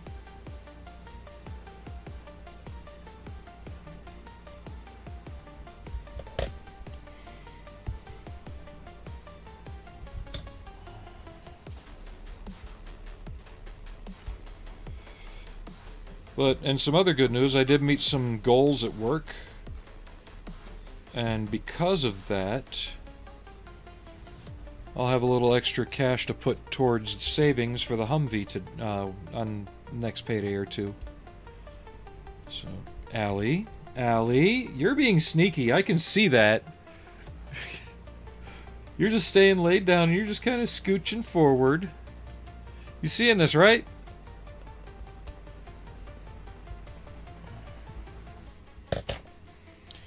You are being a little brat, my princess. Yeah, you are.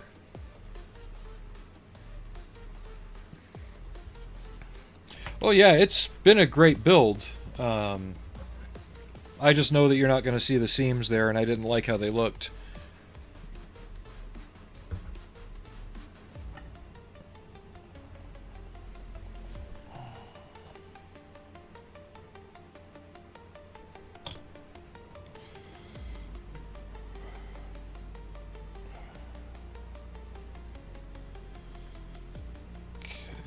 You go there.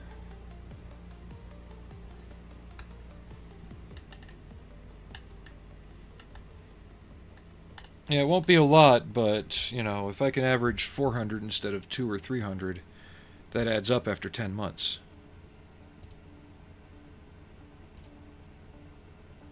Okay.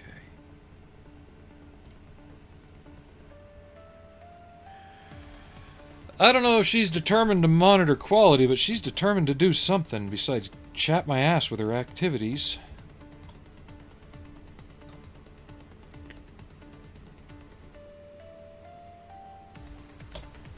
I'm kidding. She's a good girl.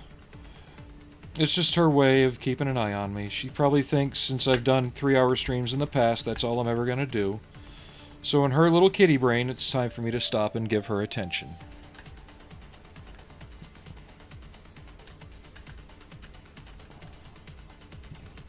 I am her favorite human. Rescued her out of a snowdrift, yeah. You'll never be cold again, girl.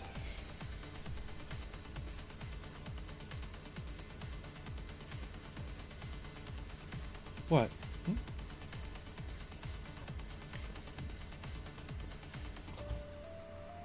Right? That's a lot of stuff. I never researched if it has an auto loader or not, or if it's got a because you got your gunner commander. Does it have a loader, or is it auto load?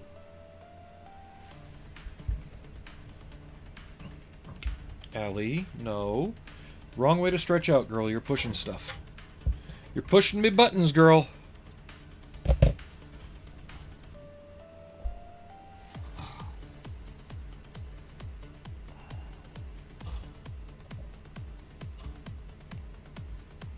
But I'm glad you guys are here. It's good to see that I have regulars.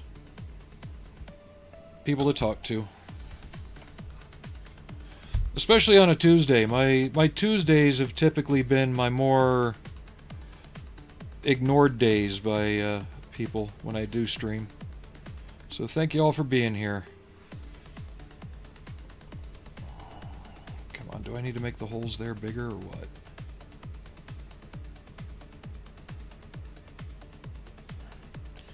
No, I glued it. Just one less thing to worry about.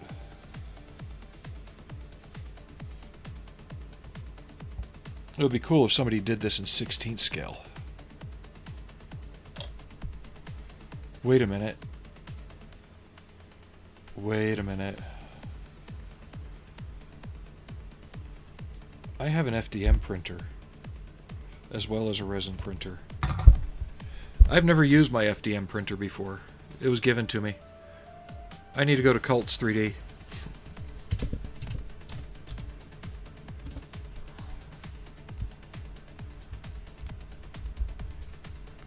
I got a shit ton of filament that I know will go bad if I don't use it.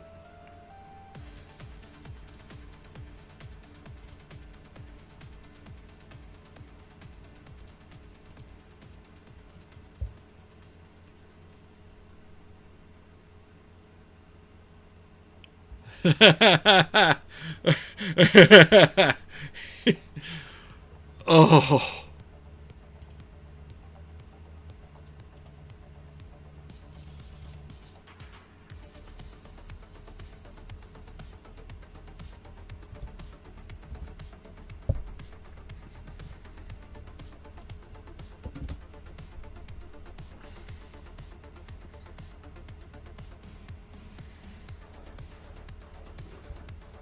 Model student, do you realize how many RC tanks I have right now?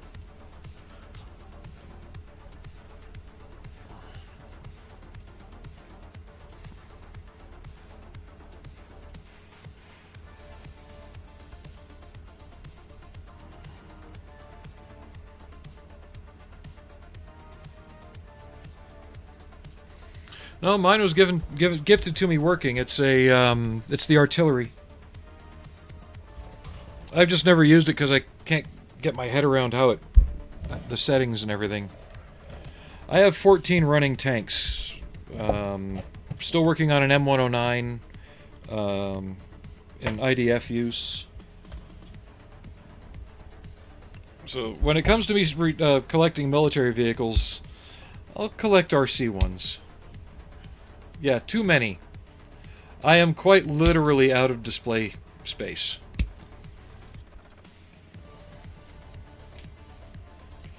And that guy I linked to has a lot of stuff that I want to make. I used his files to do my Leopard 2A7 demonstrator.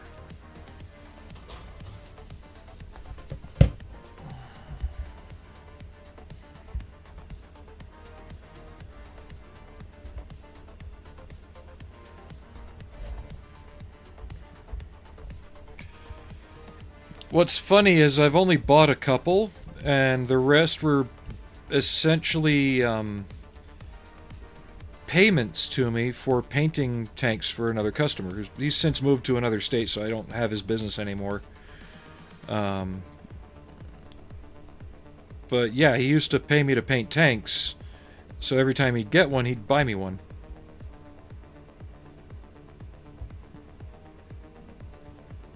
And I didn't even think of it until now that that guy who I got the parts for the Leopard has the files for a Centauro in 16th scale.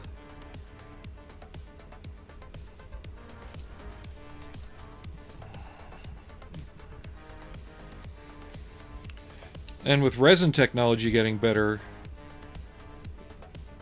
they're actually making more temperature resistant resins and flexible resins. If I got the next size up resin printer, I could resin print a Centauro in 16th scale with flexible rubber tires and stuff like that. They make resins that do that now.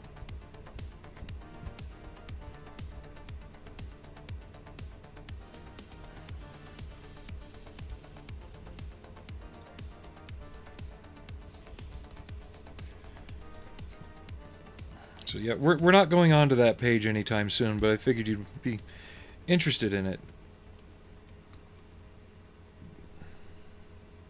Alex as well, because I know he's got a penchant for all things, you know, modern. Actually, what was the... Let me go back.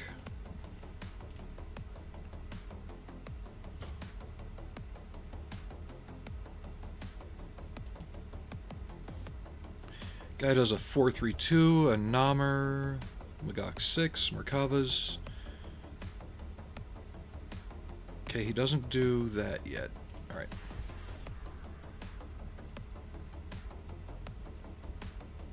So you see, if I was doing, like, say I got a Chieftain, which, that's a hard one to come by. Or even a Centurion. I think this guy does Centurion parts. Yeah.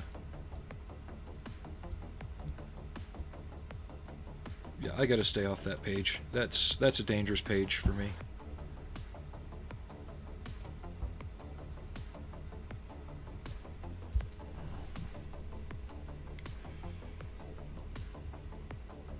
Yeah, but before he moved, he got an M109 howitzer.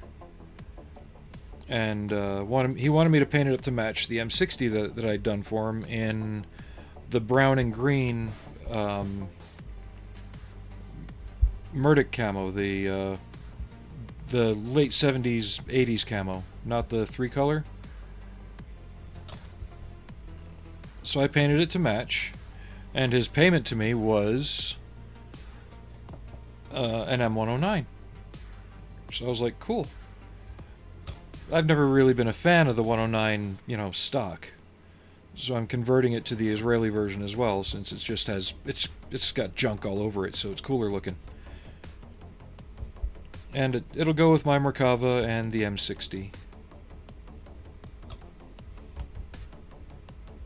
that I've got. But the Merkava was payment for painting up his his Merkava. I've since added a trophy system to mine.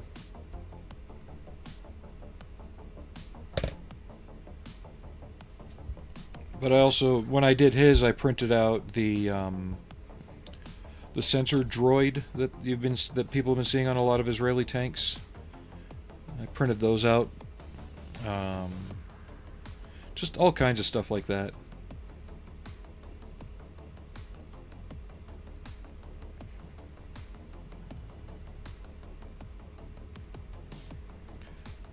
You are comfy, aren't you?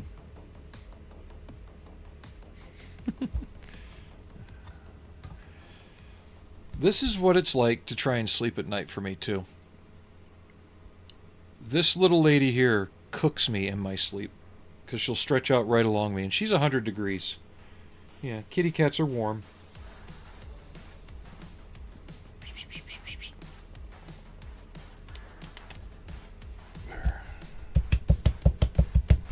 Alright, I guess I'm going to mess with this photo etch part.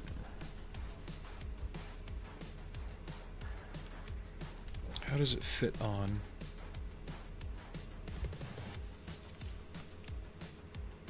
Because I'm seeing these holes.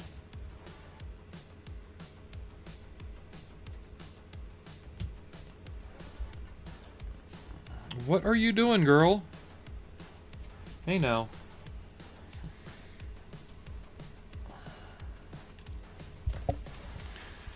You guys seeing this? My little house tiger's trying to take over the stream. Are you having a kitty intervention? Are you saying stop?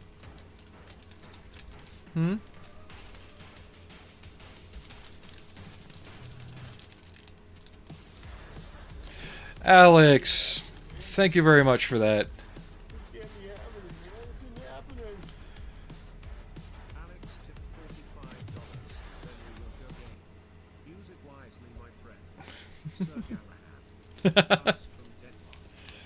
Thank you very much for that. I think that'll just go straight into savings for now.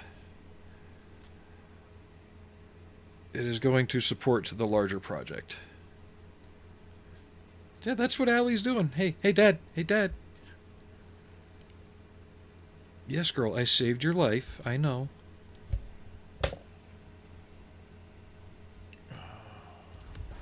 Yeah. Thank you very much for that. It does mean a lot. Boop, boop, boop. Boop, boop, boop, boop. Come on, girl. I need you back over here. Come on. Come on.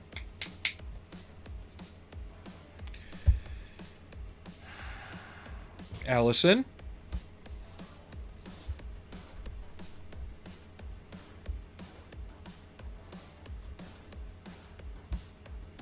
I'm the bigger creature. I have the opposable thumbs. The only other creature in this house besides Mommy that has opposable thumbs is Mittens. So I'm going to have to move you. Yes, thank you very much for that. Oh, there we go. Tips are always welcome. If you want it to be used on something specific, you just have to say the word. And it will be turned into that subject.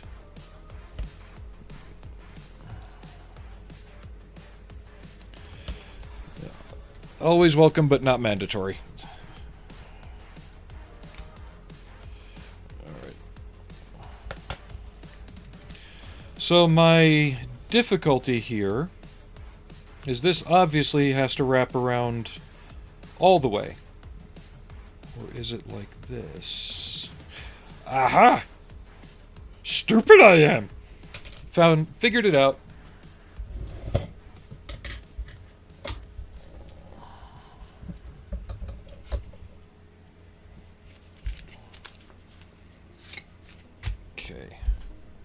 Get something smaller in diameter than what I'm putting it on.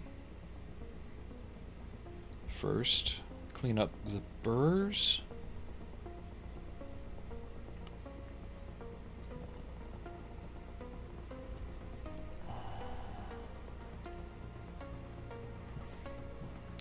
But just use the force, yeah. But another thing I was considering um, is doing little travel logs with it. Not to go off-road, but like, you know, until I move up north, I live basically in a desert region with a lot of abandoned places. Why not start doing little, you know, drive-outs to that?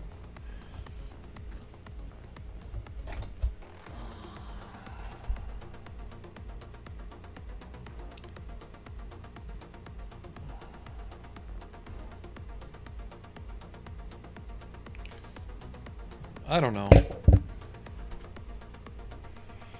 I'm just trying to think of different things I can do, really. I'm getting older. Probably going to wind up having more time here eventually for other things, and I want to keep things going for the stream, too. I think for me it'll be okay if it doesn't fit all the way around, as long as it fits the holes. So like there's 2 there and 2 there that have to line up with the holes on the kit.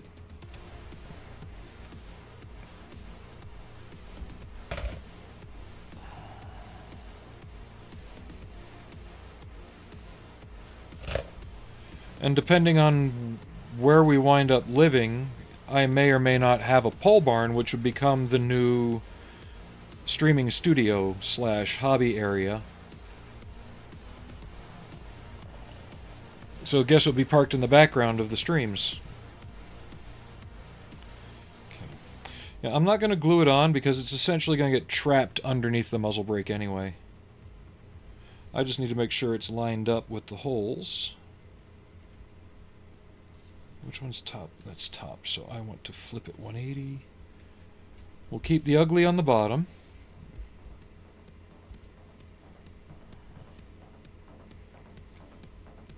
I mean, I've got all these ideas, I just...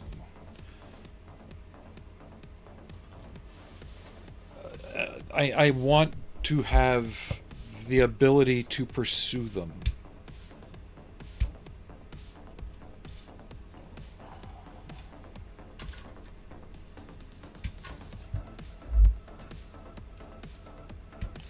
Because if we can...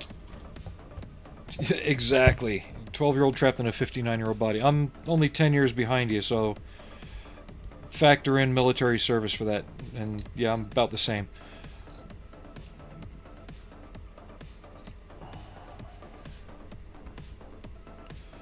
But I want to start doing them from the vantage point of somebody my age, and not some kind of influencer age person that's going to be constantly like... I used to like watching Proper People and stuff like that, but they got a bit old after a while in terms of that stuff. But the one thing I noticed that kind of always annoyed me with all that... Oh, Davos is back. Is I'm tired of hearing guys going, dude, bro, let's go! And it's like... I just want to go out and discover stuff, you know? Even if it's been seen before, I want to discover things that are new to me. And I can't do that in a Camaro or a Ford Fusion.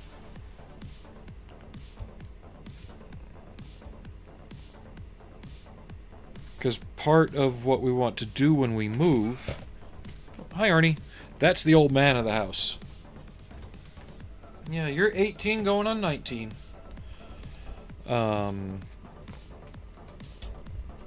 Maybe in the good months I'll take the Camaro to coffee shops and we'll do coffee and Camaros type stuff. But when we move, what we're aiming to do is get the property at the right value that we're moving to, and our house paid down enough with enough equity in it, which it's already obtained quite a bit, that when we move, this house, the equity in it will essentially pay for the new house, and we won't have a house payment.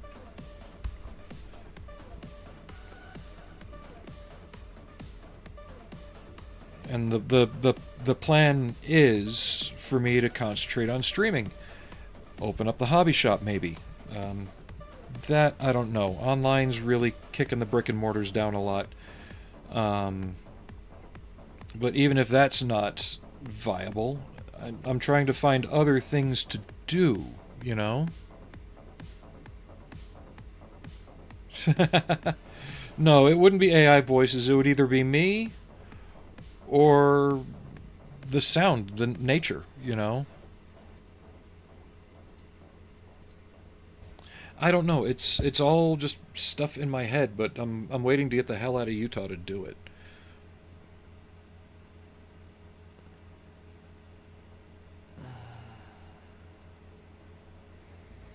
And I don't think it's Utah that's holding me back. But right now I can't do much here.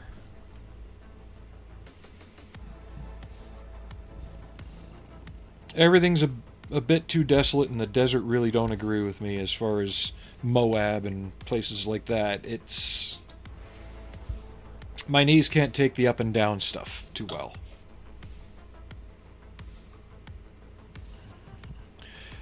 But I watch channels like, who here's seen Noah Gervais when he took his little Volkswagen on his cross-country trip? His Volkswagen bus. I kind of want to do something like that with the Humvee.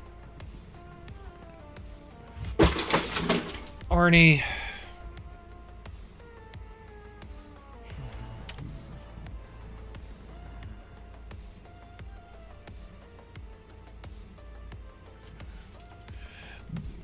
Well, I'll get back to that, Davos. And this is like 5-6 years from now, plans. One moment, I gotta pick up the entire model off the floor.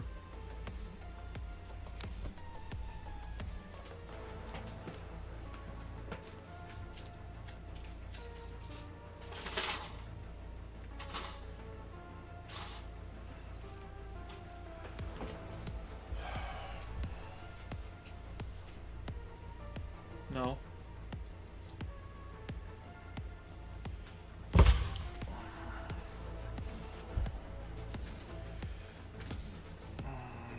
He's old. He's... yeah.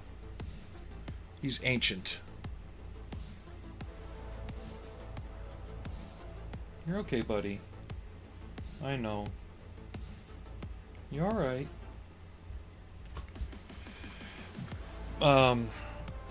Because here's my take on it. What do wargaming stores have? Yeah, he does. What do wargaming stores have that your standard off-the-shelf model store does not? What can you do in a wargaming store that you can't do in most regular scale model shops? Yeah, good boy. Yeah.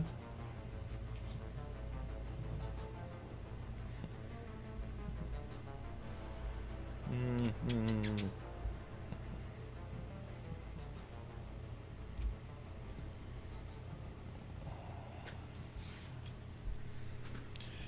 He's old, but he's still got some strength in him.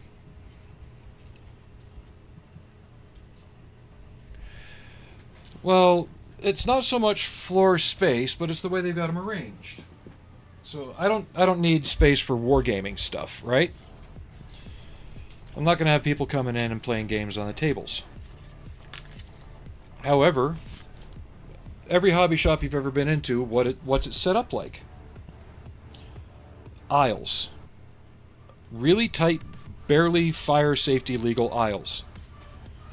What if you had a hobby shop where the outer walls were where the kits were, and in the middle you had tables set up for building? Or a section with coffee. You know, you could do a Keurig, something like that. What I'm thinking of is a shop where you're more welcome to be in the shop, maybe even work on the kit, something more communal. Older listeners from a few years back will remember this, and they'll know this, but I'm just reiterating, really. It's not so much the ability to play the game or paint your models at a wargaming shop, but it's the fact that it's communal, you know?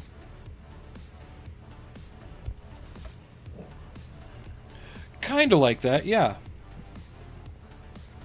And it might limit the kinds of models I can carry. But what if I made it more just generic, you know? What if I made it more so like people my age, the sci-fi guys, you know, things like that, had more of an option? Because every shop that's around here, sci-fi has a section about as wide as this desk. And we all know for a fact there's more sci-fi kits out there than that. Meanwhile, Tiger tanks have an entire aisle. Let's flip that on its head. You know? I'm trying to think outside the box of what would make it different and someplace to actually go to and not someplace where it's just like all the others. You know, I want people to go there and then come back and say, dude, I found this hobby shop. Check it out. You can do this there and that there. Not, oh, it's just another shop that's got a good selection and, you know, a cat that runs around. And that's why a lot of people, it's not because you don't have what they want at the brick and mortar store, but there's no reason for you to stay there and look at what else they have. I'm going to have to let that dry a bit. I'm not going to glue it in yet, but I'm going to stick it in just so I don't lose it. And that's my idea. I want to turn the classic US style brick and mortar shop on its head.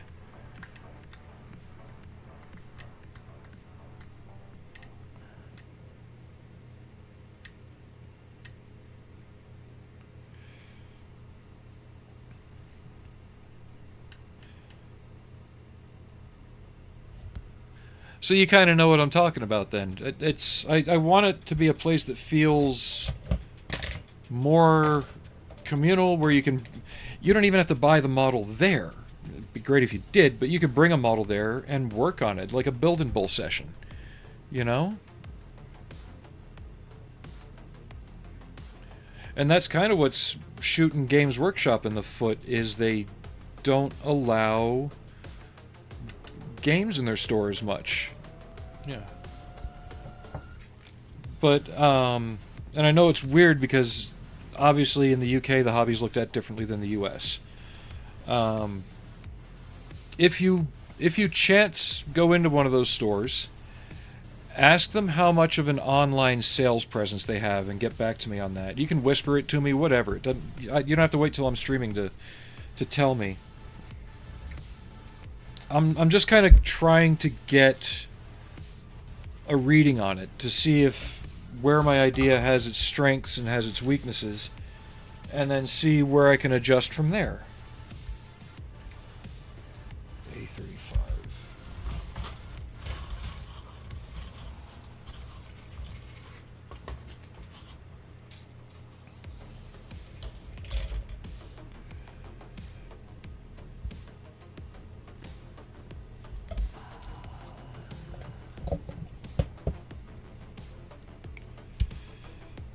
Like, yeah, they don't have space to play, yet they keep jacking up their prices. They're basically shooting themselves in the foot to death. But Games Workshop aside, like Andy's Hobby Headquarters, he is the polar opposite of like what I want to do in terms of a shop. I've been to his actual store before he moved into his new location. It was good, but it was sparse, right? Most of the product that he sold, he didn't always have on his shelves, yet you could find it. His online presence is his strength. And while I understand I'm going to need that, at the same time, I want the brick and mortar to be supported by the people around, you know? Oh, I know. I know that basically if you can't buy it in the store, you can't use it in their store games when and if they have them. So, like, if you bought something off of Forge World You can't buy it in the store, so you can't use it in a store game. If it's 3D printed, you can't use it. I think they allow customization using 3D printed parts, but if the entire thing, like say I came up with a 3D printed Storm Surge, which you can buy in their store, they wouldn't allow me to use it, because though it is a Tau unit and I can paint it up to the highest quality that looks exactly like what they're selling, since I didn't pay them for it, I can't use it.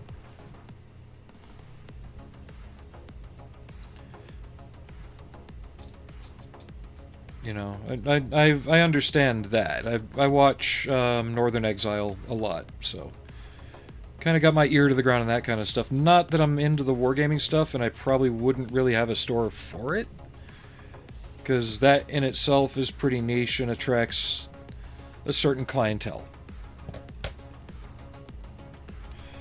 But, you know, the kind of place I want the old codger like me, or the young kid, to come in and build models and share things about the hobby. Not treat it like I'm someone trying to make a name for myself in the hobby, so I'm hoarding all my secret techniques like a dragon's gold. No. If there's some old gentleman that knows a trick or technique and a little beginning modeler sees him use it, I want him to be able to say, "Excuse me, sir, how did you do that? How can I do that?" And there you go.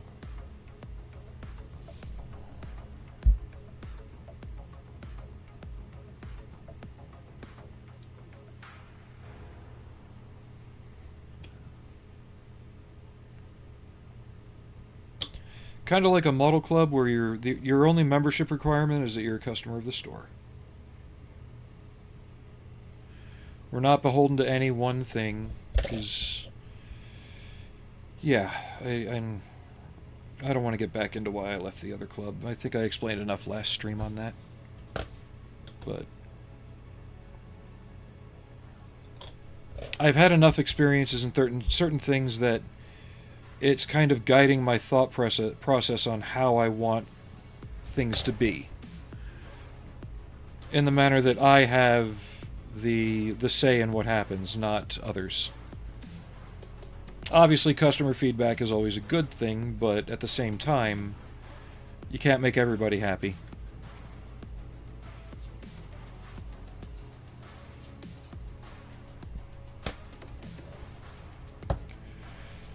Alright. We have made good progress on this turret today. I wish we could have done more on the hull.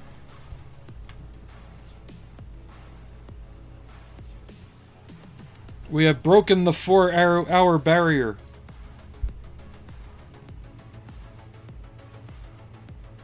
And thanks again everybody who's joined us on a Tuesday. They are my more dead days in terms of viewership, so I do really appreciate it.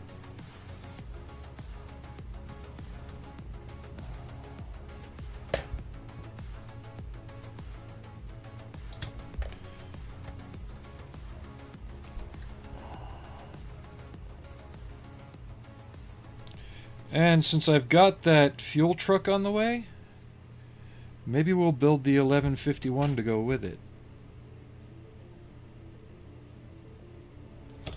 Especially since it's looking most like that's what I'll be buying if and when I go to buy my Humvee in a year. I shouldn't say if, I'm going to do it. Start doing that and I'll never get it done.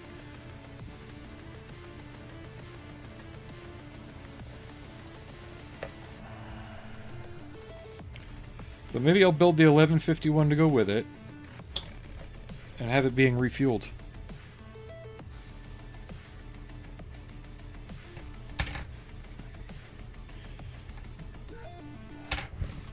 But the reason I say I might be buying one of those stripped down is because those are the ones that have the most repeat auctions, even for running chassis. But they don't have any doors and stuff like that, so people are ignoring them. But one of the things people are overlooking, they're the turbo diesel ones.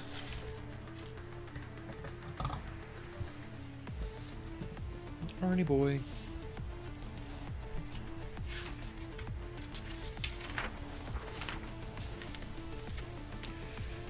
Okay, so we've left these for later. Put that on. Where did it go? We haven't done the hatches yet because I don't know what I'm going to be able to find in terms of crew. And we haven't done the skates for the MG3s yet. Actually, since he knocked that down... Where is it? What is that?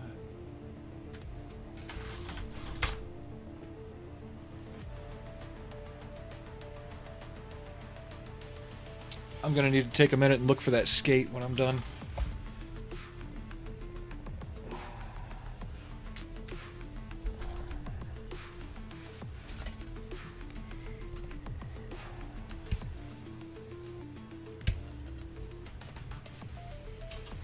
Yep, we have broken the 4-hour mark though, and we're on our way to 4.5. It's 4 minutes and 16 seconds. I'm probably going to stop stream soon, but because I am getting hungry. But this has been an excellent stream again. Lots to talk about. Make sure I get this glued on the right way. Squiggle goes towards the gun. What attaches you? I think it just goes like that, which leaves this free to move.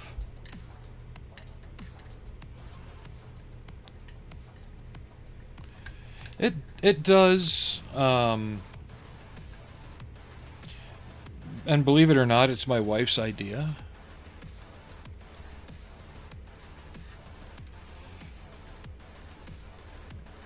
And the name of the shop would just be Kits and Bits and More.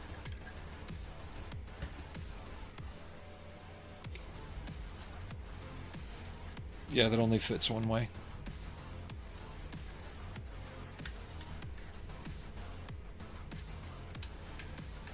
But another thing I would do is I would go and do like lot sales. Like if there's... okay, you are not wanting to behave. If there's like an estate sale or something, I would find ways to keep the product cost lower. I don't like how this is fitting.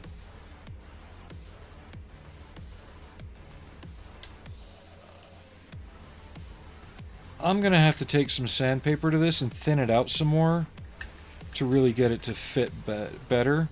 Because all the way on, the gun's pointing downward. I don't like that. I'm gonna have to look at pictures of it, see how it fits. I may have to sand some things.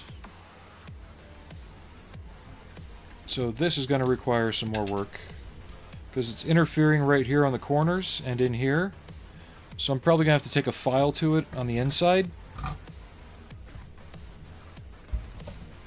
and really thin it out. We're talking like make it scale thickness to get it to fit properly. Or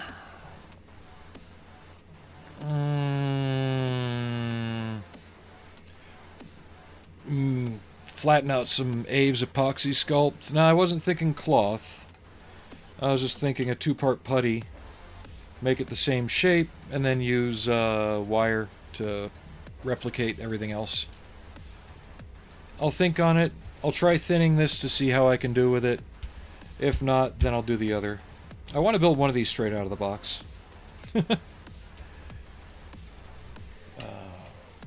But yeah, I think that's a good way for this kit to tell me time to stop, have some lunch. I'm getting rushy, I'm getting shaky. So I think that's where we'll leave it. Don't know when the next day off is. I will post on YouTube when I do know, since Twitch doesn't have that ability apparently to just make a public post. It used to. Didn't Twitch used to have a public post option for your main page? where you could just post like things that are happening and stuff and let people know? I could have sworn it did.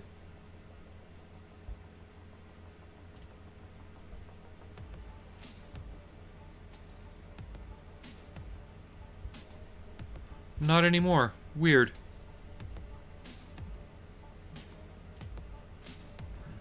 So yeah, keep an eye on the YouTube page if you haven't already.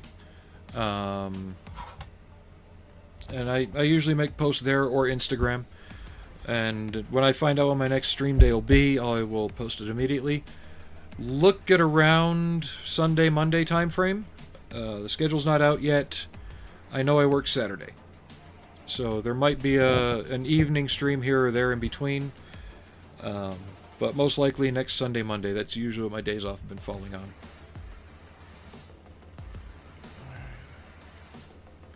And thank you again, Alex. You've been a great support this month.